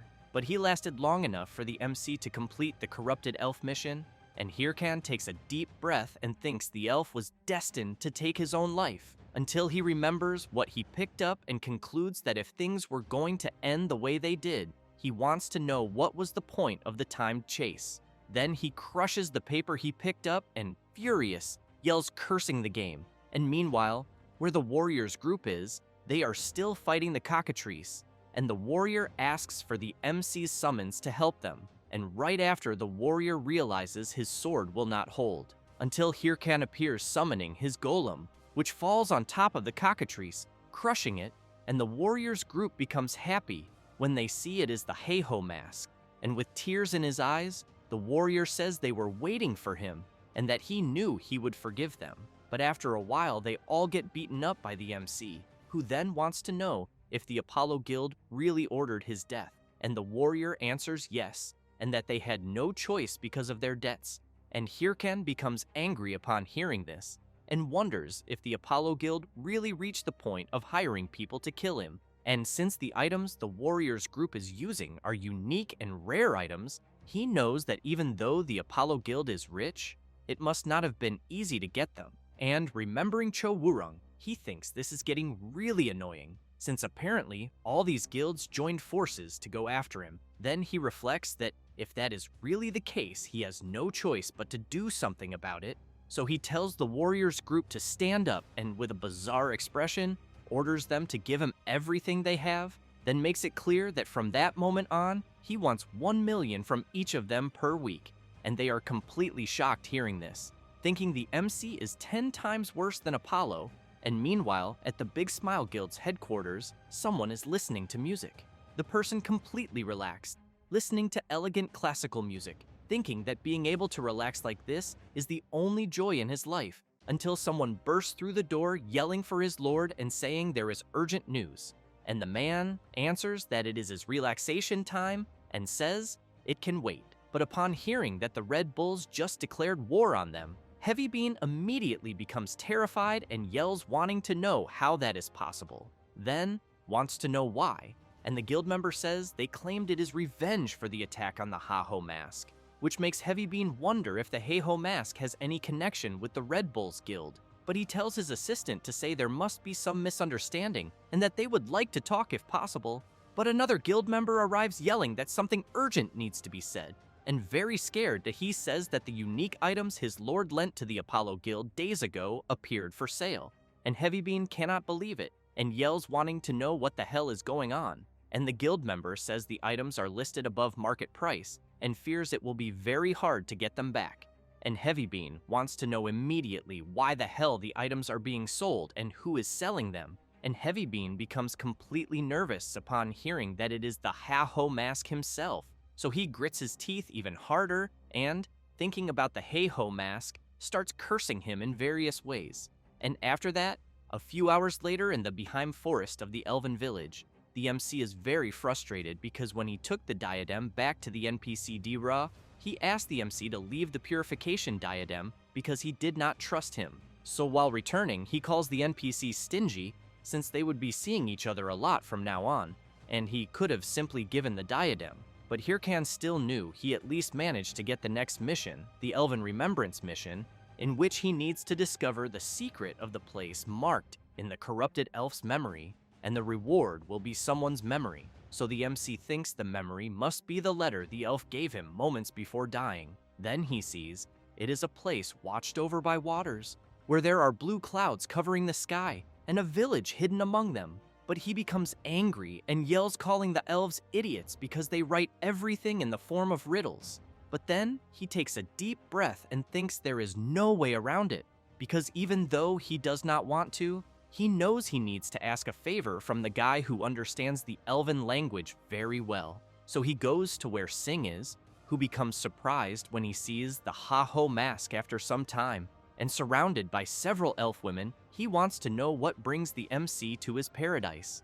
And Hirkan becomes furious with what he sees and yells telling Sing to die. After that, one of the elf women asks Sing to eat a delicious apple, but her friend becomes jealous and says she knew Aisha was Sing's favorite, and he holds her chin and says it is not quite like that, then approaches her warmly and emphasizes that they are all important, which makes all the elf women there completely in love with him, while the MC goes to Sing, grabs his hair, and asks what the hell is wrong with him, and if he is messing around with the elf women, and Sing answers no and says that to stay in the elven village as long as possible, he needed the residents to admire him, then emphasizes that he simply did his best, and Hirkan wants to know if what he is saying is all part of a mission, until the elf women become nervous and, pointing arrows at the MC, tell him to stay away, and want to know how he dares to touch Sing with dirty hands. And the pit bull asks them to calm down because they need to avoid violence. And one of them says the MC tried to hurt him, but Sing asks them to be quiet and asks if they really think the MC would be capable of that, which makes them even more in love with him. And Hirkan, with his eyes bleeding at what he is seeing, thinks he is risking his life in a mission, while Sing's mission is flirting with the elves. So he thinks all of this is very unfair. And while Sing apologizes and says that looking at a man for so long frustrates him, Hirkan punches Sing in the stomach and tells him to shut the hell up and translate a riddle. So after seeing what the MC brought, Sing says he thinks the paper is talking about the Blue Mist Forest, and Hirkan wants to know how he understood it so quickly, and if Sing really studied the elven language or something like that, and the pit bull says everything is written on the paper, then explains that if it is a place watched over by eagles, it must be something very high, and if there are blue clouds, it can only be referring to the blue mist of the forest. Then he takes a deep breath, calls for the Ha-Ho mask, and in a teasing tone wants to know why he does not take some time to read a few books like he did. And after a while, Hirkan starts remembering this and becomes furious, then punches a tree, and while continuing to strike it repeatedly, yells wanting to know what the hell Sing has become, and that he also thought elves hated humans, until one of his summons approaches him and pokes him, and when the MC turns around, he sees his summons trying to comfort him, implying that it is okay to be single, which makes him even more irritated, wanting to know if his summons really think he is angry because of jealousy, because he also read many books when he was a kid, and he can make his own harem if he wants. And at that moment, a huge creature approaches. A level 110 Smogrian with many terrible sharp teeth, which charges with everything at the MC, biting the ground powerfully, and then the creature looks up and notices something as Hirkan is counterattacking with everything together with his summons and wanting to know why everyone insists on treating him like an idiot. And after defeating the Smogrian, Hirkan levels up, and while he cleans himself from the creature's blood, he wants to know if he is in the right place because so far he has only seen Smogrians. Then he remembers Sing telling him to be careful because one of the 30 largest guilds, the Sweepers, controls the area where the MC was heading. And after remembering this, Hirkan thinks he prepared well to be there, but in the end has not seen a single sign of a human. So he becomes angry and yells wanting to know if Sing lied just to act like a badass, until a creature begins emerging from the mist between the trees, wanting to know who the MC is and to whom he belongs. And Hirkan watches the creature coming out of the forest with a sinister aura and thinks it must be who Sing mentioned earlier, then answers that he is not associated with anyone, and the creature with an iron mask on its face says the MC must be an intruder, and after saying that, it releases its terrible power, and Hirkan immediately notices that the field around him has changed completely, and as the creature walks, it makes clear that intruders must be eliminated, and this is a corrupted comrade Avon of unknown level. Hirkan becomes excited upon learning that the creature is connected to the main mission, but does not notice he is being attacked, yet he quickly draws his sword and blocks Avon's charge, and the MC realizes his opponent is full of energy, then jumps back and launches an attack and tells his summons to take the opportunity, but they all receive a powerful blow and are completely destroyed, and Hirkan does not stand still and rushes forward wanting to know how his opponent dares destroy his summons. Then, with his incredible speed, he delivers several consecutive strikes to Avon, then looks back and calls him a weak piece of crap, but becomes very surprised when he sees Avon healing rapidly and the system warning that physical attacks do not work.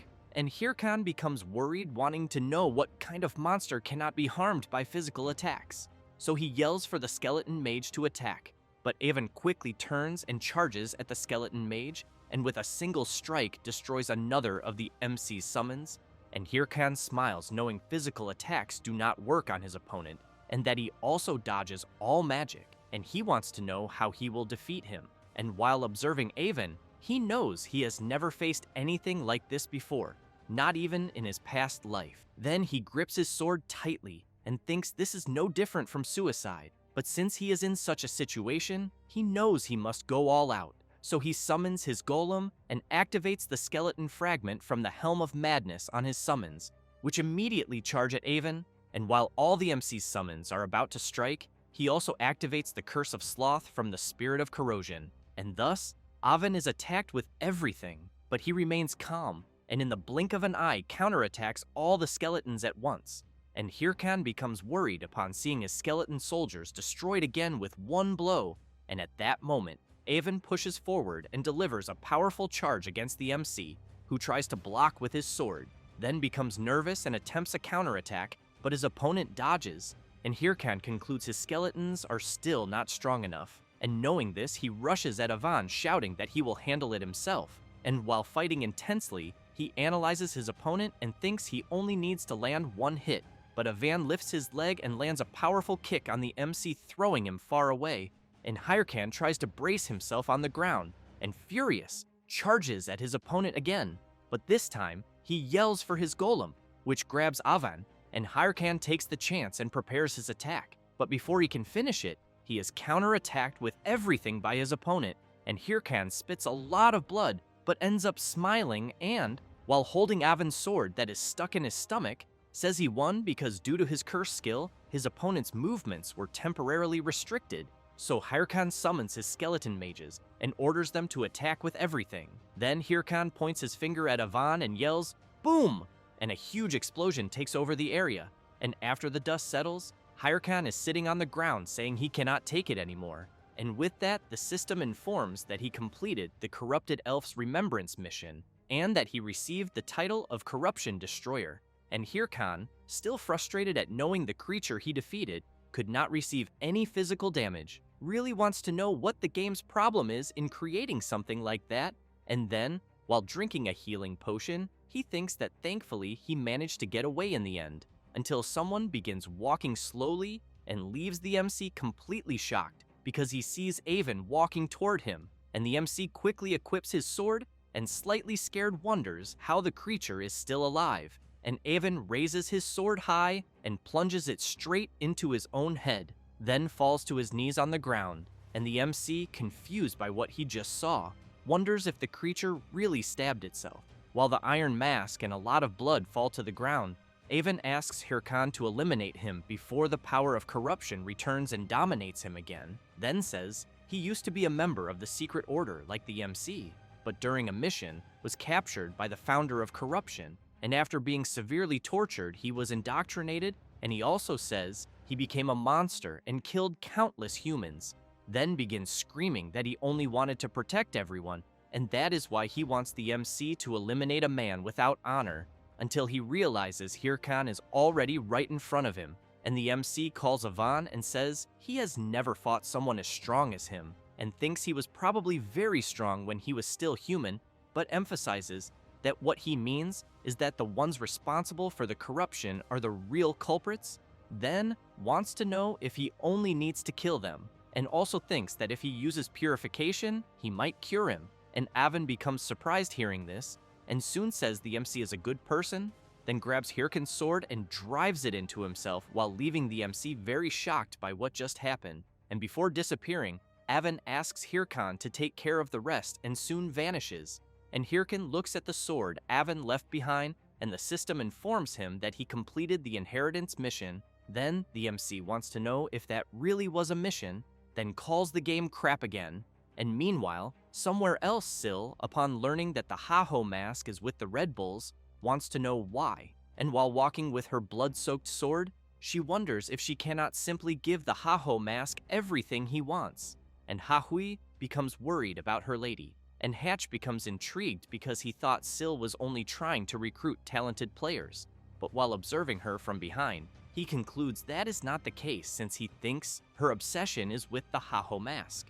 Then he calls her and suggests they return quickly, but is interrupted because Singlet has just arrived and wants to talk to Syl, and Hatch and Ha-Hui quickly prepare for confrontation because they did not see Singlet arrive, and by observing him carefully, they notice his presence is undetectable, and the Thunder Queen wants to know why she should talk to a stranger, and he kneels and quietly asks the Thunder Queen if she does not want to eliminate the Ha-Ho mask. And Syl smiles and becomes very excited by Singlet's question, and after that, a few hours later, the MC takes Avon's sword to the hunter Ma Wung, who as soon as he touches the sword, starts trembling, then says he was a good friend and thinks that is why he stopped giving news.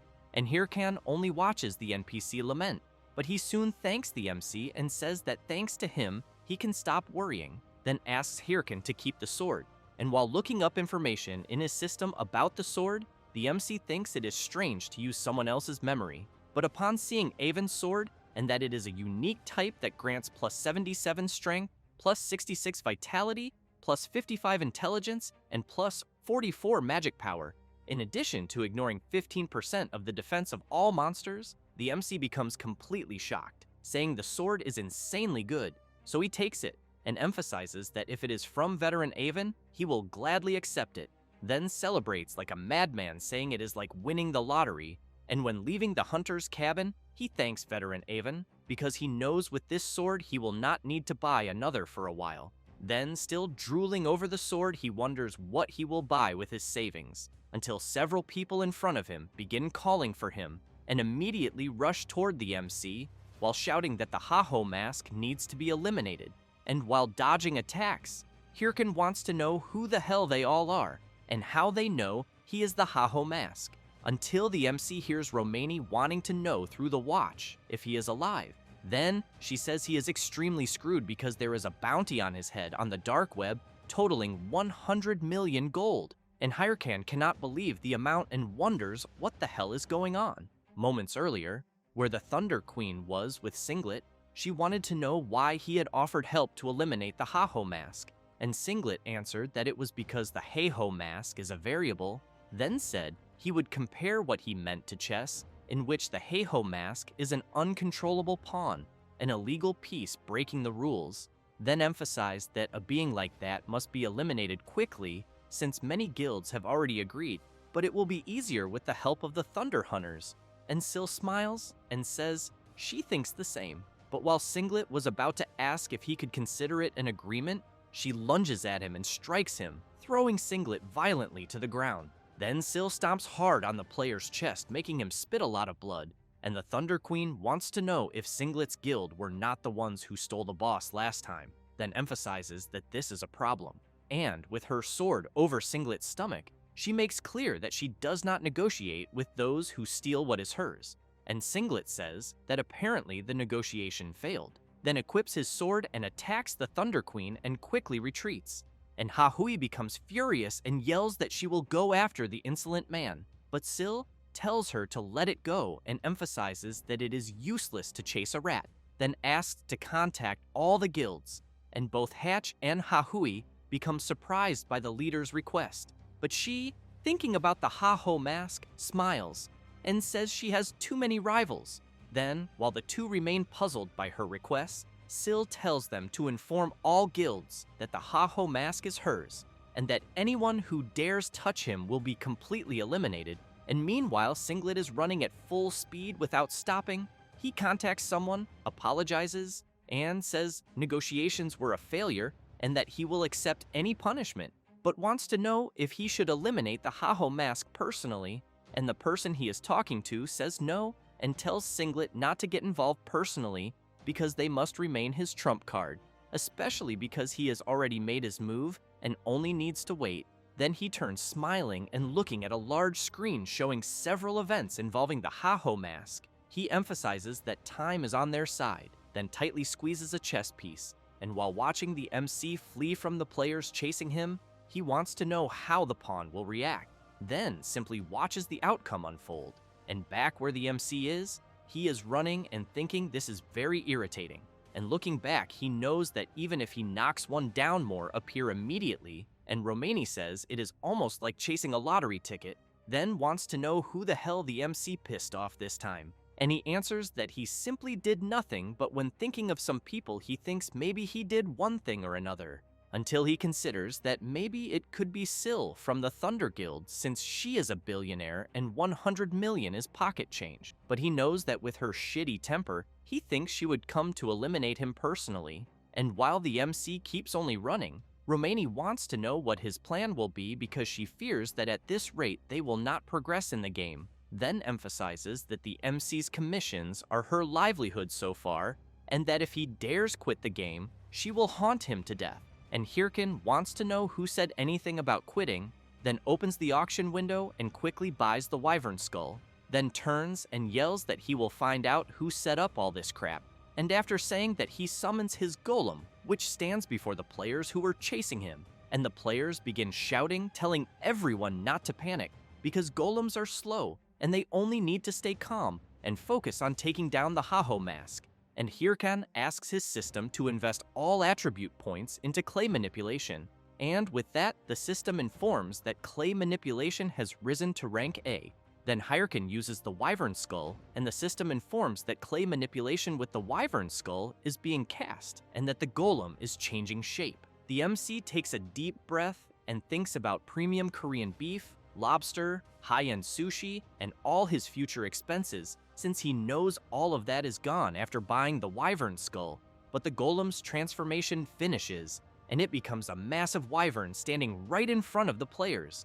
And Hirkan starts laughing and wanting to know which idiot will be the first to be eliminated, and everyone remember who Romani is, because if some do not remember, she is the MC's exclusive video editor and also handles the Ha-Ho Mask's VTube management, email management, sponsor management, and recently has been doing far more than just a manager, since she was going crazy wondering why she had to do everything alone since she is just an editor. But at the same time, whenever she saw a high-potential Ha-Ho Mask video, she immediately became passionate and excited to work on it. And after that, the MC is flying on his wyvern very irritated while the players below keep shouting at him, asking him to come down immediately to be eliminated.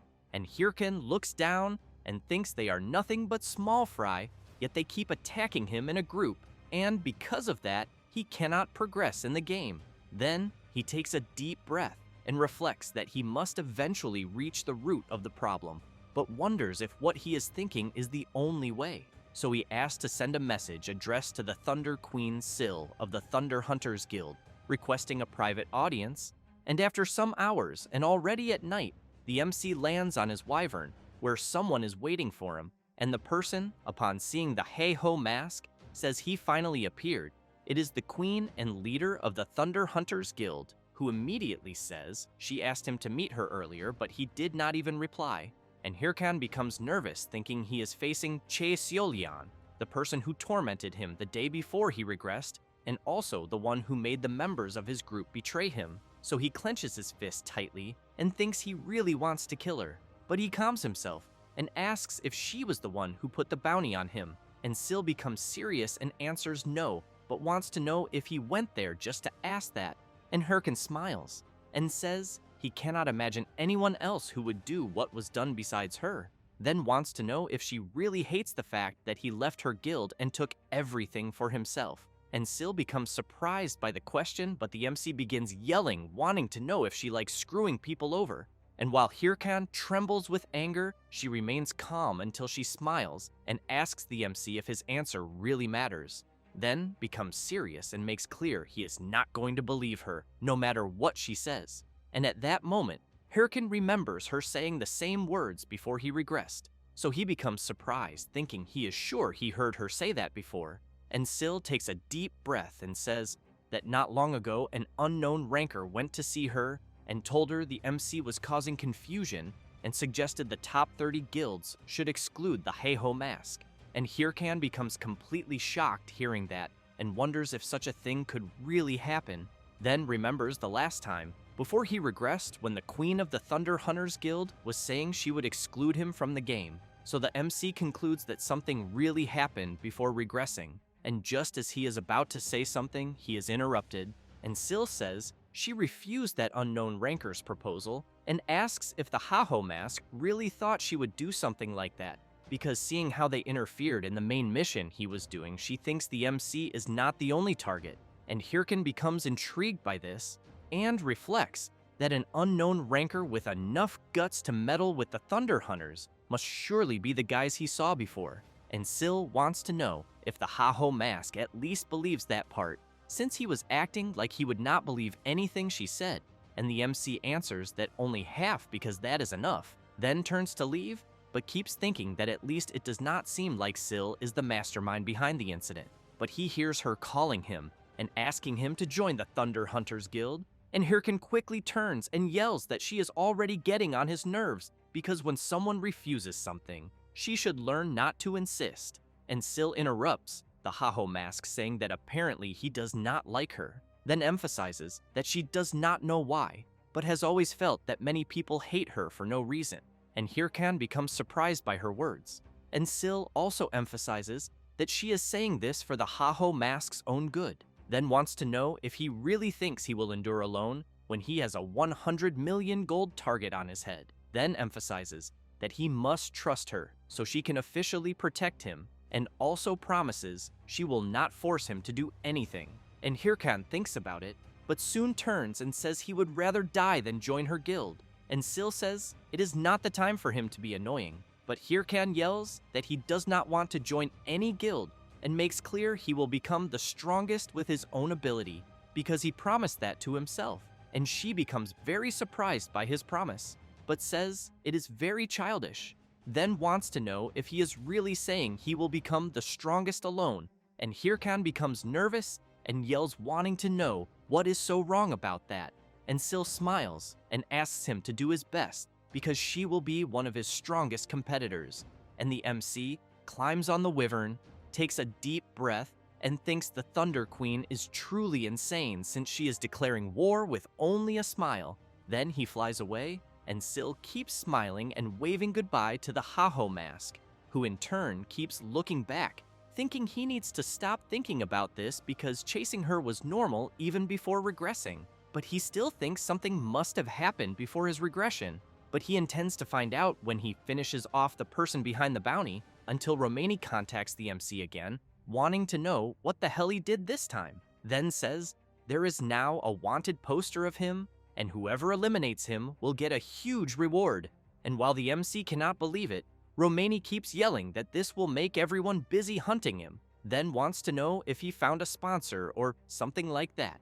And Hirkin takes a deep breath and replies that it is not a sponsor but something else, then thinks he still has to deal with this crazy woman. And the next day in Missandra's castle, someone is taking a direct blow, and a guy, while kicking the boy, asks him to hand over the request already since he will not be able to complete it anyway. And the boy trembles with fear and says he will just steal from him again. But as soon as he finishes saying that, he takes a kick right to the chest, and the warrior, while preparing his punch, says he thinks the kid needs more beating to start thinking again, until someone grabs the man's arm and he wants to know what the hell is going on. And the MC looks at the boy and wants to know if he is the guy called Git from the missions. And very scared, the blonde boy introduces himself and says his name is indeed Git, but he knows nothing about that mission guy. And Hirkan says he understands and thinks that means it has not happened yet, then calls the boy to come with him, which makes the other guys nervous. And the warrior immediately charges at the MC, wanting to know who the hell he thinks he is to meddle in other people's business out of nowhere. And with no difficulty, Hirkan takes all of them down in a single hit, and after they all fall to the ground, Git becomes very surprised to see that the MC knocked down all three guys at once, and Hirkan wants to know if the boy is curious to know who he is, then says he is just a good person who passed by at the right moment. Then, Hirkan shakes the dust off his clothes and then hears a choked voice. It is Git, who quickly thanks the MC for saving him, but starts trembling with anger and saying that he had already given up on everything. As he starts crying, he emphasizes that if it were not for the MC, he thinks those guys would have robbed him. Then, crying even more, he thanks the MC again. Hirkan wants to know if the mission they almost stole from him moments earlier was the exploration of the ruins dungeon, because once it is completed, the blocking field will be undone. Git gets a little embarrassed and wants to know how the MC knows that. Hirkan smiles, and taking advantage of the chance of having saved the boy, asks him to hand over the mission. Git keeps thinking that once again, he will have to go through this, and that, in the end, the MC is just another bastard. After that, Hirkan receives a system notice informing him that he has entered the Misandra Ruins dungeon and that he now has one more member. However, if a party member dies or leaves the dungeon, the mission will be invalidated. The MC, knowing this, becomes furious. While carrying Git in his arms, the boy keeps saying that he thought he would finally complete a mission, and that, in the end, he ended up finding out that this is how they are stolen. Hirkan gets even more nervous and shouts for the boy to shut up. Then, while Git keeps crying, the MC wants to know how long he is going to keep whining, and points out that if he hates having his things stolen, he needs to be braver and less fearful. Git tries to explain himself. However, the MC ends up hearing that it is useless, which makes his ear almost burst from hearing such nonsense. So he goes crazy with anger and asks if the boy is kidding. He replies that he always tried and it never worked. Hirkan is surprised to hear that. Git continues saying that he knows he is pathetic, then starts crying even more and wants to know what he will do when even resisting does not work, because he is very weak. Then he says that when he goes exploring, he only gets in the way and is insulted, and that even when he goes out alone into the field, he ends up being killed, until he eventually gave up and kept wandering around doing the village NPC's silly missions. After some time, the system informed him that it had found the hidden conditions of a mission. Git points out that this is how he got the mission they are doing at the moment, a mission that dissipates the blocking field. Because of that, he was very happy, and, for the first time, it seemed that the game was telling him that he could be worth something. The MC hears the boy ask if he really thinks the mission would be stolen from him. Git continues saying that he is the kind of guy who gets beaten by anyone and cannot defeat anyone. Hirkan starts getting irritated again, hearing the boy whining. Then, he drops him to the ground, and as he walks away, tells the boy to keep living the way he is, crying about everything, because he will clean up the dungeon's mess. However, he suddenly stops and makes it clear that just because the boy has lived like a weakling up to now, does not mean he has to continue like that forever. Having said that, he walks away, and Git is confused by the MC's words. Then he starts thinking that until moments earlier, the MC looked like he would kill him if he did not hand over the mission, and, out of nowhere, he changed, giving advice, until he realizes that he really left. Then he starts questioning whether he will need to log out of the game, but decides not to because he does not know what shit the MC might do afterward. So he decides to get up, thinking that he will stay at the dungeon entrance doing nothing, but he does not notice a large insect right in front of him. As soon as the creature makes a noise, Git cannot believe what he is seeing right before his eyes.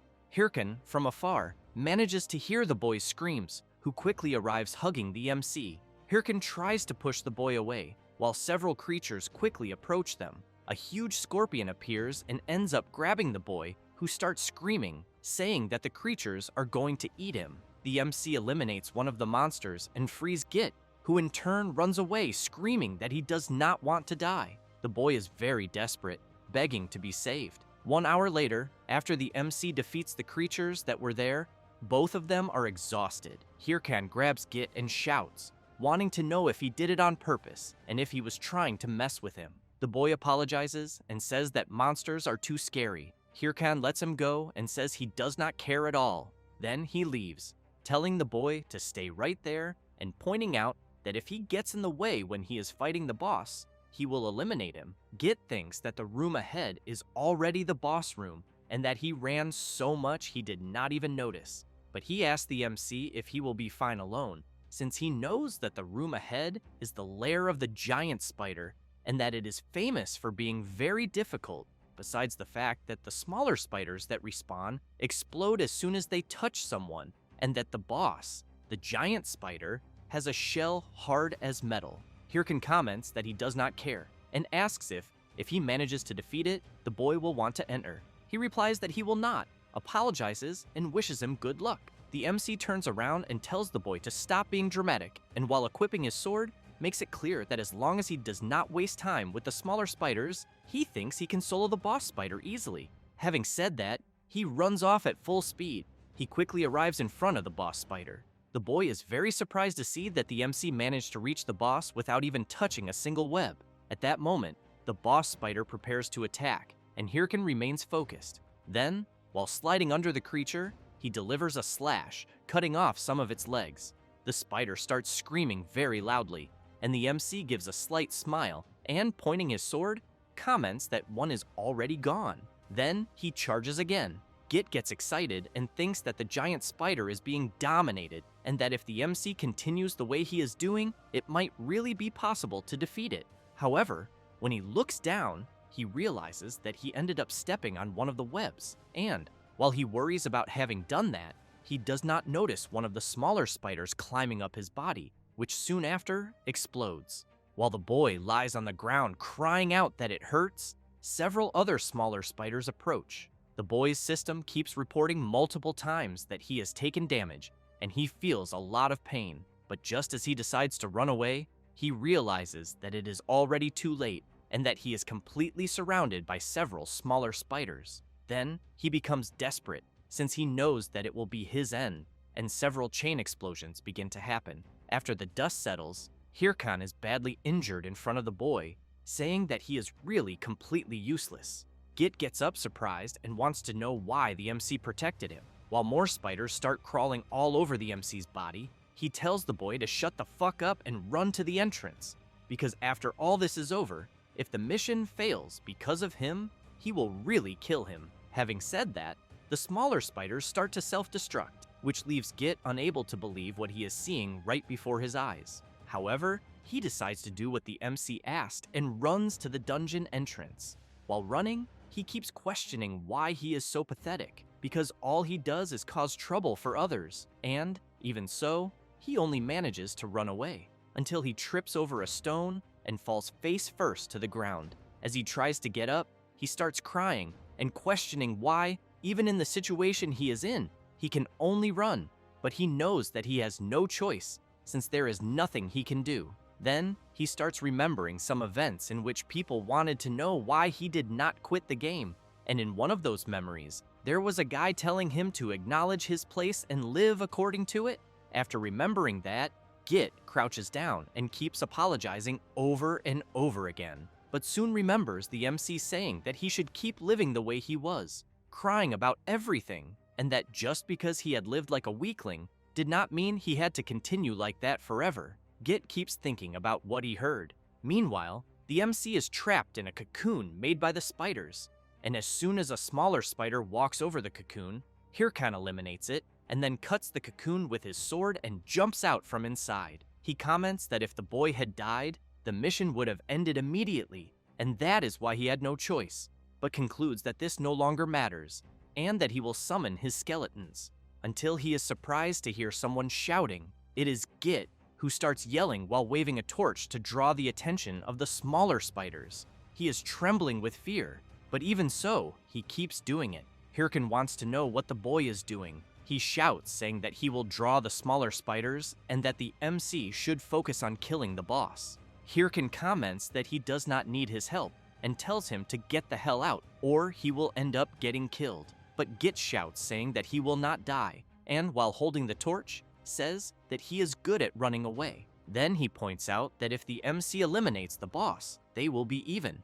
Hirkan takes a deep breath, turns around and says that the boy really has a lot of courage and calls him a bastard, but wants to know how many times he saved him for him to think that this makes up for everything. Although in the end, he thinks this is very good, since it is better than seeing him crying and lamenting. Having said that, he charges at the boss. Git shouts, telling the MC to leave it to him, but while watching the MC fight the boss, he thinks that honestly, he feels his whole body trembling, because monsters are still scary and he is still weak, until a smaller spider explodes very close to his face. But Git tries to endure it, and while thinking that it is the first time the trembling he is feeling does not seem bad, he starts setting fire to the smaller spiders surrounding him. After some time, Git drops to his knees on the ground, very tired, and realizes that they have finally cleared the dungeon, since the system is notifying that they have completed the Misandra Ruins dungeon. Git is happy, thinking that he managed it,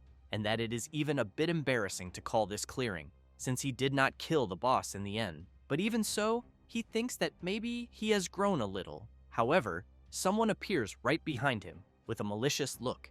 Hirkan hears the boys scream. The guy who just arrived puts a dagger to Git's neck and comments that he did not think it would be possible for the MC and the boy to clear the dungeon. Then, together with several lackeys, he laughs and comments that apparently they even have some skill. Hirkan wants to know what the hell the guy thinks he is doing. He replies that if they have good stuff, he wants to know if they should not share. Having said that, he shouts, demanding that the MC hand over the title that dissipates the blocking field. Hirkan wants to know if he is refusing to do that. The guy licks his own lips and shouts, saying that if they do not do what he is asking, both of them will be killed. Git shouts, asking Hirkan not to hand it over, because both of them worked so hard to complete the mission. But as soon as he finishes saying that, he ends up taking a punch right in the middle of the face, and, while falling to the ground, is called pathetic trash.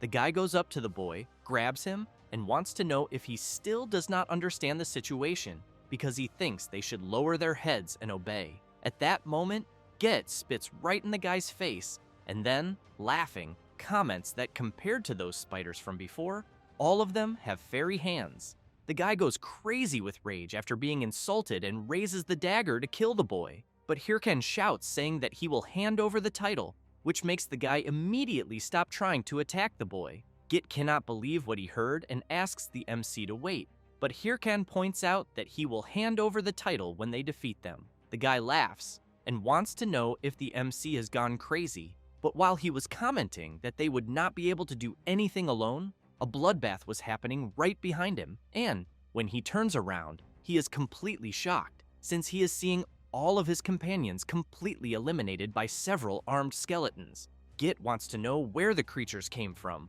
until he hears the guy shouting for Hey-Ho Mask.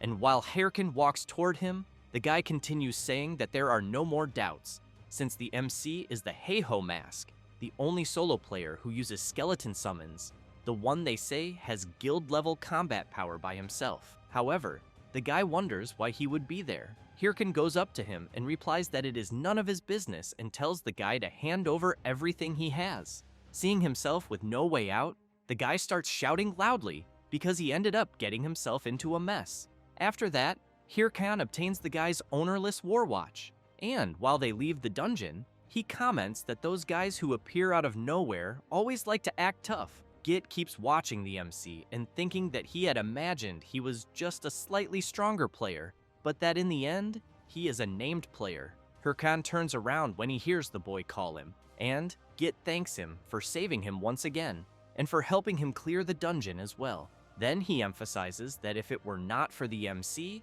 he thinks he would never have been able to complete the mission, neither physically nor mentally. Then, after saying that, he becomes a little embarrassed and emphasizes that that was all he wanted to say and that he will be leaving.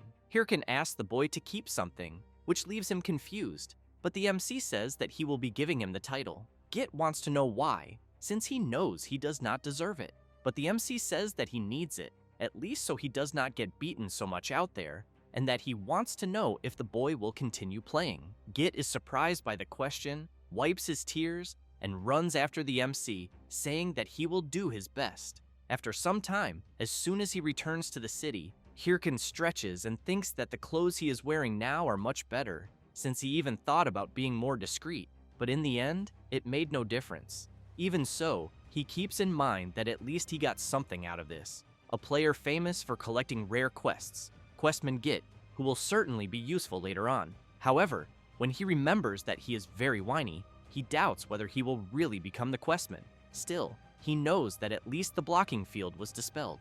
Then he looks toward his destination and concludes that it is time to enter his true objective, since it is the starting point of the second chapter of the main quest, the famous Cursed Territory. Meanwhile, in the Cursed Territory, in Ricky City, in the city square, a young adventurer is looking at the surrounding map and comments that he has finally arrived. A little impressed, he also comments that the blocking field fell a short time ago and there are already many people there, until someone crashes hard into his back.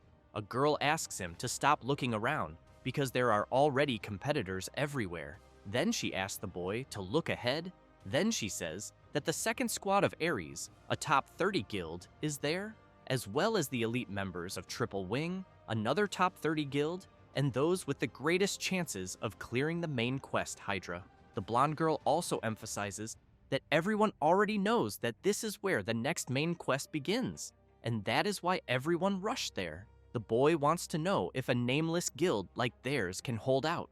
At that moment, someone starts walking slowly and asks them to get out of the way, and everyone notices that it is Haho Mask. As he walks alone, people start wondering if it can really be him, because they heard that it was he who brought down the blocking field. Hirkin thinks that apparently there are already a lot of people there, and that they must have heard that he took down the blocking field and rushed there like vultures. At that moment, the MC hears someone saying that the game administrator must definitely be helping him. Then the same guy wants to know if everyone there really thinks that someone can be that good alone, because he thinks the MC must have powerful backing. Hirkin likes hearing that and hopes they keep talking since he knows that unfortunately, he got there only with his own abilities. However, he is completely stunned when he hears others saying that he is Sill's pet, the Thunder Queen of the Thunder Hunters. The comments from others start hitting the MC directly, and one of those comments is that the Thunder Queen had said she would kill anyone who messed with Heiho Mask,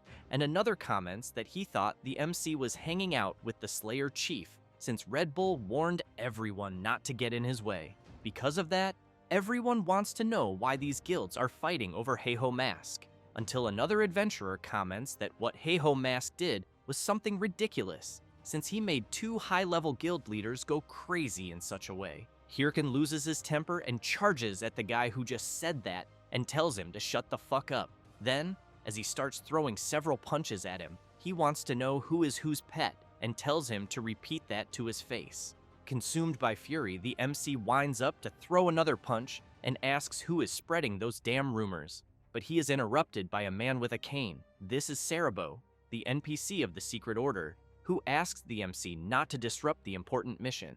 The people around are surprised to see that it really is an NPC of the Secret Order and conclude that this truly is the next main quest. Hirkin releases the guy and, still irritated, thinks that the mission is about to begin. Cerebro comments that now that the commotion is over, it will begin.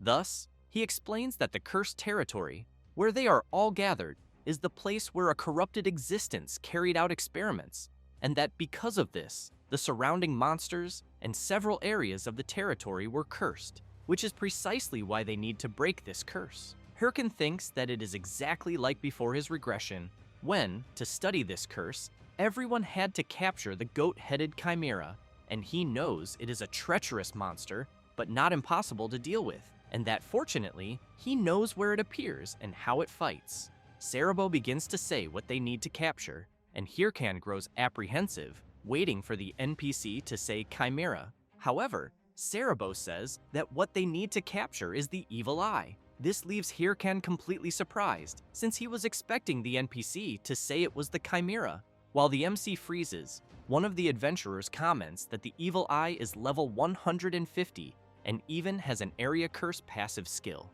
A girl asks how they are going to defeat that. At that moment, the NPC asks for everyone's attention and informs them that it is not necessary for everyone there to bring one back. Thus, he makes it clear that only 4 teams need to bring one, since only these 4 will have the chance to bring back a captured chimera. The competitors cannot believe this, and one of them raises his hand and asks about those who are not on one of these 4 teams. Cerebro replies that those who are not on any of these teams simply will no longer be part of their plans from then on. At that moment, one of the competitors gets nervous and shouts, wanting to know how they are supposed to complete the main quest. Cerebro makes it clear that only those who want to participate will do so and wishes everyone good luck. Some competitors look at each other briefly, turn around, and run off to do the main quest. The place turns into chaos, some telling others to get out of the way because they will go first, until a guy bumps into the MC and is immediately startled since he is seeing his terrible, unfriendly expression. Hirkin, in turn, is still intrigued by what happened and questions why the future changed and where it went wrong.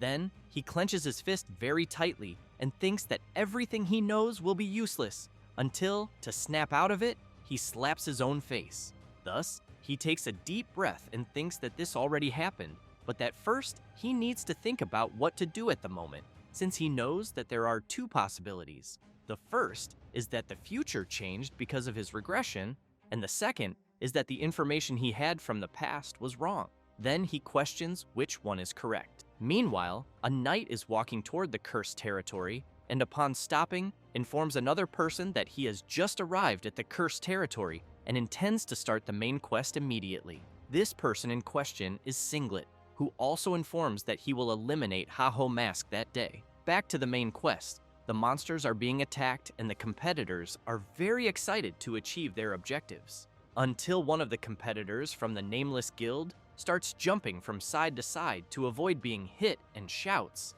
asking if the magic team is taking much longer. The girl, while channeling the magic, replies that it will only take a little more. As the chimera is about to unleash its attack, the competitor becomes frightened because he is going to be hit. However, before being attacked, the magic team manages to charge the attack and fires the charged lightning skill at the chimera, and thus they manage to defeat the creature. Their team receives the system notice informing them that they have successfully eliminated the goat-headed chimera. The blonde comments that everyone did a good job and that they should return to formation and prepare for the next one. However, the boy grabs her and starts shouting, wanting to know if they cannot leave already because he is scared shitless of the chimeras there. Then he comments that just thinking about the main quest gives him chills, and because of that, he wants to know how they will compete with the other guilds. The girl covers his mouth and comments that if he is going to keep complaining, he should at least look to the side and see what is happening, since Ha-Ho Mask is facing several goat-headed chimeras together all by himself. Hirkin leaps and with his incredible speed and power, manages to deliver several attacks on one of the chimeras. Then he moves to the next one and cuts the creature's throat. When he returns to the ground, in the blink of an eye, he has managed to defeat all of those that were there. The boy, seeing this from afar, is very surprised, thinking that Heiho Mask managed to defeat the 3 chimeras alone. The blonde grabs her friend and comments that there are people doing the mission alone and tells him to stop crying. And as they leave, the boy looks back and thinks that he is even a little jealous of Heiho Mask, since he wanted to play calmly like him. The system notifies everyone that the remaining time of the goat-headed chimera hunt is 19 minutes. While attacking, Hirkan thinks that he needs to go faster, and with each creature he eliminates, he thinks that he still needs to be faster. Then he decides to greatly increase his speed and power, completely shattering the chimeras, until he stops for a second and, while breathing heavily, questions why everything is so different from the information he knows and who these guys are that are chasing him. Then he starts getting irritated because he has no accurate data, and while observing his hand trembling all over, he questions whether it is really possible to complete the main quest. At that moment, one of his summons brings him a healing potion. Hirkan comments that he does not need it, and, as he charges at another chimera, thinks that he needs to stop thinking about what is going through his head at the moment, since other guilds have at least 5 people. The chimera turns upon noticing the presence of the MC and immediately starts launching several attacks against him. Hirkan narrowly dodges one of the attacks, but ends up having one of his legs hit. Even so, he prepares his skill, sends his summons at the chimera, and also charges forward, thinking that he needs to be faster. It does not take long before the system informs that the time is up. Cerebro looks at the watch and is impressed, and while the MC moves at high speed to the location, the NPC comments to the person beside him that defeating so many chimeras in such a short time and practically alone is a great feat, but says that he needs to report this to the association and asks what the name of the person there is. The person remains quiet for a brief moment until Cerebro looks to the side and sees someone coming at high speed. The NPC is intrigued, since apparently the second place is arriving by a minimal difference. It is the MC, completely exhausted, who soon starts questioning whether he really finished in second place. But since he is tired, he can barely see ahead, so he wants to know who arrived first, whether it could have been the Ares Guild, Hydra, or some other strong guild. But when he thinks about the boys from before, he believes they would not have taken first place to begin with, until he is startled to hear a greeting from the person, since he recognizes that voice. Then he starts remembering the voice he heard earlier in the city alley, and that on that day, the person wanted to know if he really was Heiho Mask. He also remembers Syl saying that some time ago, a player of unknown identity went to her. Thus, the guy who took first place walks slowly, and, as soon as he gets close to the MC, calls him Heiho Mask. The person in question is Singlet, who comments that even back then he already suspected that it was the MC. However, he barely finishes saying that when he already has to defend himself from a surprise attack by the MC. Hirkan wants to know who Singlet is, and then shouts, wanting to know who he thinks he is to keep interrupting him. Singlet becomes serious, asks Heiho Mask to speak properly, and emphasizes that it is not he who is interrupting. Having said that, he lands a powerful kick right in the middle of the MC's stomach and makes it clear that it is Hirkan who is interrupting. Hirkan is thrown violently against a tree and due to the impact suffered starts coughing a lot of blood. But he soon becomes frightened when he sees the tip of his opponent's sword in front of his face. Singlet takes off his glasses and, completely shrouded in a sinister aura, calls the MC Hirkan and Heiho Mask and requests a one-on-one duel with him, emphasizing that if he wins the duel, the MC will have to give up the main quest. Hirkan does not like the situation he is in at all. Then the MC grits his teeth, jumps to the side, and comments that Singlet has finally appeared. He laughs, and when he looks back, realizes that there are many people watching them. Then he calls Heiho Mask to go somewhere else. Singlet observes the MC closely and thinks that because of this brat, how much humiliation he had to swallow. Thus, he starts remembering some previous events, including his superior saying that she heard he had failed. After thinking about that, he grips his sword firmly and reflects that he needs to finish him once and for all and wash away all the humiliation he went through. At that moment, the MC is taking off his clothes, and Singlet immediately wants to know what the hell he is doing. Hirkan asks if Singlet is blind and says that he is preparing to fight. Singlet goes crazy with rage and shouts, wanting to know if Heiho Mask is going to fight naked. Hirkan wants to know if he does not know the armed pointer style. Then he explains that the armed pointer style only allows the use of a watch, and that is why it is called that, being a barbaric form that gives up defense and focuses only on attack. Singlet comments that he has never heard of such a pornographic technique. However, the MC shouts, drawing his attention, and tells him not to dare insult a sacred technique with such arrogant words. Then he emphasizes that this style does not depend on equipment or attributes, since only pure talent is used. Thus, he reinforces that he is accepting death if he loses. Having said that, he wants to know if Singlet asked for a duel without determination, or if he is insecure about fighting without equipment. Singlet goes crazy with rage upon hearing this, since he considers it a great barbarity. Then he removes all of his equipment and emphasizes that he is very confident. Hirkin comments that then it will be for real, and both stare at each other for a brief moment, but Singlet soon asks to begin. Then both move, cross their swords, and stare at each other. Hirkin realizes that his opponent is quite strong. Singlet exerts more force and breaks Haho Mask's defense, but the MC does not give up and tries to counterattack. However, Singlet appears behind Heiho Mask's back and, laughing, says that he is very slow. Then he delivers a powerful attack that causes a huge explosion. Then Singlet walks over to where the MC is lying, and upon seeing him on the ground, comments that it seems he only barks and does not bite, but wants to know where all that previous determination went. Hirkin does not like this very much, and thinks that this guy is not strong only in level or attributes, since he realized that his combat sense is absurd, and that all of his movements were read, and that the last time he felt this pressure was with Shev, the Slayer, and with Syl, the Thunder Queen.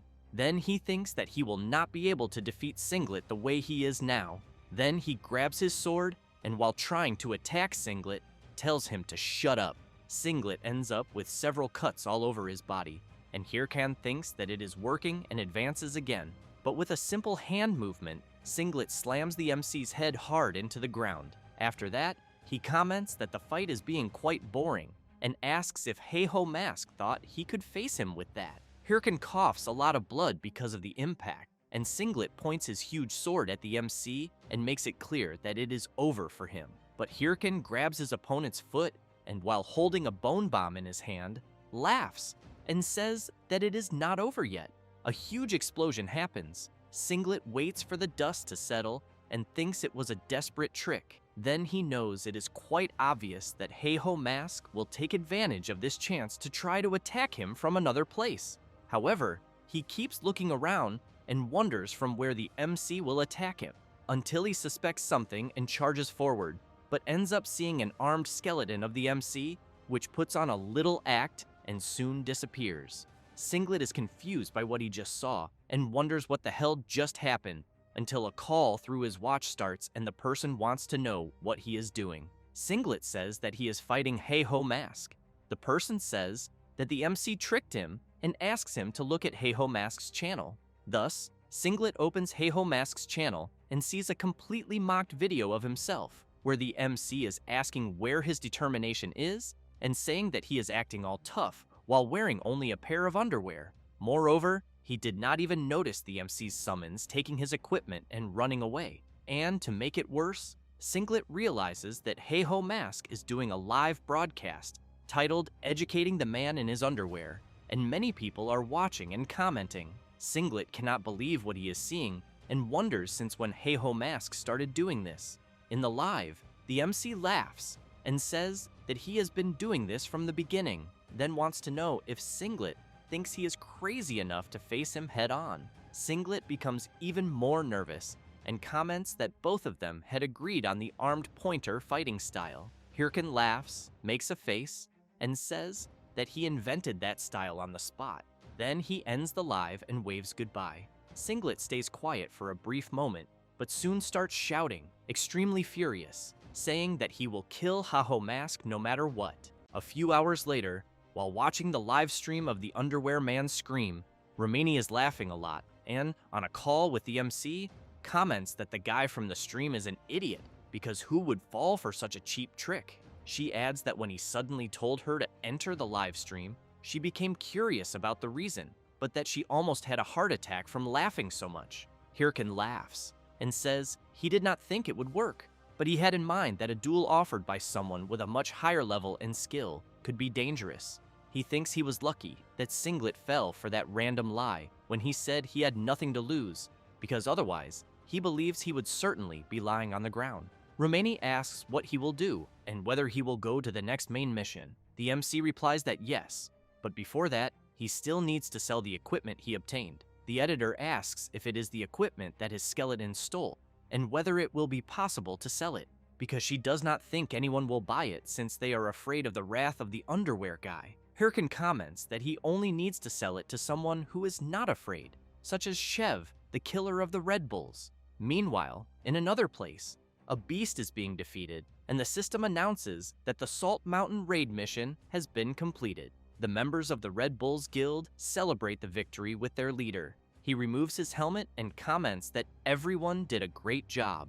Yell says that they will finally be able to leave the exhausting Salt Mountain. Then she comments that the trades with Ha-Ho Mask have been completed. Shev thanks her and emphasizes that he needs equipment and that because of that, it could not have been better. However, Yell asks if he really needed that equipment because she thinks that maybe it would put him into an unnecessary problem. Shev laughs and says that everything is fine, since it is fun when there is a bit of excitement, until someone appears behind him about to deliver an attack, and as soon as the attack is delivered, an explosion happens in the area. Yell shouts worriedly, but Shev managed to block the attack in time and, laughing, comments that he thinks this is putting into practice the idea of being careful what you wish for. And as he pushes the person who attacked him back, he asks what the Thunder Queen is doing there and whether she is declaring war and how he should deal with it. Sil simply asks Shev to hand something over and, while walking forward, asks if the equipment that Heiho Mask took from the failed Four Eyes was sold to him, since she knows that equipment so expensive, with such a clear source, could only be sold to him or to her. And since she was not contacted, she thinks Ha-Ho Mask must have spoken with him, and as soon as she approaches face-to-face with Shev, she asks if she is not right. Shev thinks that in fact she is very intelligent and then replies that yes, but asks what that has to do with her. Sil asks him to refuse and stay out of the way, because the Thunder Hunters are the ones who will handle this deal. Shev apologizes, but makes it clear that it was Heiho Mask who approached him first, and that it is not his fault that he did not choose her guild. Hearing this makes the leader of the Thunder Hunters Guild furious. Shev laughs and asks if he hit where it hurts, but emphasizes that if this irritates her so much, then she should go talk to Heiho Mask about it herself instead of complaining. Sil says that she cannot. Shev becomes confused, not understanding the reason. Sil is a little reluctant to say it, but explains that Heiho Mask does not like her, and that because of that, it would not work, since he did not like it when she helped with the bounty. Shev reflects on this for a brief moment, but soon bursts into laughter. Sil becomes even more furious, telling him not to laugh, or she will eliminate him. Shev grabs her hand, and as soon as he removes it from his armor, thanks her for letting him see something so difficult. But even so, he cannot give the equipment to her because he also needs it. Sil does not like that, but Shev comments that he thinks he can help her in another way, so he asks if she accepts. Later, someone is receiving a gift from Shev, the skeleton armor set. The MC is amazed by the gift, and Shev explains that it is a present sent by an anonymous sponsor. Hirkin asks what he means by an anonymous sponsor, and who would give customized equipment for free. Shev says it is a secret, but asks what his ideal type is. The MC becomes intrigued by the question and immediately asks why that suddenly matters. Shev says that his sponsor is curious. Hearing that, Hirkin comments that he thinks he has never really thought about that before. Shev waits for the answer, but comments that maybe it will work better than expected, which leaves the MC confused, asking what he is talking about. Shev replies that it is nothing, and that he will contact him again later. As soon as the communication ends, Hirkin feels annoyed for not understanding what just happened. Then he stands up and thinks that it does not matter, since he sold all the equipment and now knows that he needs to focus on the main mission. The next day, Cerebro comments that finally 4 teams have gathered there. They are the Nuppy family, Ha-Ho Mask, the Hydra Main Mission Task Force, and the First Corps of the Triple Wing. With that, The NPC says he will explain the next mission. Cerebro asks them to eliminate the evil eye, a mutant of the voodoo chimera, and that whoever manages to eliminate it will receive an item capable of destroying curses, a charm that protects against curses. And with that item, they will be able to go anywhere within the territory, which leaves everyone very surprised when they hear this. Hirkin wonders if he will be able to investigate the places where the clues to the main mission might be, since he knows that this is almost like a free pass item, and that because of that, he needs to obtain it at any cost, even before the others. Then he reflects that he knows someone could capture the evil eye, but getting it first is a different story, since he remembers that such a creature even defeated those guys trained to be raid specialists, and that, in other words, it is almost impossible. Cerebro comments that he has already said everything. After saying that, he shouts for everyone to begin. No one wastes time and they run to complete the mission. Hirkin thinks that since things are like this, he wonders if he will only have that method. Meanwhile, the blonde girl from the Nuppy family is worried, commenting that they only managed to capture the voodoo chimera thanks to that certain person, so she wonders if only the two of them will be able to capture the evil eye. The boy becomes discouraged and tells her that he thinks it would be better for them to give up. Then someone taps him on the shoulder, calling him. It is the MC saying that it is too early for them to give up, since they only need to lend him a little of their time. Later, the squad leader of the Hydra Guild is asking everyone in the battalion to remember well what he is about to say, because they cannot be stupid like they were in the main mission of Chapter 1 and let those guys steal it from them. So he makes it clear that no matter what happens, they will complete this mission first. And while he asks everyone to leave the habitat of the evil eye, and that if they spot competitors, they should show no mercy, the MC is lurking, observing them. But the boy, a member of the Nuppy family, becomes frightened and starts shouting. Then he runs away, asking for help and saying that he cannot do this. The squad leader of the Hydra Guild hears the boy crying and comments that the boy seems to be the lucky rookie of the Nuppy Guild, but he wonders if he is being chased by monsters. But he quickly changes his mind, and as he moves his hand to draw his sword, he knows that it does not matter, since he has in mind that competitors must be eliminated. However, the MC appears right beside him, saying that kids these days have no guts. The Hydra member does not understand anything, and while he is being beaten by the MC, the blonde girl helps the boy get up.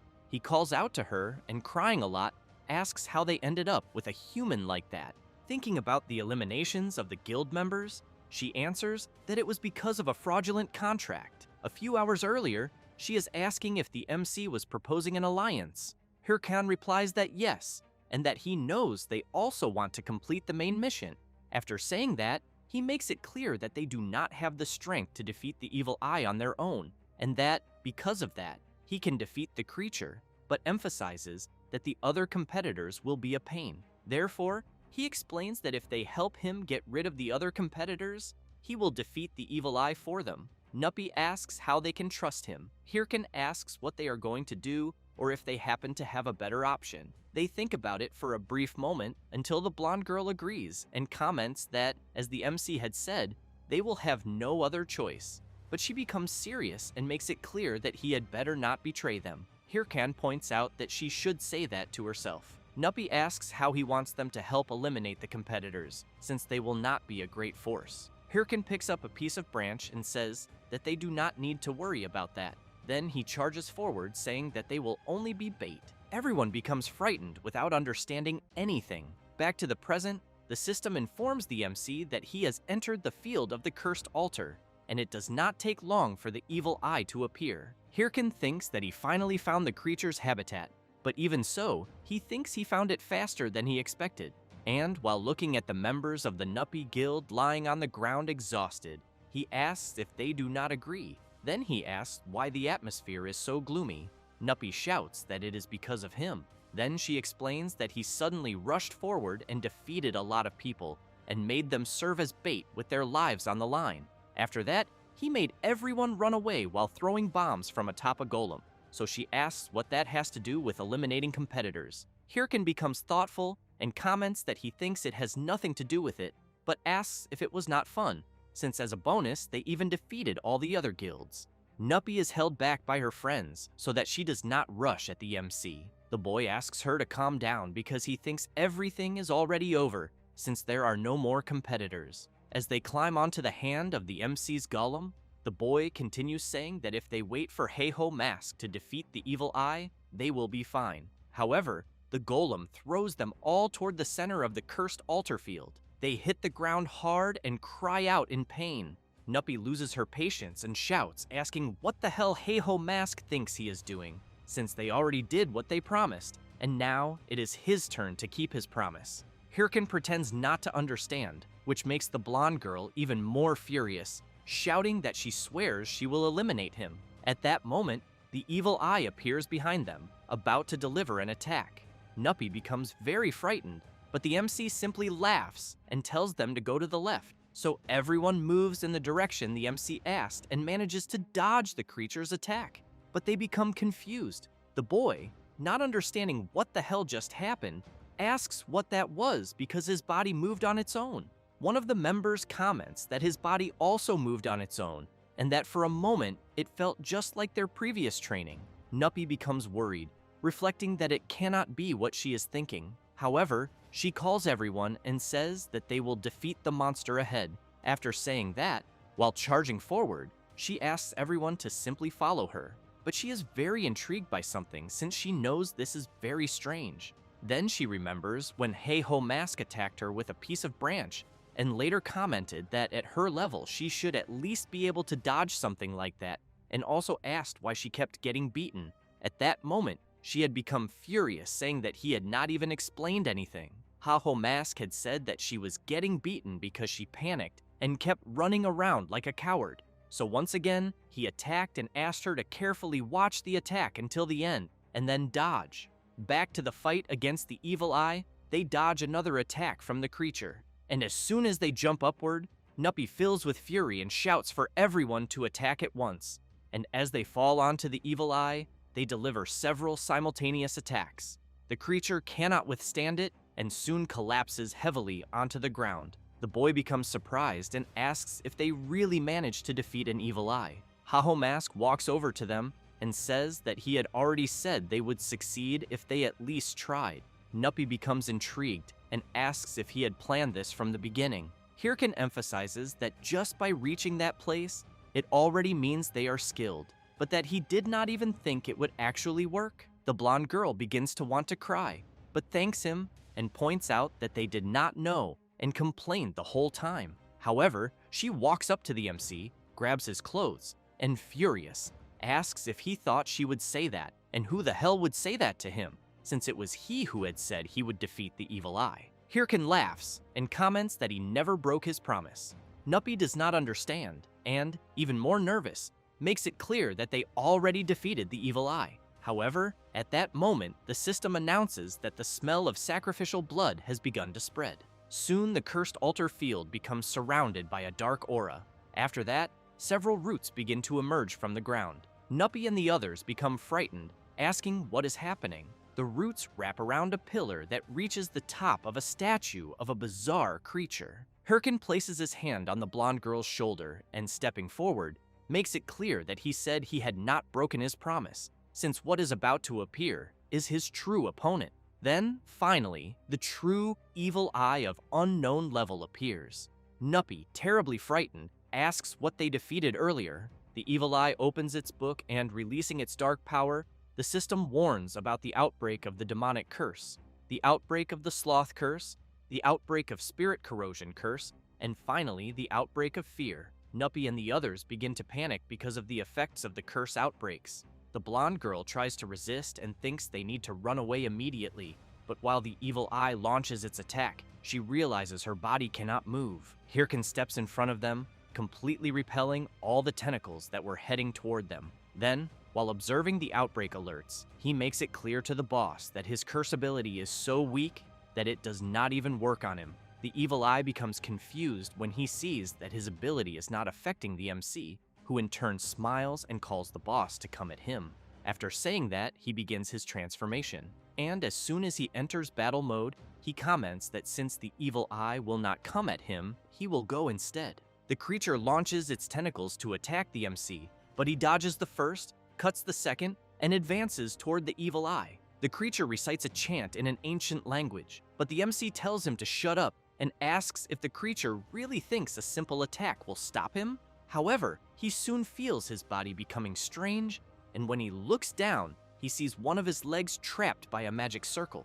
Then he thinks it can only be petrification magic, but he wonders if the creature placed a magic circle in advance along his path. While Hirkin is trapped, the evil eye recites another ability, but this time prepares a colossal black energy. The MC becomes excited, but asks if the creature will leave him trapped there and send a huge attack toward him. Therefore, he channels his power into his sword, and while preparing to throw it, says he needs to respond at the same level. After saying that, he throws the sword imbued with great power. Both attacks collide, and a struggle over which attack is stronger begins, until the MC's attack begins to overpower the evil eye's attack. The creature's attack begins to weaken, and soon the MC's attack opens a breach and surges forward with full force, striking the evil eye directly. A massive explosion occurs. Nuppy and the others are surprised, wondering if Heiho Mask is really going to fight the evil eye alone. Then the blonde girl asks who Heiho Mask really is in the end. After the dust settles, the system announces that the MC defeated the evil eye, and that he obtained a lot of experience and leveled up, and that the evil eye's subjugation mission has been completed. Hirkin opens and closes his fist several times and comments that the skeleton armor he is wearing is better than he thought, since it even seems to recreate at least 70% of his movements from before his regression.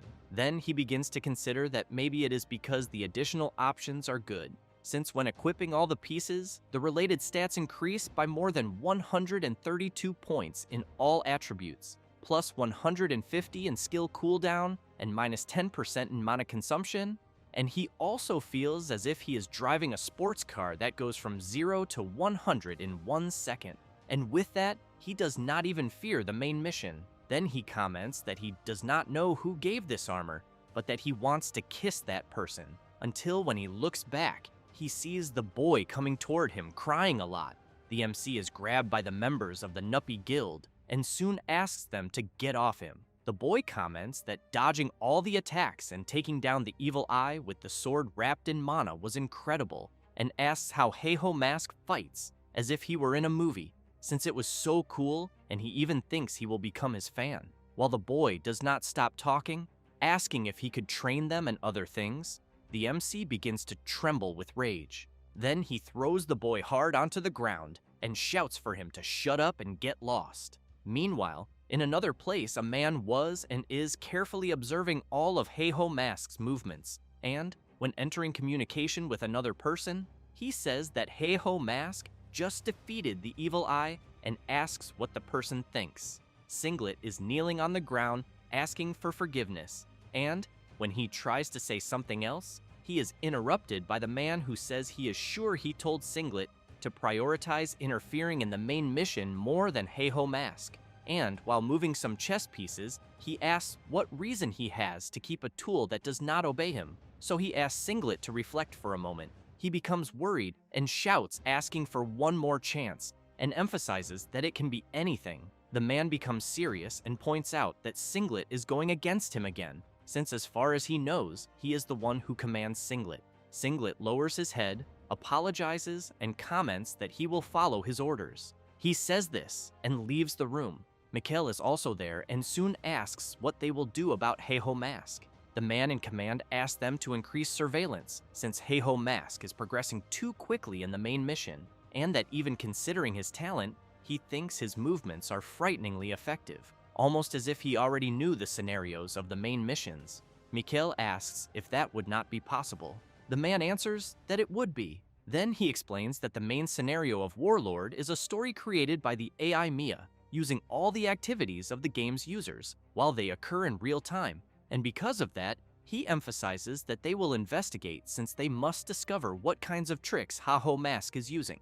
He says this while looking at the computer where the AI Mia seems to be. Later in another place, something is being broken. A hole in the ceiling of something is opened and the MC and his summons enter an underground area. Hirkan covers his nose because of the dust and wonders who would make a map in a place like the one he is in. Then, he receives the system notification informing him that he obtained the title Catacombs Tourist and the title The One Who Awakens. Hirkan becomes excited and thinks that apparently he is in the right place. Then he looks around the catacombs and calls his summons to finish the final chapter of the main mission.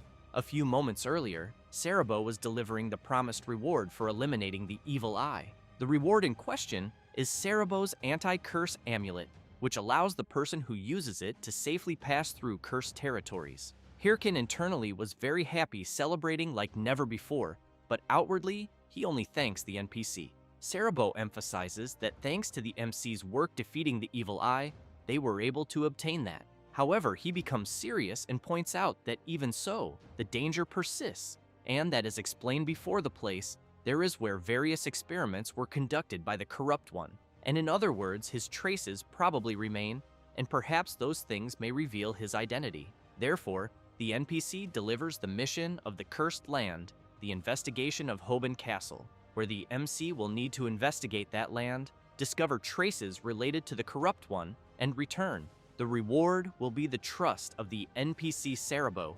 Hirkan smiles and says that he understands. And while he was leaving, Cerebro asks where he is going, since the main entrance is on the other side. The MC replies that it is not, and that the correct path is where he is going, since he has in mind that the true evidence is in the basement of the outskirts of the castle, more precisely in the catacombs. Back to the present, the MC's summons are fighting the creatures that appeared while he sits watching everything. Hirkan has in mind that finally this is the end of the main mission of Chapter 2, and because of that, he thinks he will reach the final chapter soon. Then he reflects that he will clear the catacombs in record time and finish Chapter 2 before everyone else.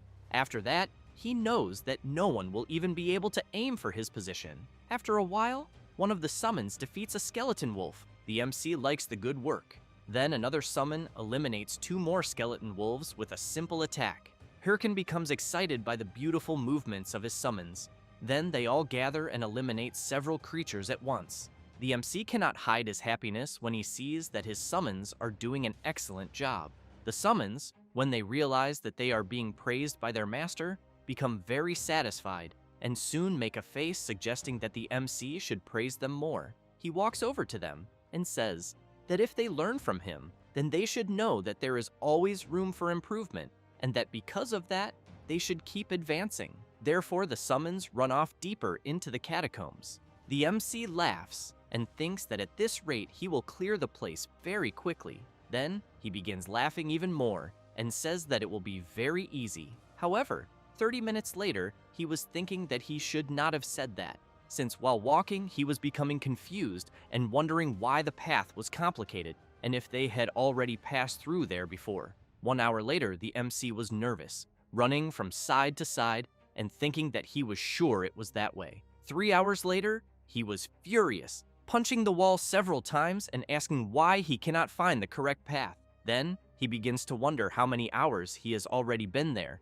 because he fears that at this rate, all the other guilds will catch up to him. Hirkan begins to feel like he is going crazy, since he formed an alliance earlier, precisely to speed up the completion of the main mission. Then, he begins to reflect that maybe he should have brought them, because with a mage there, he could use detection magic. At that moment, one of the summons taps the MC on the shoulder, and as soon as he turns to see what it is, he sees his summons forming a path with the armor pieces they removed. Hirkan becomes furious and orders them to pick up the armor immediately because it cost a fortune, since he bought it with his hard-earned money and by going hungry to be able to buy it. While the summons put the armor back on, the MC takes a deep breath to try to calm down. Then he thinks that it is not as if getting angry would solve anything. Then the system informs that he obtained a new title. Hirkan becomes surprised by that because he knows there was nothing to obtain. The system also informs that the MC's disorientation stamina increased by 2 more points, which makes him even more furious.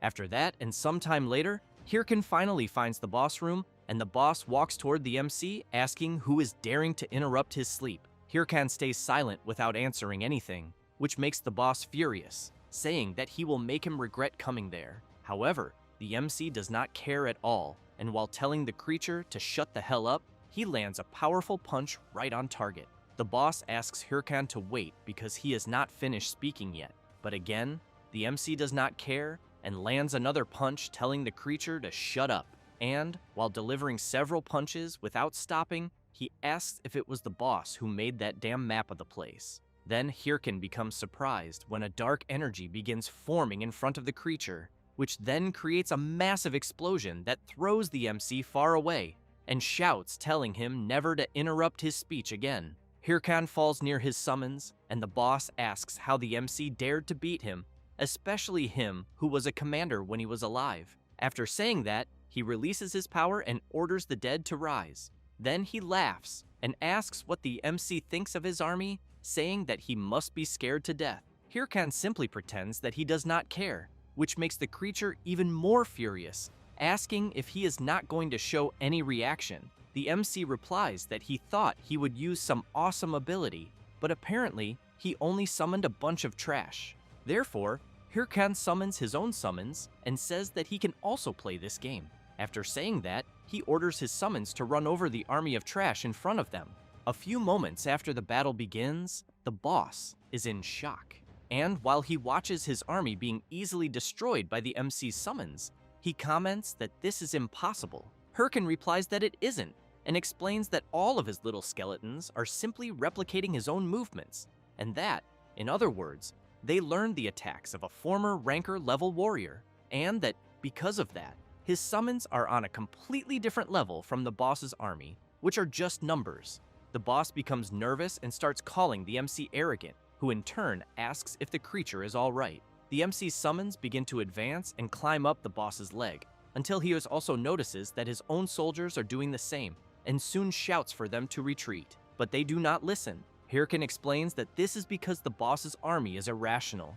The creature becomes even more nervous, strikes the ground, and sends some of the MC's summons flying away, and then advances, saying that he simply needs to deal with them personally. Having said that, he prepares his club and shouts that he will eliminate the MC once and for all. Hirkan simply stands where he is without doing anything, and as soon as the boss approaches a little closer, the MC's summons unleash several consecutive attacks on the boss. The creature's head falls dripping down toward the MC, who stops it with his foot. Then, he takes a deep breath and comments to his summons that once again, they did an excellent job. Later, someone is watching the video of the MC's battle with his summons, which already has more than 12,000 comments. Yell comments to Shev that she now knows why Haho Mask likes to play alone, because with so many summons, she thinks that, in fact, he does not need anyone else. Shev laughs and emphasizes that Heiho Mask's summons are much better even than many guild members, and also says that it does not matter how incredible a guild is, since if a person fights on a scale like Heiho Mask, there will always be casualties. But that, on the other hand, Heiho Mask does not run that risk. Then Shev asks Yell if she noticed something in the video, since the skeletons on both sides were climbing the boss's legs. So Heiho Mask realized that his aggro system is very simple and used that to his advantage, all within a short period of time. Having said that, he makes it clear to Yell that he was right about him after all, because Heiho Mask will grow a lot in the game. Yell does not like hearing that, and immediately asks why Shev is so proud, since Heiho Mask is their rival. The blonde laughs and says he knows very well, and that, as a guild master, he should be more worried, but that personally, he is happy to witness the emergence of a new rival, until suddenly, he becomes thoughtful about something. Yell notices this, and asks what the blonde is thinking about this time. He replies that it is nothing, but that he just remembered that there is probably someone happier than him to see Haho Mask doing well. Meanwhile, watching the same video, Syl is furious, and observing more carefully, she wants to know why Heiho Mask is not using the skeleton armor and whether he did not like it, because there is no better armor at that level than the skeleton armor. Then she sees Hatch calling, but immediately hangs up and wonders if Heiho Mask realized that it was she who sent the armor, because she did not think Shev was that incompetent. Syl remains intrigued, wondering if Heiho Mask should not use the armor even if he hates it, because it is not like she asked for anything in return. Then, once again, Hatch tries to contact her. As soon as she answers, the mage comments that he finally managed to talk to her and says that something incredible just happened. However, she is very furious for being interrupted and makes it clear that what Hatch has to say had better be very urgent. He becomes afraid and wonders why Syl is already so irritated. But Hatch says that a messenger from the Hydra Guild has just arrived and is saying that they would like a collaboration on the main mission. Syl tells Hatch to refuse them immediately and explains that they must be angry because they lost to them in Chapter 1. Hatch takes a deep breath and comments that he was also suspicious, but that they said they would explain how to get through the final part of Chapter 2. This leaves the leader of the Thunder Hunters Guild very surprised, asking what exactly she just heard. But she emphasizes to Hatch that this part has not even been officially released yet, so she wants to know how they would know such a thing, and whether they are saying that they have already reached the final part. Hatch looks at the messenger and replies that he does not know, since they will not say anything else, but that, in fact, they mentioned that the 30 best guilds will have to unite for the final part, and that they have already talked with the other 28 guilds as well. Syl does not like hearing this very much, but comments that it is fine and asks Hatch to tell them that they will want a meeting immediately. Thus, after the messenger who went to the Mage Hatch reports the response of the leader of the Thunder Hunters Guild to his superior in one of the hideouts of the Hydra Guild, and with several members gathered there, one of the members informs that he was told that the Thunder Queen agreed to meet with them. Another member comments that apparently this was easy, since he knows that the Thunder Queen is always so skeptical. Another member laughs and says that this will be perfect for them, because he thinks that at this rate they will be able to repay the humiliation of having the main mission stolen right in front of them. Having said that, he turns around and comments that he would like to thank a certain person, since thanks to his information, they will have a chance. Richard comments that it was nothing and emphasizes that it is good that he chose their guild, but he smiles, and, thinking about his former guild, comments that he really wants to see how this revenge will unfold. Meanwhile, somewhere else, the MC is holding an artifact in his hand, wondering if this was what Cerebro was looking for. He becomes very surprised by the dark emblem he is seeing, and immediately shouts, asking where the MC found it. The MC says that it was in the catacombs, and that there was also a monster that was wearing armor with the emblem he just showed on it. The NPC grabs the MC's hand and shouts, asking him not to tell anyone about this emblem, and asks if he understood clearly. Hirkin becomes a little frightened, but replies that it is fine, and asks what the emblem means. Cerebro explains that the emblem belongs to the third prince of the Hyven Kingdom, the young Bayan Dean on Northland. Then he says that he may not be the heir to the throne, but he is an admirable man who has a gentle nature, and he has always supported the secret association of monster hunters, always keeping the welfare of the kingdom in mind. Hirkin becomes confused and asks why the emblem was in the catacombs. Cerebro replies that he does not know, but that of one thing he is certain, since because the MC found the emblem there, he believes it is very likely the source of the corruption. Hirkin is surprised to hear this, but soon takes a deep breath and thinks that it is a relief, since he has in mind that Prince Dean is indeed the final boss of Chapter 2, exactly as he remembers. Since he was nervous because some of the information he remembered was not matching, but it seems that the main events are following the same path. Thus, he clenches his fist tightly and concludes that he will continue moving forward, and this time, he will finish the final part of the main mission alone and become the strongest. However, he hears Cerebro asking him to go see Ahimbri, which leaves him very discouraged, asking if Cerebro is sure about that. The NPC replies that yes, and explains that Ahimbri, the Great Mage, is also part of the Secret Order, and that he would like to hear his opinion about the matter. Hirkin, already knowing how Ahimbri is, asks Cerebro to wait a moment and asks if there are not many other members they could ask instead. However, he ends up receiving the mission to visit Ahimbri and deliver Cerebro's letter and meet the master whom the MC loves and respects. The reward will be the love of Master Ahimbri. Hirkan begins to tremble and then becomes desperate, thinking that Ahimbri may indeed be a great mage, but that he never wanted to see him again. After some time, and as soon as the MC takes the emblem he obtained in the catacombs to the NPC, he begins observing the artifact. Hirkin becomes intrigued by the calm reaction of the NPC and soon comments that the great mage was not surprised, whereas Cerebro had been shocked. Ahimbri places the emblem on the table, takes a deep breath, and replies that it is because he already expected it, even though he hoped it was not true. Hirkin pretends to be worried about his master, but inside he laughs and thinks that the prince is guilty and that he can hardly wait to receive another mission. However, the MC is surprised to hear that if the prince is truly the mastermind behind the corruption, he believes it will become very problematic. Having said that, Ahimbri emphasizes that the power of the corruption itself is formidable, but that if one considers the authority the prince possesses, in the worst case, he believes the MC could become the enemy of the entire kingdom. Hirkin comments that he just needs to become stronger as quickly as possible. Ahimbri says that it is exactly as the MC is saying. Then, while handing a book to him, he comments that this is why he prepared something. The book that the NPC is giving to the MC is the skill book of the Vessel of Life. Hirkan is surprised by what he has just received and thinks that it is an essential skill for necromancers, that it is extremely rare and cannot even be bought. Then he wonders how a skill book of the Vessel of Life is there. Thus, he becomes excited and thinks that he needs to obtain it as quickly as possible. But before he could finish thanking him for the book, the NPC pulls the book away from the MC. Then he asks if he thinks he can simply take something so valuable like that. The MC thinks that he cannot, and that no one would think the NPC would simply be offering it. A few minutes later, after calming down, Hirkin reflects that there is no way the NPC would just give the book.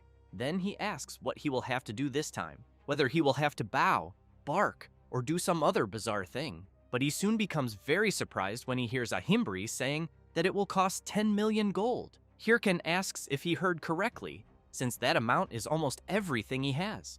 The NPC replies that it is exactly what the MC heard. This drives him mad with anger, asking if this skill book really costs that much and whether it is some kind of scam. Ahimbri also becomes furious when he hears the MC calling it a scam and shouts that if Hirkin tried to obtain it somewhere else, he would pay much more. He says this and calls him an ungrateful brat. Hirkin begins leaving the room shouting that he will not buy the book for the price the NPC is asking and that he does not care if he will not learn the skill. Ahimbri comments that it is fine and emphasizes that he also did not want to give it. However, he takes a deep breath and says that it is indeed a pity, since the MC does not understand how good the skill he is offering is. Hirkin becomes thoughtful about this. Ahimbri raises the book into the air and shouts that he will present the skill, Vessel of Life, the breath of a god, a millennial elixir, a true miracle.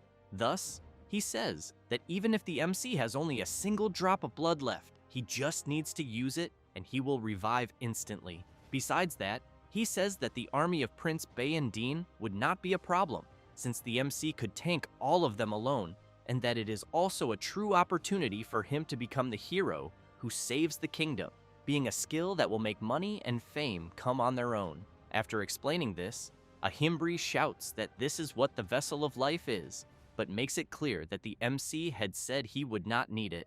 Then, he takes a deep breath and emphasizes that for 10 million gold, the skill is practically free, but since the MC does not want it, there is simply nothing to be done, as he will be the one losing out.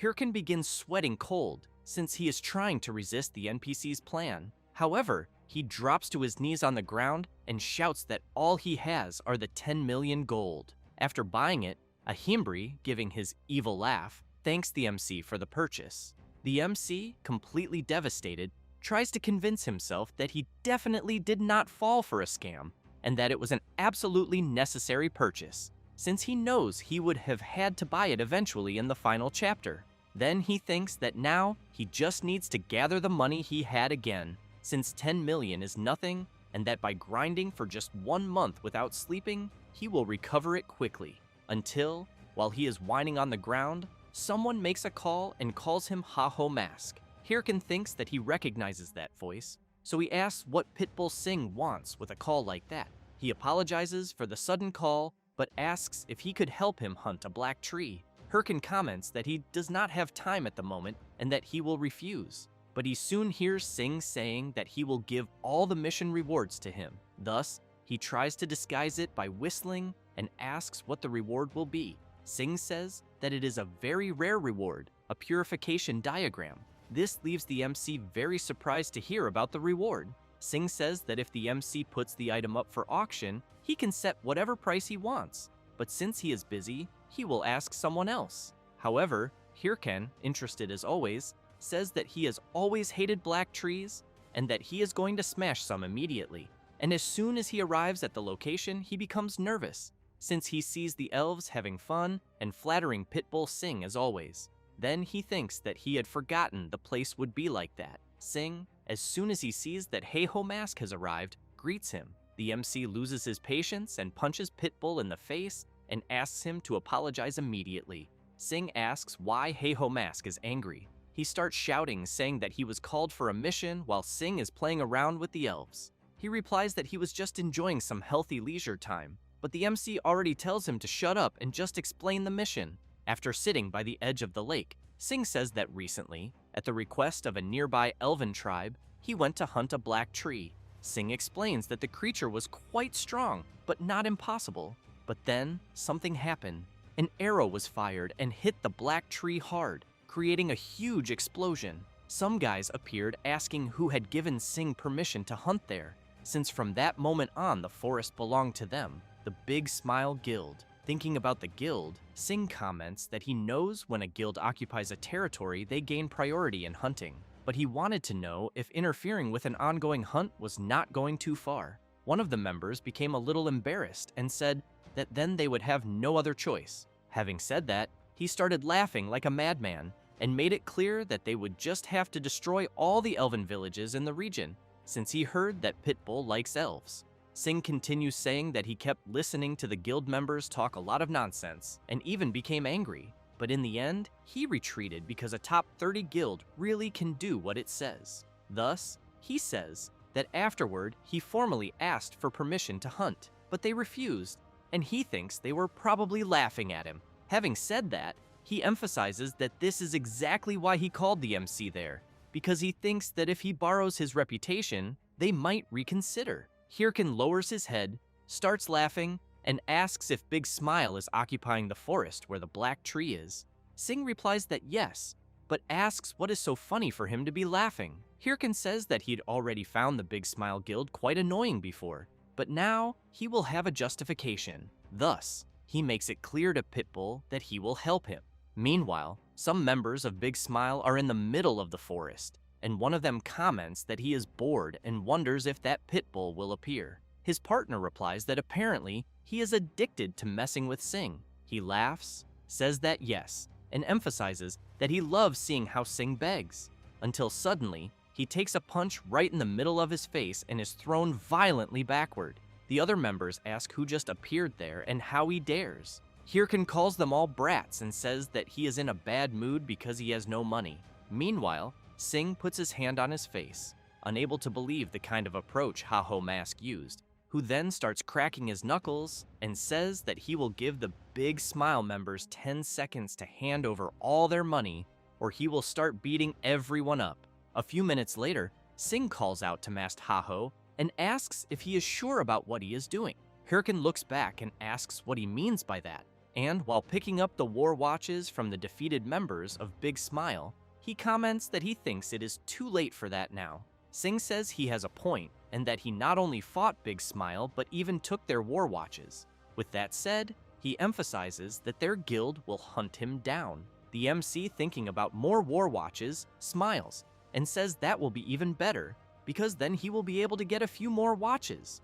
And while they are leaving, Sing comments that he thinks it may be too late for him, and that he might regret it. Hirken tells Pitbull to shut up and stop complaining, because he thinks it will be very easy. However, they do not notice that one of the defeated members of Big Smile still had a war watch, and, even injured, was contacting the guild, asking for reinforcements and warning that Masked Heiho was there. Later, the MC is quite surprised since they finally defeated the Black Tree. Therefore, the system informs that because they defeated the creature, they obtained gold and a lot of experience. Sing points out that it was very fast. The MC makes it clear to Pitbull that the Black Tree was not a very strong monster. Then he starts laughing and says that he fulfilled his part of the deal and that, because of that, He wants the reward that was promised. But suddenly, one of the elves rushes in, pushing the MC aside and calling Sing. While the elves flatter Pitbull, the MC, annoyed, shouts, wanting to know if they noticed that he helped in the battle as well.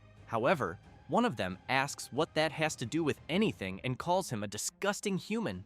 Hirkin goes crazy with anger and shouts, asking how she dares to talk to him like that. Then another elf throws the purification tiara on the ground, tells the MC to pick it up quickly and get lost. At the same moment, he changes his behavior and starts shouting that he loves Sing, that he is the best and wishes him a long life. Pitbull comments that Masked Haho changes his opinion very quickly when it comes to rewards, while he keeps staring at the tiara and while drooling, wonders how much he will earn for it. Sing takes a deep breath but thanks Masked Haho. He looks back in surprise. Pitbull walks up to him, saying that he is thanking him for getting involved against one of the top 30 guilds to help him.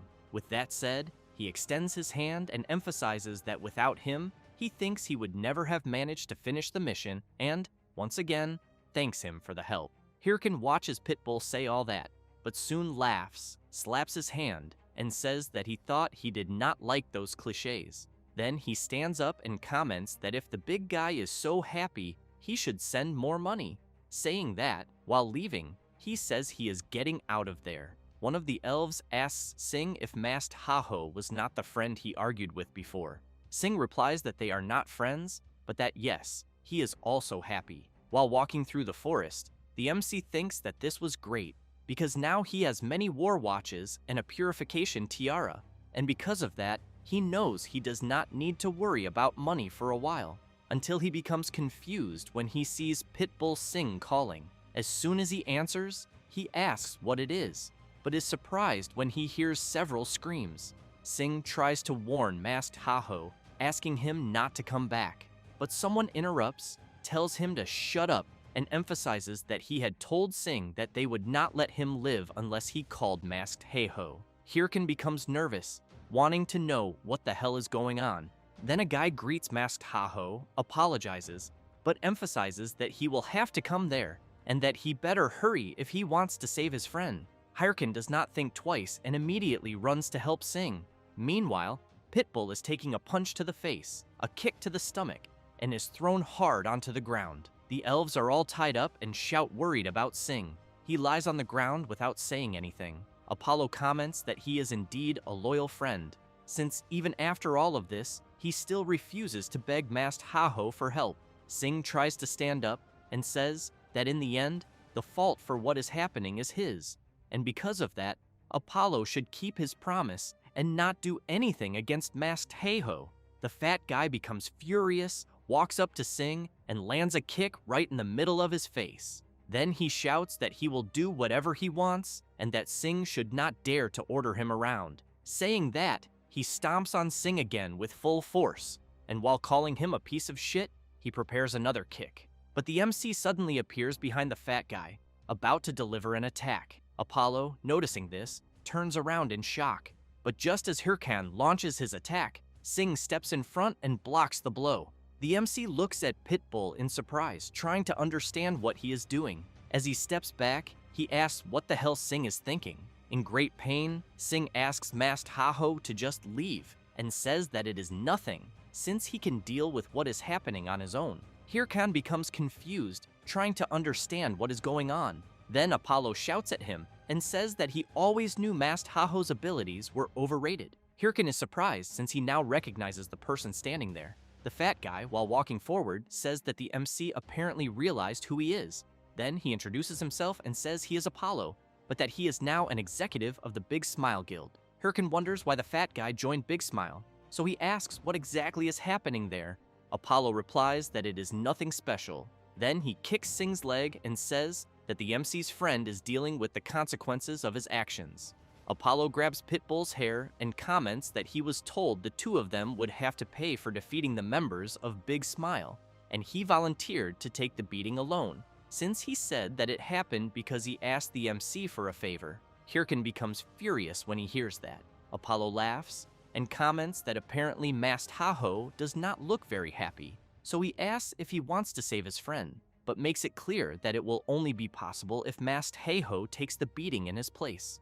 Only then will he accept the exchange. Apollo tells the MC that he was a guy born with his luck shining, money, power, and fame. He had all of that. In other words, everyone feared him. After all, he could change their futures with a simple snap of his fingers. Well, until a certain day, because Masked Heiho posted a video showing that he was beating up his guild. And to make things worse, people in the comments were supporting the idea, which made him furious when he found out.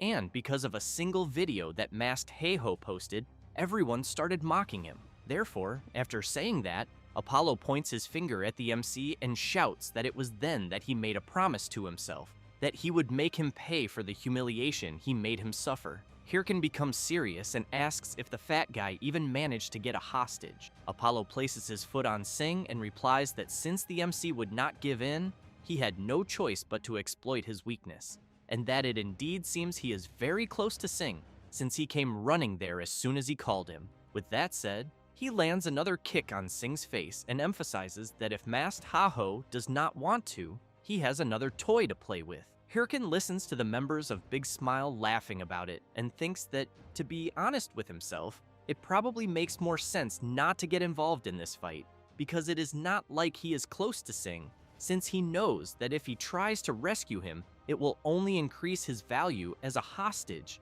and that Sing had said he did not mind dealing with the consequences. So he wonders why he is feeling a strange sense of caring about what is happening. Then he remembers his past life, where he was betrayed. At the time, he could not understand what was happening. His friend who betrayed him had said that they were both alike. Since the moment things got difficult, he was already thinking about running away. So he wanted to know if the MC really thought he had the right to call him a traitor. Meanwhile, Apollo watches the MC and thinks that he knew he would be thinking about running away. One of the members of Big Smile is filming and thinks that Masked Heiho is truly an animal, because he does not know that no matter what he chooses, since when the video gets uploaded, it will not matter whether he chooses to take the beating or run away, he will be cancelled either way. Apollo cannot contain himself, hoping Masked Heiho will quickly choose what he will do, since he knows his reputation will be ruined either way. Then one of the Big Smile members is hit directly by an attack. Hirkan comments that he stopped for a moment to think, so he wants to know why he has to listen to him, since he simply knows he can eliminate them all at once. Apollo becomes furious and shouts, warning that if Masked Heiho dares to do what he said, that will definitely leave him marked, and that every time he enters the game, Big Smile will send a mercenary to eliminate him. Hirkan begins walking toward the fat guy, asking if he knows why he tried to become stronger, sacrificing sleep and barely eating. Apollo does not care at all and shouts, ordering the members of Big Smile to eliminate Masked Heiho immediately. Hirkan receives the first attack, the second, and several others, but keeps walking toward Apollo. But as soon as he summons his skeletons, he eliminates the guild members who attacked him and says that it is because he never wanted to bow to trash like Apollo. Seeing Masked Heiho getting closer and closer, Apollo becomes scared, wondering if Masked Heiho is really thinking about becoming an enemy of Big Smile. But when he looks into his eyes and sees that he is indeed serious, he starts saying that it is fine, that he already understands, and that they can just settle things by talking. However, the MC does not care about that nonsense and lands a punch right in the middle of the fat guy's face. Sing and the elves are surprised by what just happened. Then Hirkan grabs Apollo by the neck and asks if the fat guy is going to target him, because if he is, then he should go ahead. But he makes it clear that his guild had better be very careful, because he will risk everything to destroy them. Apollo thinks that Masked Heiho has gone crazy since he is saying something completely insane. Hirkan, consumed by rage, charges straight at the fat guy. After some time, the elves are freed and they immediately go to Sing, asking if he is okay. Since he is badly injured, he replies that he is. But what he really wants to know is how Masked Heiho is doing. After Apollo's body is removed from the game, he stands up and asks why he would not be fine. Sing asks if he is not doing the main mission, since he thinks things will become more difficult now, because the top 30 guilds were already alert about him, but he just gave them a reason to target him. With that said, he apologizes and emphasizes that all of this is his fault. Hirkin comments that it is fine, because he could not stand the idea of having to cooperate with them. So he emphasizes that he did not want to save him and that he should not misunderstand. Sing stays quiet, but then throws a bag of gold coins to the MC, who asks what that is. Sing says it is everything he has, and that, as he said before, it was to thank him with money. Hirkin is surprised by Sing's attitude, but soon smiles and asks if he knew that he would have to give much more to make up for everything. Later, Heavy Bean is furious, slamming his fist on the table and asking how that damned Apollo dared to mess things up so badly, and says he knew he should not have let him become an executive in the guild. Heavy Bean's assistant asks what they should do and whether they will put a bounty on Masked Ha-Ho's head. Heavy Bean asks them to just try to cover up the situation. The assistant asks why, since the guild's reputation was stained. Heavy Bean throws a cup hard at the door and furious shouts that is exactly why he is ordering him to cover it up, since Masked Ha-Ho has both the Red Bulls and the Thunder Hunters on his side, and that big smile has gotten into trouble because they are fighting against Triple Wing, so he asks how they could fight even more enemies. Then he emphasizes that they will not have to do anything. With that said, he stresses that according to the information the Hydra Guild gave them about the future, he thinks that Masked Ha-Ho will definitely be eliminated in the next mission. Meanwhile, Sing wants to know why Ha-Ho Mask doesn't join one of the top 30 guilds, since not even Big Smile would dare touch him if he did that. Besides, he would earn a lot of money and level up much faster as well. Having said that, he points out that if he wants to become the best, doing what he suggested would be far more efficient. Hirkin responds no. Then, he makes it clear that if he is fighting alone, he only needs to think about himself. But as soon as others join in, he is no longer in control of the situation, and because of that, he thinks that for the future, staying alone is more efficient. Sing comments that this kind of mindset is actually surprising. Besides, he didn't know he was capable of thinking so rationally, because he thought he would just say that he is shy or something like that. Hirkin doesn't like hearing that, grabs Sing's clothes, and while preparing to punch the pit bull, wants to know if he remembers that he just saved him. Sing replies that he already gave him everything he had in return. However, he emphasizes that even so, Ha-Ho Mask should think carefully because he may be very skilled, but sometimes he will need other people's help. Hirkin tells Sing to shut up and once again makes it clear that he intends to stay completely alone. At that moment, the MC's war clock receives a notification. Sing wants to know if it could be an urgent message. Hirkin, upon seeing the message, stays quiet for a brief moment, but shortly after, he starts running at full speed, and while doing that, he questions who the bastard was that started the final chapter of the main quest before him, because the message he received was a notice from Cerebro asking him to return, since Prince Dean had started a rebellion.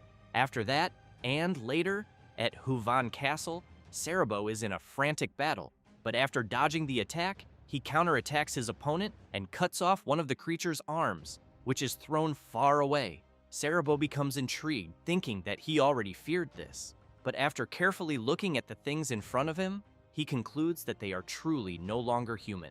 Then, he fears that at this pace, he will not be able to get out of there, until the MC appears, eliminating several enemies at once. Cerebro is surprised to see that Ha-Ho Mask has already returned, who in turn comments that he will explain everything later, because first, he will clear the way. Thus, both of them head into battle. A few minutes later, the two manage to enter the castle, and while they continue running and eliminating enemies along the way, Cerebro informs the MC that the army he is seeing appeared out of nowhere and took over the royal palace. Besides that, he thinks Prince Dean must have realized what they were doing, so he went there as soon as he received the message, but he couldn't contact anyone who was inside. Having said that, he comments that he is certain Prince Dean wants to seize the throne by force. However, he thanks Ha-Ho Mask for arriving so quickly. Otherwise, he fears he would not have been able to enter the palace. Hirkin becomes intrigued, since he has in mind that Prince Dean conquering the palace is the beginning of the second chapter of the main quest. But the fact that this happened at this moment can only mean that someone already started the quest. And as he opens the door, he questions who it could be. Inside, there are several players. Hirkin, after observing them, questions whether they could be from the Hydra Guild. Then he becomes worried, because he knew they were far behind during the Evil Eye raid. At that moment, Prince Dean slashes Begley, who soon collapses to the ground. The captain of the castle wall administration, while trembling in pain, begs Prince Dean not to do what he is about to do because he never imagined he would do something so ridiculous. He laughs and, while walking closer to Begley, wants to know how ridiculous it is for a prince with power to take the throne.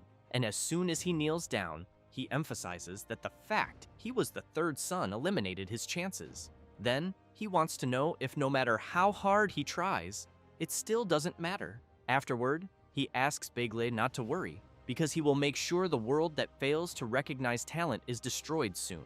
Besides that, he already ordered his monster armies to attack all the castles. Begley cannot believe what he is hearing, but Dean points out that soon the kingdom will be in ruins and that he will make everyone regret not choosing him. Begley becomes desperate and screams, asking the prince to reconsider this. But Cerebro grabs him and runs away from there. Begley asks Cerebro to let him go, because he cannot just run away. Cerebro replies no, and explains that as long as Suragardo, the kingdom's greatest knight, is there, they will not be able to win. Then, he thinks that if Prince Dean is telling the truth, they will have to hurry and contact all the fortresses as quickly as possible, since they will need to tell everyone to prepare for the monster armies. Thus, Cerebro, Begley, some Hydra members, and the MC retreat, until Hyrcan looks to the side after being called. The girl wants to know if Haho Mask really managed to come this far alone, because she thinks he is truly as good as she heard. Having said that, she points out that she would like to duel him someday. This is Sohank, the vice leader of the Hydra Guild. Hyrcan keeps thinking that she is one of the commanders of the Great Hydra Guild and that he had never met her in person before. However, Natal calls out to Sohank and says that she cannot, asking if she perhaps forgot their priority. She replies that obviously not, but even so, it is still a shame that she cannot duel against Haho Mask. Then, Sohank takes a deep breath and comments that if they were in a battle against Prince Dean, she would like to fight alongside Haho Mask. Hyrcan in turn looks at her with intrigue and says that this way she would not be helping in the main battle. Sohank replies that that is exactly it, because she does not care. Natal shouts, telling her to shut up and stop talking, but she reveals that Hydra will not participate in the battle against Prince Dean, and that, to tell the truth, none of the top 30 guilds will participate either. Then, while she was commenting that they had been told the reason, something crashes hard against the wall. It was the MC who furiously shouts, wanting to know if it is really true that the top 30 guilds will not participate in the battle. Meanwhile, at one of the Thunder Hunters Guild's bases, Hahui wants to know why they will not participate in the battle. Hatch comments that, according to the Hydra Guild, this battle ends in a great loss for the players, since Prince Dean's final boss raid only begins after this, because participating in this means casualties, and that it is much better to use their time preparing for the final raid. Hahui wants to know how they can be sure, because the Hydra Guild's Vipers might be lying. Hatch emphasizes that, as he already said, everything indicates that it is true. Syl, on the other hand, has in mind that she knows it is difficult to trust Hydra because they do not say where this information comes from or why they are sharing it. Then, she remembers when one of their members commented that if they worked together, they would provide information about future main quests. Syl tries to understand why the Hydra members need the help of the top 30 guilds so badly, because she thinks this is far too big to be a mere planned betrayal. So, she would really like to know where they are obtaining this future information from. But at the same time, she knows that she agreed to cooperate because she knows that no matter their reasons, it is good to observe them closely. And for now, they will pretend to be on their side. At that moment, Hahui and Hatch suddenly begin arguing and fighting, but Syl shouts, telling them to stop and gather all the guild members because they are going out to hunt. Hatch wants to know if she is talking about the main quest raid. She replies no and emphasizes that they are going to hunt Vipers. Back to where the MC is, he is thinking about the siege battle, which is a type of event where a person has to defend a castle from attacking monsters. Waves of monsters attack all the castles on the continent, and if half of them are still standing after a certain amount of time, the final boss raid begins. He knows that it may even seem like a fun event for everyone, but there is always a catch. where the monster waves keep getting stronger. And by the fourth wave, most players can no longer deal with the monsters.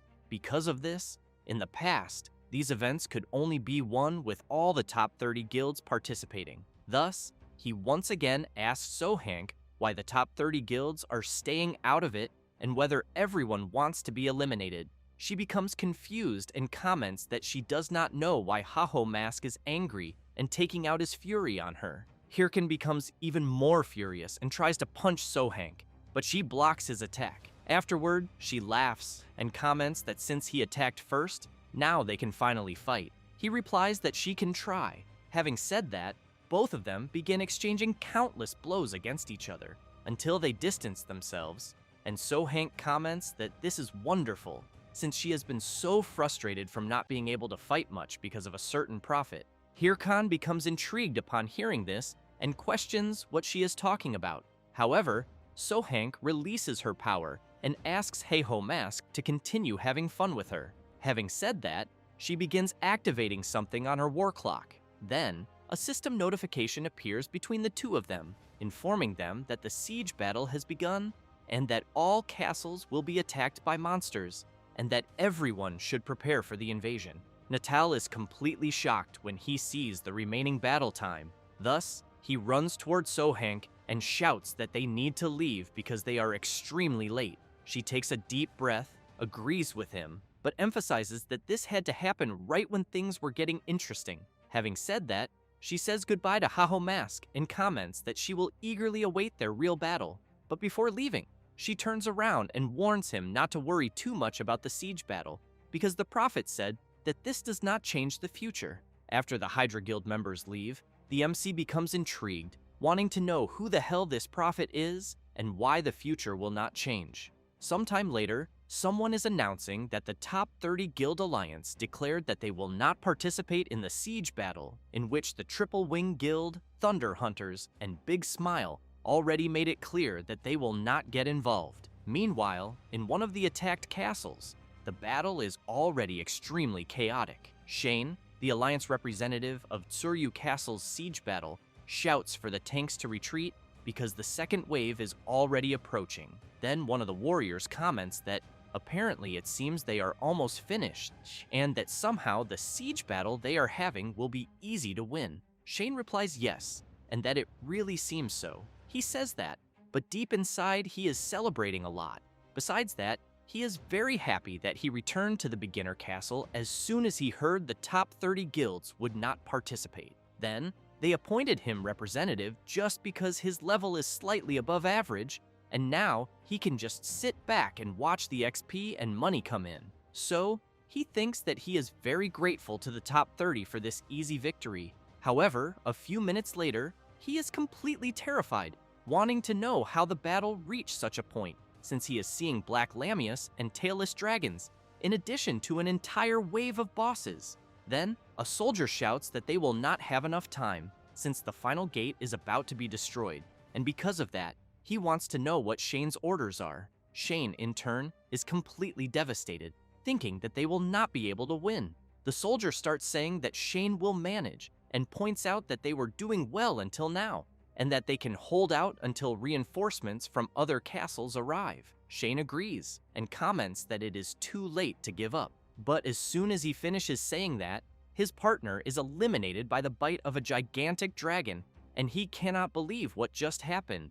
And to make things worse, the creature is staring directly at him. Thus, Shane starts running desperately to avoid being eliminated by a bite. Then, he clicks on the war clock to immediately log out of the game, but soon starts crying when he sees that it is not working, until something crashes right into the middle of the battlefield. Shane tries to understand what just happened. It is Haho Mask, who wants to know if Shane is the Alliance representative of that castle, because if he is, then he should hand over that title. Shane wants to know why he would do that. However, the monsters do not stop advancing and soon get even closer. Shane becomes even more terrified and shouts that Haho Mask can have his title. Hirkan comments that he made a good choice, and within seconds, his summons attack the surrounding monsters with several simultaneous strikes. Shane observes the summons and quickly concludes that the guy who just arrived can only be Heiho Mask, who in turn receives a system notification informing him that command of Tsuryu Castle's siege battle has been transferred to him. Thus, the MC turns around saying that he is leaving and that if Shane wants to follow him, he can do so. He shouts for Heiho Mask to wait and asks if he is really going to continue the siege battle, because the way things are now, it is practically impossible, since 3 gates have already been destroyed. Hirkan takes a deep breath and then makes it clear that this siege battle has to be won no matter the cost. Besides that, he does not know what kind of bullshit that prophet was talking about, but the only scenario he knows is this siege battle being won. Then, he emphasizes that if they lose, all the information he has will be useless. Shane becomes confused and asks what the hell Heiho Mask is talking about.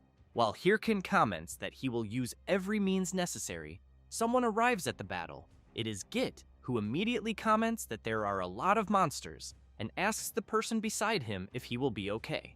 Quixote laughs and makes it clear that the bigger the audience, the bigger the show. Then, he strikes a pose and asks Git to trust him. Git, in turn, while staring in shock at the pose he is seeing Quixote make, points out that he does not inspire much confidence. At that moment, the players from the Altu family also arrive at the east gate of the castle, just like the Nupi family as well, who immediately, upon seeing how chaotic the situation is, comments that he wants to leave. Meanwhile, at the west gate, Sing and the elves appear. The Pitbull asks them to remember to only support him from afar. One of them comments that there are too many monsters and that he risks getting hurt. Sing gently grabs her chin and comments that they should know that if any of them gets hurt, it would hurt him even more. Thus, Hirkan is notified by the war clock that everyone is in position. He smiles and calls for everyone to start the party. A few minutes later, Shane cannot believe what he is seeing, and while observing everyone fighting, he thinks that he believed Heiho Mask only played alone, and, because of that, wants to know how he manages to command a raid so well. Hirkan, in turn, shouts asking if the area spells are ready yet. Git and the MC's summon shout back saying that there are only 5 seconds left. Then, Hirkan wants to know if the close combat team has already broken all the armor. The leader of the Nupi family replies that they are almost done, and after a few seconds, the MC shouts for everyone to retreat on his signal. The close combat fighters move back, and the mages prepare a gigantic fireball before launching it at the monsters ahead. Everyone is visibly exhausted, including Heiho Mask himself, who, after seeing that the monsters were defeated, shouts for everyone to rest until the next wave of monsters arrives. Thus, a few minutes later, everyone is making a toast celebrating the victory over the monster wave they faced. Quixote, among the group, is telling the story of how he and Heiho Mask met. Meanwhile, Git comments that what they did was very complicated, in this case dealing with the people and not the monsters. Hirkan is standing at a distance, just observing everyone gathered together and laughing. Then, he remembers how things used to be before he was betrayed by his friends. Afterward, he thinks that it has been a long time since he did something like this, until Shane appears, thanking him and saying that he did not do that much. But even so, the MC split the gold and experience equally among everyone. Hirkan comments that it is fine, and points out that, as he said before, they need to win the siege battle, and that all help is welcome at the moment. Shane comments that now that Heiho Mask mentioned it, he wants to know if he does not have to protect most of the castles during the siege, because he knows he is strong, but he thinks he will not be able to protect all of them alone. Then, he wants to know what he plans to do. Hirkan laughs and replies that he will have to make other people take care of it, such as some guilds he has in mind. Meanwhile, somewhere else, a meeting between the Red Bulls and the Thunder Hunters is taking place. Shev comments that he never imagined Syl would talk to him first. Then, he wants to know if he can consider this a sign that their friendship is blossoming.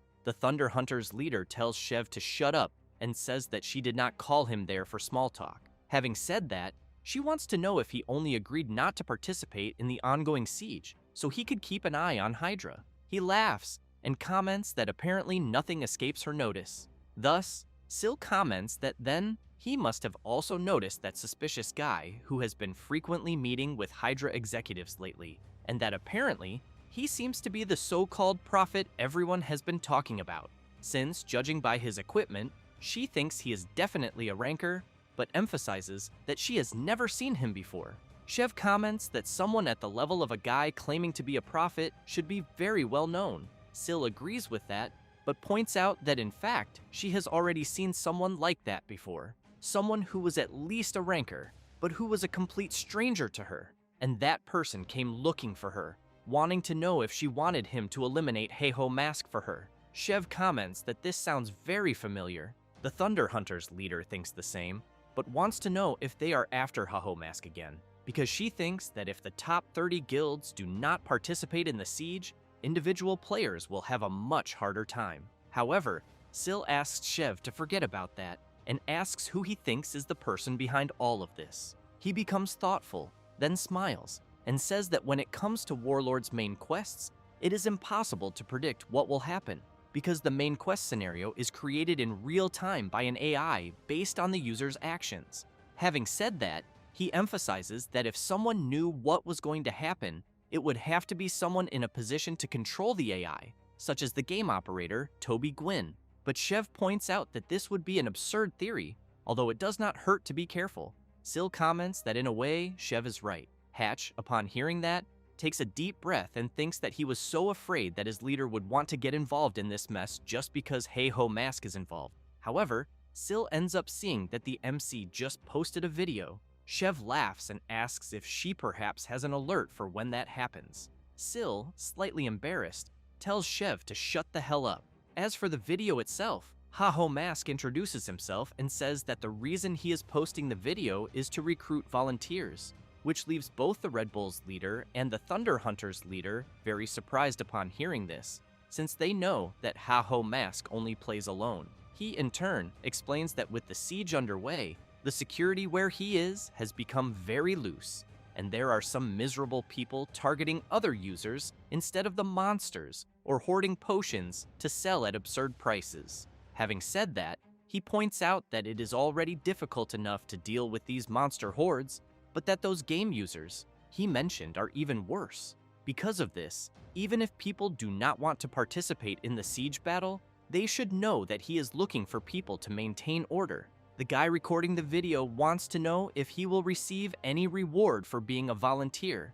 Heiho Mask replies no and points out that this is why it is called volunteering. Then, he wants to know if the people watching the video are going to do what he is asking, because even if it is only out of fear of him finishing all the main quests first, it will be their bad luck if they do not participate. Hatch becomes intrigued by this strange video and questions whether anyone would be crazy enough to volunteer to help the MC. However, Chev stands up from the chair and comments that it is a beautiful day to volunteer, but Sil tells him to stay seated there because she is the one who will go. Hatch shouts for both of them to wait and asks if they are really thinking about volunteering for Heiho Mask. Chev replies that he is giving them a pretext, since if they participate under the excuse of maintaining order, they will be able to take part in the siege without breaking the promise of staying out of it. Hatch becomes worried and shouts, wanting to know what if it really is the operator behind all of this.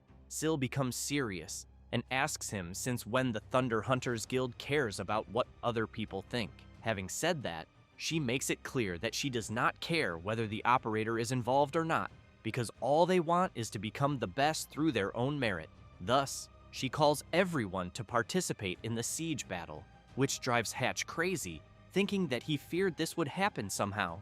Later, in a certain place, someone is informing that the Red Bulls Guild and the Thunder Hunters have headed to the siege, and that because of this, the other guilds are thinking about doing the same, since apparently the idea of giving up the main quest did not please them. Richard emphasizes that at this rate, he thinks they will not be able to eliminate Heiho Mask, so he would like to know how they should proceed. The person he is talking to remains calm and then thinks that he never imagined Heiho Mask would have his own faction, making this a completely unexpected twist, since the plan was based on the fact that Heiho Mask would act alone. Richard wants to know if he should tell the Hydra Guild what the next step is, because that way, they could at least prevent Heiho Mask from completing all the main quests first. Richard's boss replies no. Then, he explains that this would be putting the cart before the horse, because their objective is to slow down the completion pace of the main quest. Thus, he tells Richard to leave them alone, since he thinks nobody will be able to complete that raid anyway. Richard comments that he understands and then ends the communication. Afterward, his boss walks toward a huge screen where everything Heiho Mask has done so far is recorded. And while thinking about him, Richard's boss wants to see whether the MC's streak of good luck will continue. A few hours later, at Hoban Castle, a guild member is terrified, commenting that what he is seeing is impossible since Hydra's elite troops were defeated. And to make matters worse, he thinks he is the only one left facing the kingdom's greatest knight. Then, he looks at Siragardo and questions how the creature possesses so much power to defeat Hydra's elite so easily, until he looks to the side after seeing Richard and shouts, saying this is different from what he had said, since he explained that if everyone worked with him, he would help them advance the main quest on their own. Besides that, if Richard had such an overpowered skill, he thinks he should have told them. But as soon as he finishes saying that, Richard drives his spear into the player, apologizes, and asks if he had not also said that prophecies were absolute. Right after that, the Hydra member is violently thrown onto the ground. He tries to stand up, but his body is too weak because of the injuries all over him. At that moment, Siragardo appears behind the Hydra member, and while he screams in fear, Richard comments that since strategy was the main point, he guesses he will not get scolded for having a little fun, since he fulfilled his part and warned them. Meanwhile, in one of the siege castles, a player is expressing a lot of gratitude. Right after that, he emphasizes that it was all thanks to the Thunder Hunters, since they gave out free potions and equipment, and because of that, they managed to complete the battle safely, until, looking a little embarrassed, he asks if he could apply to join their guild. Hatch answers yes, since they are accepting applications. And, as soon as the player runs off to apply, Hatch comments to Syl that the situation is better than expected. After saying that, he explains that they even managed to enter the battle without losses on their side, and still cleaned up the guild's image. Syl tells the mage to shut up because she wants to know about Hydra's movements. Since they said they would not associate with them, she thought they would have acted by now. Hatch laughs and suggests to his lady that they should just enjoy what is working for now, until a system notification arrives for both of them, informing them that they successfully blocked the Wave of the Fallen. And because of that, the final page of the battle will begin, where they will need to attack Hoban Castle and subjugate the White-Eyed Knight, Sir Agardo, to finish the battle. The reward will be the end of the battle. Syl cannot believe it, and thinks that those Hydra bastards had said the battle was a forced and overwhelming defeat for the players. But the fact that they reached the final page means they lied to everyone.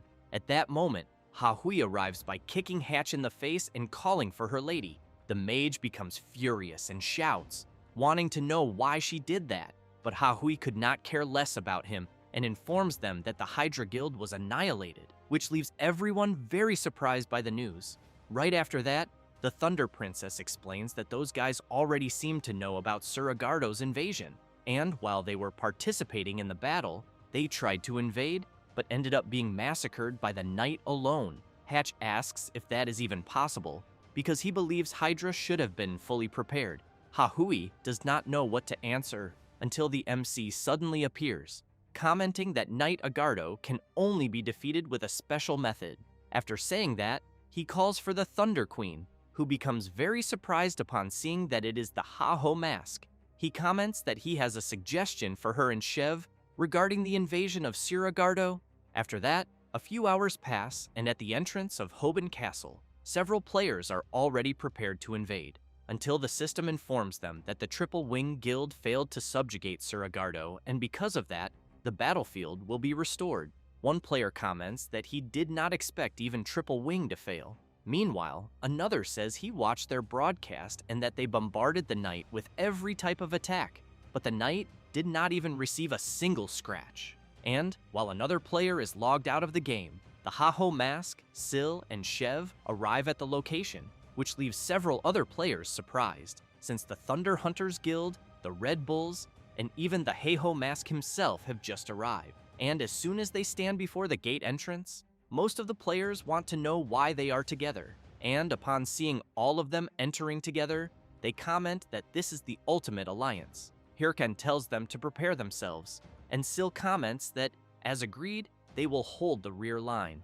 Shev laughs and emphasizes that the Haho mask does not need to worry. The MC thinks that, in the end, out of the top 30 guilds, only the Thunder Hunters and the Red Bulls showed up. Right after that, he remembers when he told Sil that no guild influenced by the so-called prophet could be trusted. Besides that, he wanted them to help with the invasion against Suragardo, but made it clear that he would face the knight alone. Hahui did not like that very much, and immediately wanted to know why they should trust him, and how the MC intended to do what all of Hydra failed to accomplish. Hirkan made it clear that he would succeed because he knew the strategy, not because he was the only one capable of doing it, since, if he succeeds, he will share the rewards with everyone. But if he fails, he emphasizes that they can still end up using his strategy, and because of that, he thinks they have nothing to lose from this. Thus, after remembering that, they soon stand before the kingdom's mighty knight, who in turn walks forward to begin the battle. Hirkan stares attentively at Suragardo, and he realizes that, as expected from the kingdom's strongest knight, he will not be easy to defeat, and that, compared to the other stats, his own are insignificant before him. But even so, since he is the Prince of Depravity, Prince Dean's guardian knight, he needs to defeat him, because he knows that this is the only way to reach the true Prince of Depravity. At that moment, Suragardo releases his terrifying power, and Shev comments that the battle seems about to begin. Right after that, he asks if, were she the Thunder Queen, how she would face a creature covered in armor, since he heard that physical, magical, and holy attacks do nothing against the knight. Sil warns the MC that he will be caught off guard if he charges in without thinking, and suggests that the right move would first be to observe from afar. But the Haho mask could not care less, and charges straight at the knight with full force. Both Sil and Shev cannot believe it, wanting to know if the Haho mask has gone crazy for attacking the creature head-on. Suragardo prepares to unleash his powerful slash, but the MC is faster and lands his attack on the knight. Right after that, Hirkan jumps back and watches Suragardo to see what he will do.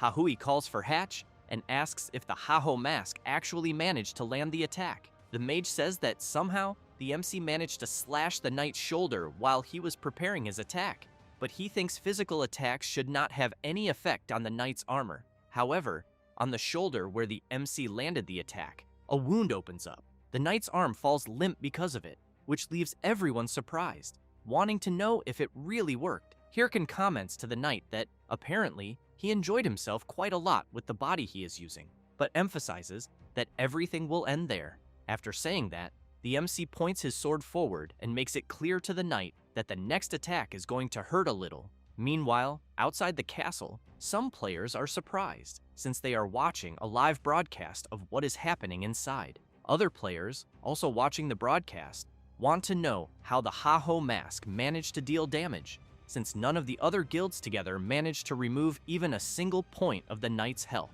Right after that, upon seeing the Haho mask fighting Suragardo on equal footing, they want to know if he perhaps discovered a strategy. One female player comments to the others that she thinks the Haho mask really found some kind of mechanic. After that, it does not take long for the broadcast to reach millions of simultaneous viewers, and soon, countless players from across the entire region begin following the Haho mask's battle, along with many comments cheering for him. Meanwhile, the fight between the two continues at a frantic pace, with both sides unleashing countless attacks without stopping. Shev comments that, apparently, the Haho mask's confidence was not just empty talk. He even thinks that the liquid he applied to the sword blade earlier is the key to the raid, but that it is still impossible to know exactly what it is just by looking at it. While fighting, Hirkan hears Shev's comment and thinks that, of course, there is no way for them to know, since he understands that Suragardo's special trait is that no attack works against him, and this is a manifestation of his conviction, received through a corrupted power, that he must never fall in order to protect the prince. And normally, a person would need to search for the Oath Sword, which he received when he was knighted, and attack him with it. Thus, the Oath Sword's special effect is that all attacks deal fixed damage, and not even Sir Agardo can ignore that type of damage. However, searching for that sword is not easy, and no one ever knows what kind of problems might arise in the meantime. But because of that, he is using an item found much later that has the same properties as the Oath Sword, namely the item dropped by the Black Tree, the Black Sap, since the Oath Sword is a blade tempered with that sap. And while leaping toward the knight, he knows that for now, he is the only one aware of this. And as he unleashes another attack, he concludes that Sir Agardo is all his. After fighting for some time, the knight is visibly covered in injuries all over his body. But even so, Hirken backs away and becomes slightly intrigued, since he sees the knight releasing even more power and still willing to continue fighting. Hahui asks if it could perhaps be a defensive stance on the knight's part. Hatch comments that he must have become used to fighting without needing any guard at all, but that, at the moment, he is weak enough that he can no longer simply tank the Haho Mask's attacks. So this is proof that the damage is gradually piling up, slowly but surely. He even thinks that the Heiho Mask might actually win, until Sir Agardo assumes another stance.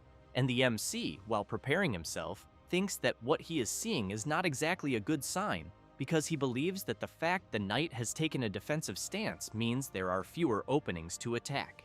Thus, he laughs and asks if Sir Agardo has perhaps become afraid, and whether he thinks that just because he took a defensive stance, he still will not be hit. Then, the MC tells the knight to block what he is about to do. After saying that, Hirken summons his summons and then enhances them with the armament skill, causing the skeleton soldiers to wield the weapon chosen by the player. Right after that, the Haho Mask makes it clear to the knight that he is still going to win. The summons immediately charge forward, but the knight blocks their attack and then counterattacks all of them at once with several consecutive strikes. However, more summons rush toward the knight, who refuses to give up and unleashes a powerful circular slash that hits the entire area around him. Hirken takes advantage of the opportunity and leaps forward, but Sir Agardo notices this and quickly turns around. The MC comments that it is too late, but the knight drops his sword onto the ground and grabs the MC's sword with his bare hands.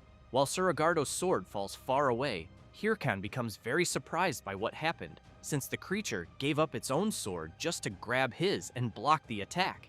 Right after that, the knight pulls the sword backward and then lands a direct blow on the MC's chest, who immediately feels the impact he received. Everyone around becomes worried upon seeing the Haho Mask being struck, just like the other players watching the broadcast. However, the knight becomes confused about one thing, since the MC is holding onto his arm and asking if Sir Agardo thought he had already won. Thus, Hirken grips the knight's arm even tighter and says that his real trump card will be what he is about to do. After saying that, he activates the skin stitching skill together with the black tree bark item. The system informs that the MC has acquired the properties of the black tree, and any target that comes into contact with his blood will receive fixed damage from the black sap. Sir Agardo quickly pulls his arm away and creates distance from the Haho Mask, but it is already too late. The knight realizes that he is taking damage every second. Kims, upon seeing that, becomes very surprised, wanting to know how the Haho Mask was able to think of that. But Yell wants to know if, even so, the Heiho Mask will not end up being eliminated as well. Hirken, in turn, picks up his sword from the ground and then activates the Vessel of Life, having his HP fully restored. Right after that, he activates the Diadem of Purification, which removes all status effects and debuffs. Then, Hirken reflects that he has done everything he could, and, while watching the knight wither away, he concludes that, at the moment, all that remains is to endure until the knight finally falls. At that moment, Shev calls for the Thunder Queen and asks if she is feeling the same thing as him. She becomes confused by the question and asks him to be clearer. Shev says that it is that pure desire to fight that both of them lost a long time ago. And, while remembering the Haho Mask's frantic battle, he wonders how long it has been since he last gave it his all the same way the MC did, just for fun, because he thinks he has not done something like that even once since becoming a guildmaster. After saying that, he emphasizes that he is even a little jealous of the Haho Mask, who has nothing to lose. Sil points out that it is not because the Haho Mask has nothing to lose that he can act like this, but rather because he currently has so much to lose. Then she becomes serious and emphasizes that what sets the Haho mask apart from them is that even while risking losing everything, he has an absurd desire to conquer everything. Right after that, Syl thinks that this is something she herself needs. However, while everyone thought everything was already over, Suragardo activates his power and lets out a loud roar. With that, one of the castle gates opens, and many of his soldiers begin entering. And, while more and more soldiers appear, Shev comments that this is why the Haho mask asked them to hold the line while he fights the knight, since the Order of the Fallen Knights that follows Suragardo was guarding Hoban Castle. After saying that, he equips his massive sword and calls for the Thunder Queen to do their best as well. Thus, both Syl and Shev charge into battle, and soon the remaining members of both guilds join the fight too. The battle continues frantically, while the MC comments to the knight that his supposedly mighty subordinates are immobilized. So he wants to know what he is going to do now. Suragardo hears this silently, but soon becomes filled with fury and charges recklessly at the Haho mask, who in turn blocks the knight's assault. And then, while laughing, he becomes excited, telling Suragardo to keep going, since he understands that, unlike before, the knight has started attacking without thinking. And because of that, he knows it is obvious that the knight's mana has reached its limit. And, while observing him carefully, he realizes that the attack he is executing is the final pattern. And after dodging the attack and pushing the knight backward, he concludes that he is very close to completing the mission. Right after that, Hirkin grabs his war clock and then activates it. And, as soon as he equips his new battle armor, he charges toward the knight. Meanwhile, Richard's boss is carefully observing every movement of the Haho mask and reflects that he never imagined he would get this far, since he understands that Suragardo's raid cannot be beaten through skill alone. And, if a person does not use the Oath Sword, the game was designed so that they cannot even lay a finger on the knight. But time after time, the Haho mask keeps breaking the game's rules in an absurd way. Thus, the man picks up his phone and immediately calls someone, wanting to know if the person confirmed it. Mikhail replies yes, and informs him that the liquid the Haho mask applied to the sword is indeed black tree sap. Right after that, she explains that even though it has the same constant damage property as the Oath Sword, the damage itself is low, and since there are no monsters that require it, it ends up being treated like a trash item. But it is very impressive how the Haho mask managed to think of that in such a short amount of time. Her boss does not like hearing that, and comments that the Haho mask is always like this, but he thinks it is possible that he already knew about it from the very beginning. Mikhail wants to know what they are going to do with the obstacles they placed around the Oath Sword. Her boss tells her to get rid of them, since they are no longer useful for anything. After ending the call, the man thinks that no matter how much he observes, he cannot understand what makes the Haho mask so different, and that this guy is definitely a lawbreaker, being a completely irregular person, since he knows there was no way for him to have discovered the black tree sap. Besides that, this kind of development is truly a huge problem. Thus, he becomes nervous and then concludes that, for the sake of the future, he needs to get rid of the Haho mask no matter the cost. Back on the battlefield, Richard is watching everything that is happening. He thinks that, seeing how things are, there is no way for him to interfere, since he knows the battle is his responsibility, and, because of that, if he lets the Haho mask win, his boss would definitely give him a massive scolding. Right after that, he thinks that it is a good thing the place is in complete chaos, and that no matter what happens, nobody will notice anything. After saying that, he watches the Haho mask busy fighting the knight and immediately prepares his spear, thinking that, by some chance, someone might end up getting hit by a spear that came out of nowhere. And, after making sure the Haho mask is still occupied, he concludes that Suragardo still cannot be eliminated. But on the other hand, the Haho mask needs to be eliminated right there. Thus, Richard throws his spear with full force toward the MC, who continues fighting normally, until he notices something approaching rapidly and, upon seeing the spear coming toward him, starts wondering where the hell it came from. Hirkin becomes worried, thinking that he will not be able to dodge in time, and that he is going to be hit directly by the spear, until the Thunder Queen appears, blocking the weapon's trajectory. both the MC and Richard become surprised by the Thunder Hunter's leader's interference, who in turn laughs and makes it clear to the Heiho mask that she already said she would provide cover for him. Then she asks why he is taking so long to finish the fight. Hirkan is surprised for a brief moment, but then laughs, and, getting fired up once again, he comments that she did not even need to say it. After saying that, he puts more strength into his attack and breaks through Suragardo's defense. Right after that, the MC makes it clear to the knight that this is his end and immediately strikes him with a powerful attack.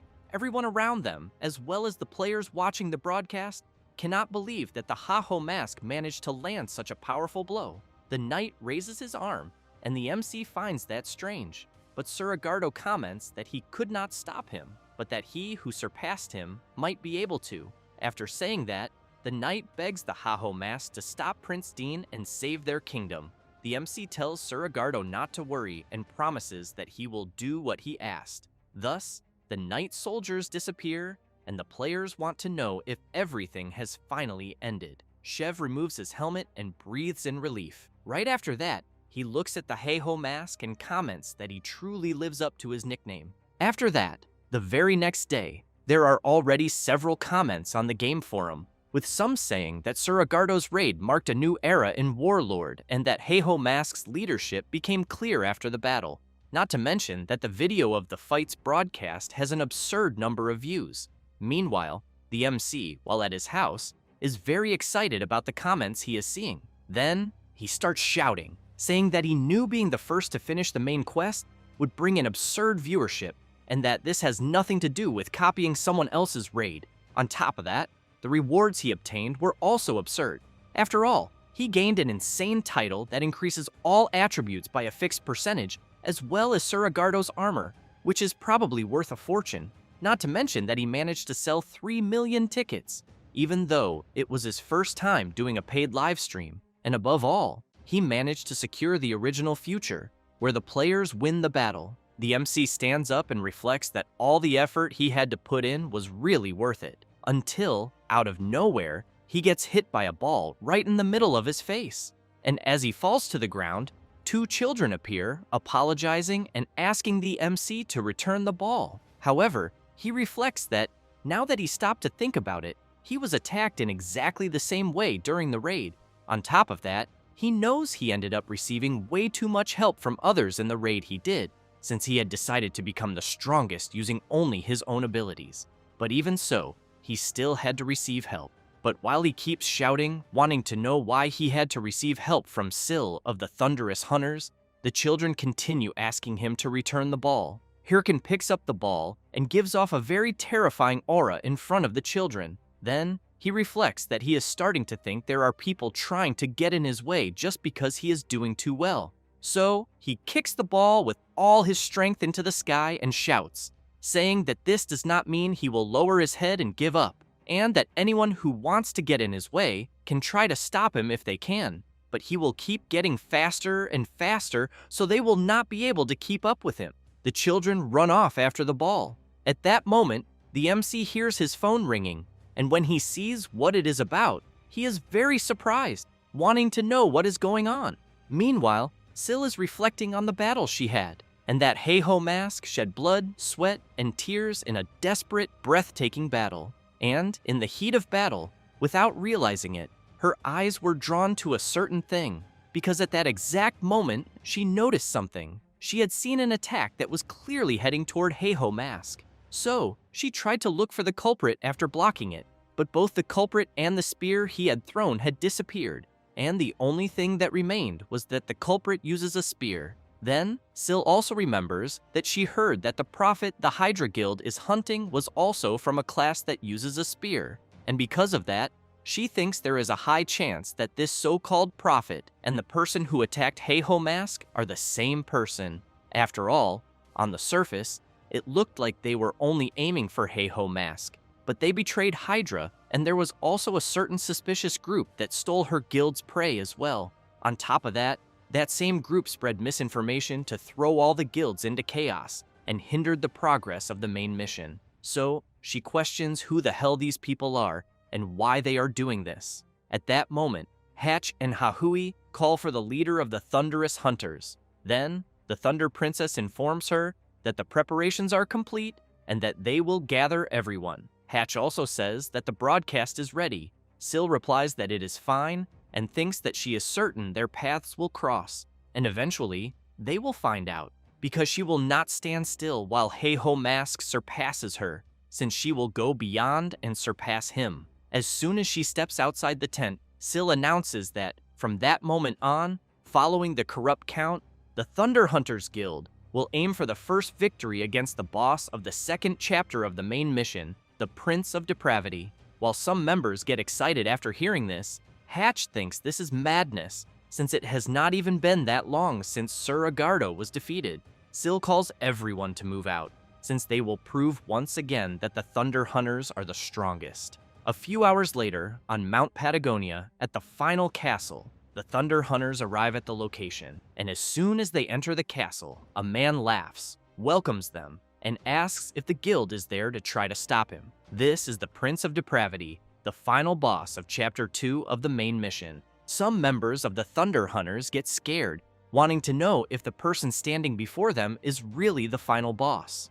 Hahui asks them to stay calm and focused, and to prepare for the confrontation. Accompanied by two more bizarre things, the Prince of Depravity emphasizes that they may have stopped his monster army and defeated the White-Eyed Knight, but they cannot stop him. That said, he makes it clear that they will disappear along with this false kingdom, and that after that, he will raise the Kingdom of Ruin. Then, the prince orders his creatures to launch the attack. Sil grabs her sword and tells everyone to prepare for battle. Meanwhile, Hirken was watching what was happening where Sil and the members of her guild were. Then, he is completely shocked, thinking that he imagined that, with Sir Agardo's defeat and the end of the battle, everyone would be busy reorganizing. On top of that, he thought this should take at least an entire week of dedicated preparation. And as he watches the leader of the Thunderous Hunters charging forward with everything she has, he wonders if she is really going to advance like that.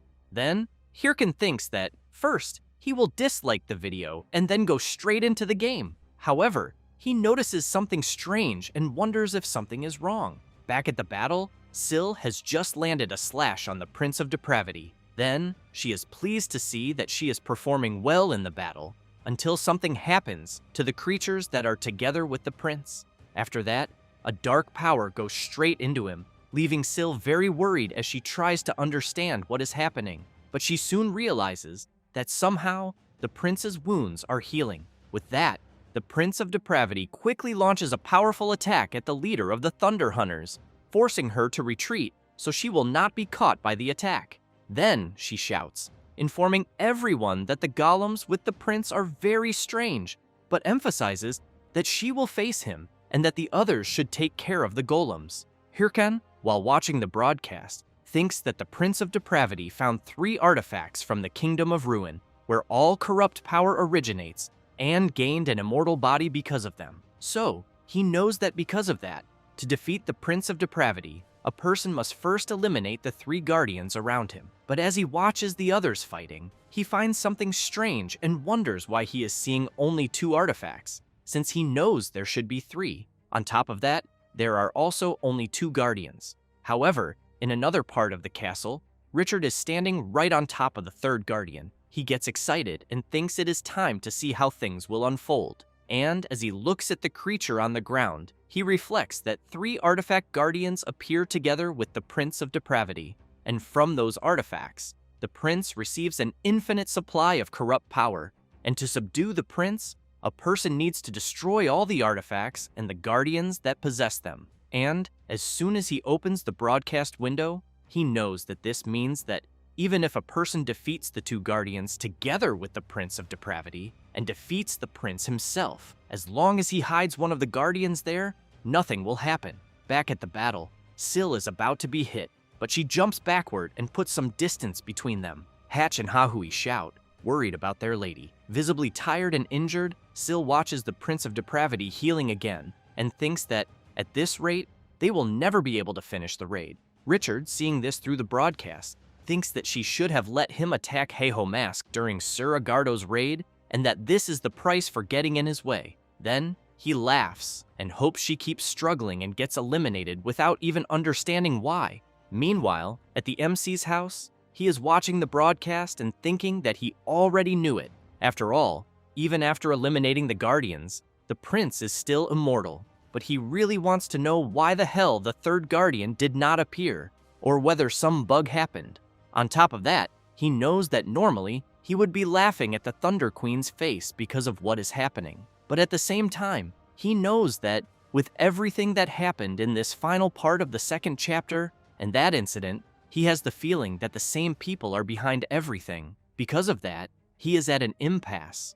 But seeing Syl struggling in the raid and remembering her asking him to end the battle quickly, he gets nervous and shouts, wanting to know why he has to rack his brain because of her. However, he looks at the VR machine and concludes that he will have no other choice. Back at the battle, while the Prince of Depravity walks toward the Thunder Queen, he comments that everyone there is foolish, and that they do not understand that no matter what they do, everything will be useless, since as long as he has the artifacts of the Kingdom of Ruin, he will never be defeated. That said, he prepares to deliver a final attack, but Syl notices an opening and quickly strikes the Prince of Depravity. However, it does not take long for him to regenerate the damage he took, and as he charges at Syl, he makes it clear that he already said everything is useless. At that moment, a little blood runs over one of her eyes, and seeing the Prince of Depravity coming toward her, she thinks that she will not be able to defeat him, until an explosion happens on the prince's body. Syl looks back and sees that it was the work of her guild members.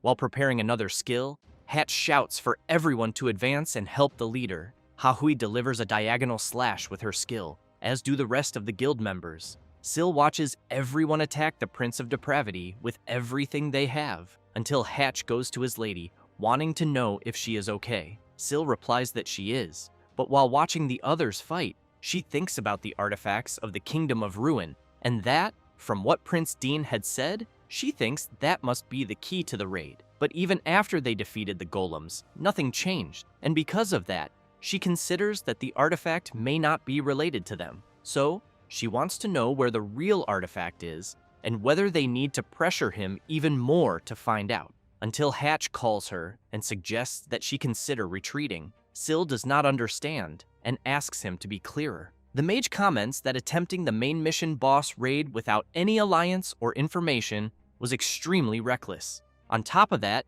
the guild is suffering more and more losses, and he fears that if they continue like this, it will not be just Hahui, but also his lady, and afterward, they will not be able to recover from it. That said, Hatch pleads that he thinks it would be better for them to give up on the raid for the moment and wait for another opportunity. But he soon becomes surprised when he hears the Thunder Queen saying that she had already said she wanted to prove once again that the Thunder Hunters are the strongest. Then, she makes it clear that being the strongest means standing, without question, above anyone else, and that, if they give up at that moment, the Red Bulls or any other guild will pass them in an instant. So, if they want to stay at the top of Warlord, they cannot be afraid of losing, and she is sure that Hatch knows that too. He, in turn, quickly remembers Heiho Mask charging forward without fear of losing. Then, he grips his staff tightly and comments that he will provide support for his lady.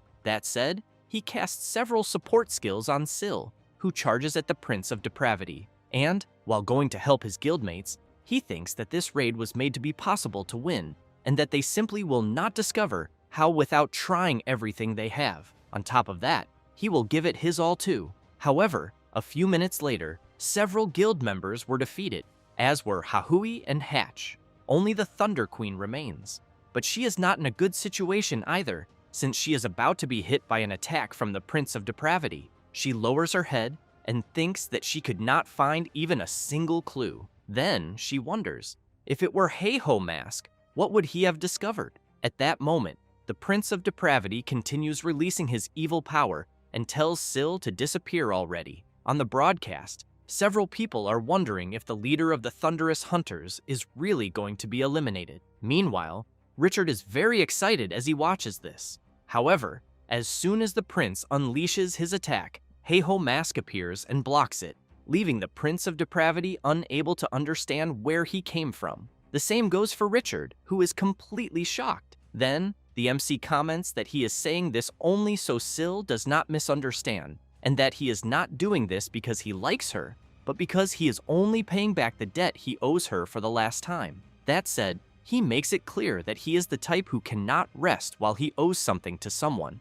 Sil is surprised and immediately wants to know how Hey-Ho Mask ended up there. He says that he saw the live stream and that things looked bad, so he decided to run there as if there were no tomorrow. The Prince of Depravity gets irritated by the interference and shouts, saying that one worm after another keeps appearing, insisting on getting in his way. Hirkin comments that the prince has misunderstood, because he is there precisely to eliminate him. So, he summons his dragon-shaped golem, which immediately charges at the prince and attacks him with everything it has. Sil stands up, thanks Hey-Ho Mask, but emphasizes that this alone will not be enough to defeat the Prince of Depravity. Then, she says that even with all the Thunder Hunters attacking together, they still have not discovered a way to beat him, and that if they do not stop his regeneration, they will never be able to defeat him.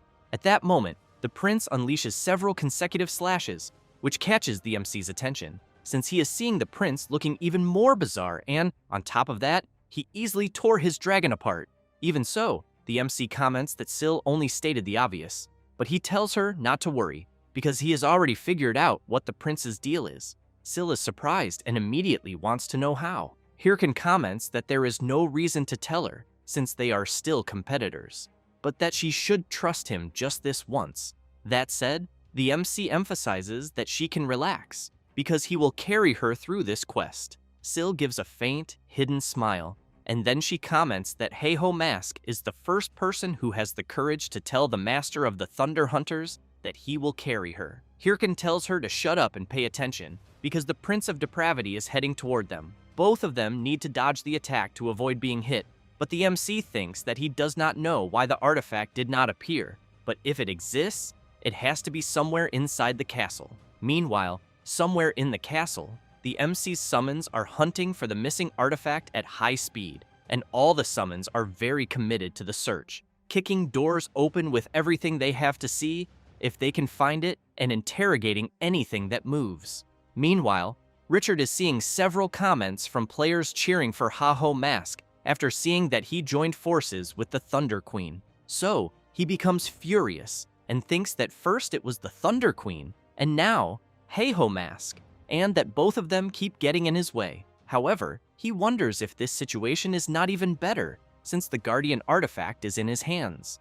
And even if Hey-Ho Mask has appeared, nothing will change. In fact, he thinks he should use this chance to eliminate both of them and make up for his mistake from last time. But he soon becomes intrigued when he hears something hitting the door. Something keeps hitting the door more and more. Richard, intrigued, knows that there should not be any monsters outside, until an explosion happens and scares the player, since he is seeing the MC's skeleton legion, which immediately spots a creature chained to the ground, and they give a signal, informing him that they found what they were looking for. Richard shouts, wanting to know what is going on and why Hey-Ho Mask's summons are there. They are not interested in talking much and charge at him. Richard also advances and attacks several summons at once with his spear. However, he is intrigued, wanting to know if Hey-Ho Mask knew there were more Guardian artifacts. But considering who he is, he concludes that this is entirely possible. But either way, he knows it is a good thing he stayed there,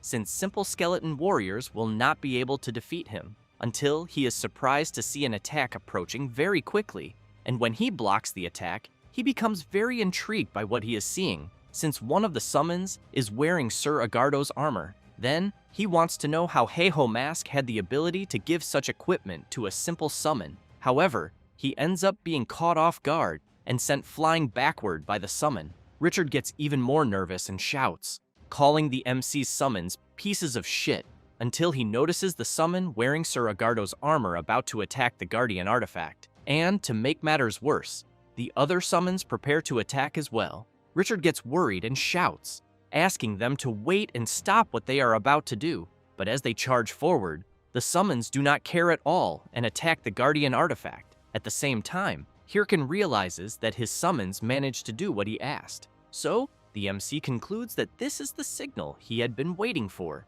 since he knows that before going there, he ordered his summons to search for and destroy the guardian artifact inside the castle, and that the cancellation of their summon means it worked. At that moment, the Prince of Depravity is wounded in the shoulder and soon realizes that he is not regenerating, and he shouts, wanting to know why. Syl and the MC put some distance between themselves and him, and Hirkin shouts, asking the Thunder Queen to act now, because he thinks that this time she will be able to do it. She, in turn, is surprised by Heiho Mask's request, but the Prince of Depravity becomes even more furious, saying that the MC really did a lot of damage. And as he releases his tentacles, he makes it clear that even so, even without the power of the artifacts, as the destined king, insects like them will never be able to eliminate him. That said, he launches an attack with his tentacles. Both Syl and the MC charge forward with everything they have and deliver a powerful joint attack on the Prince of Depravity,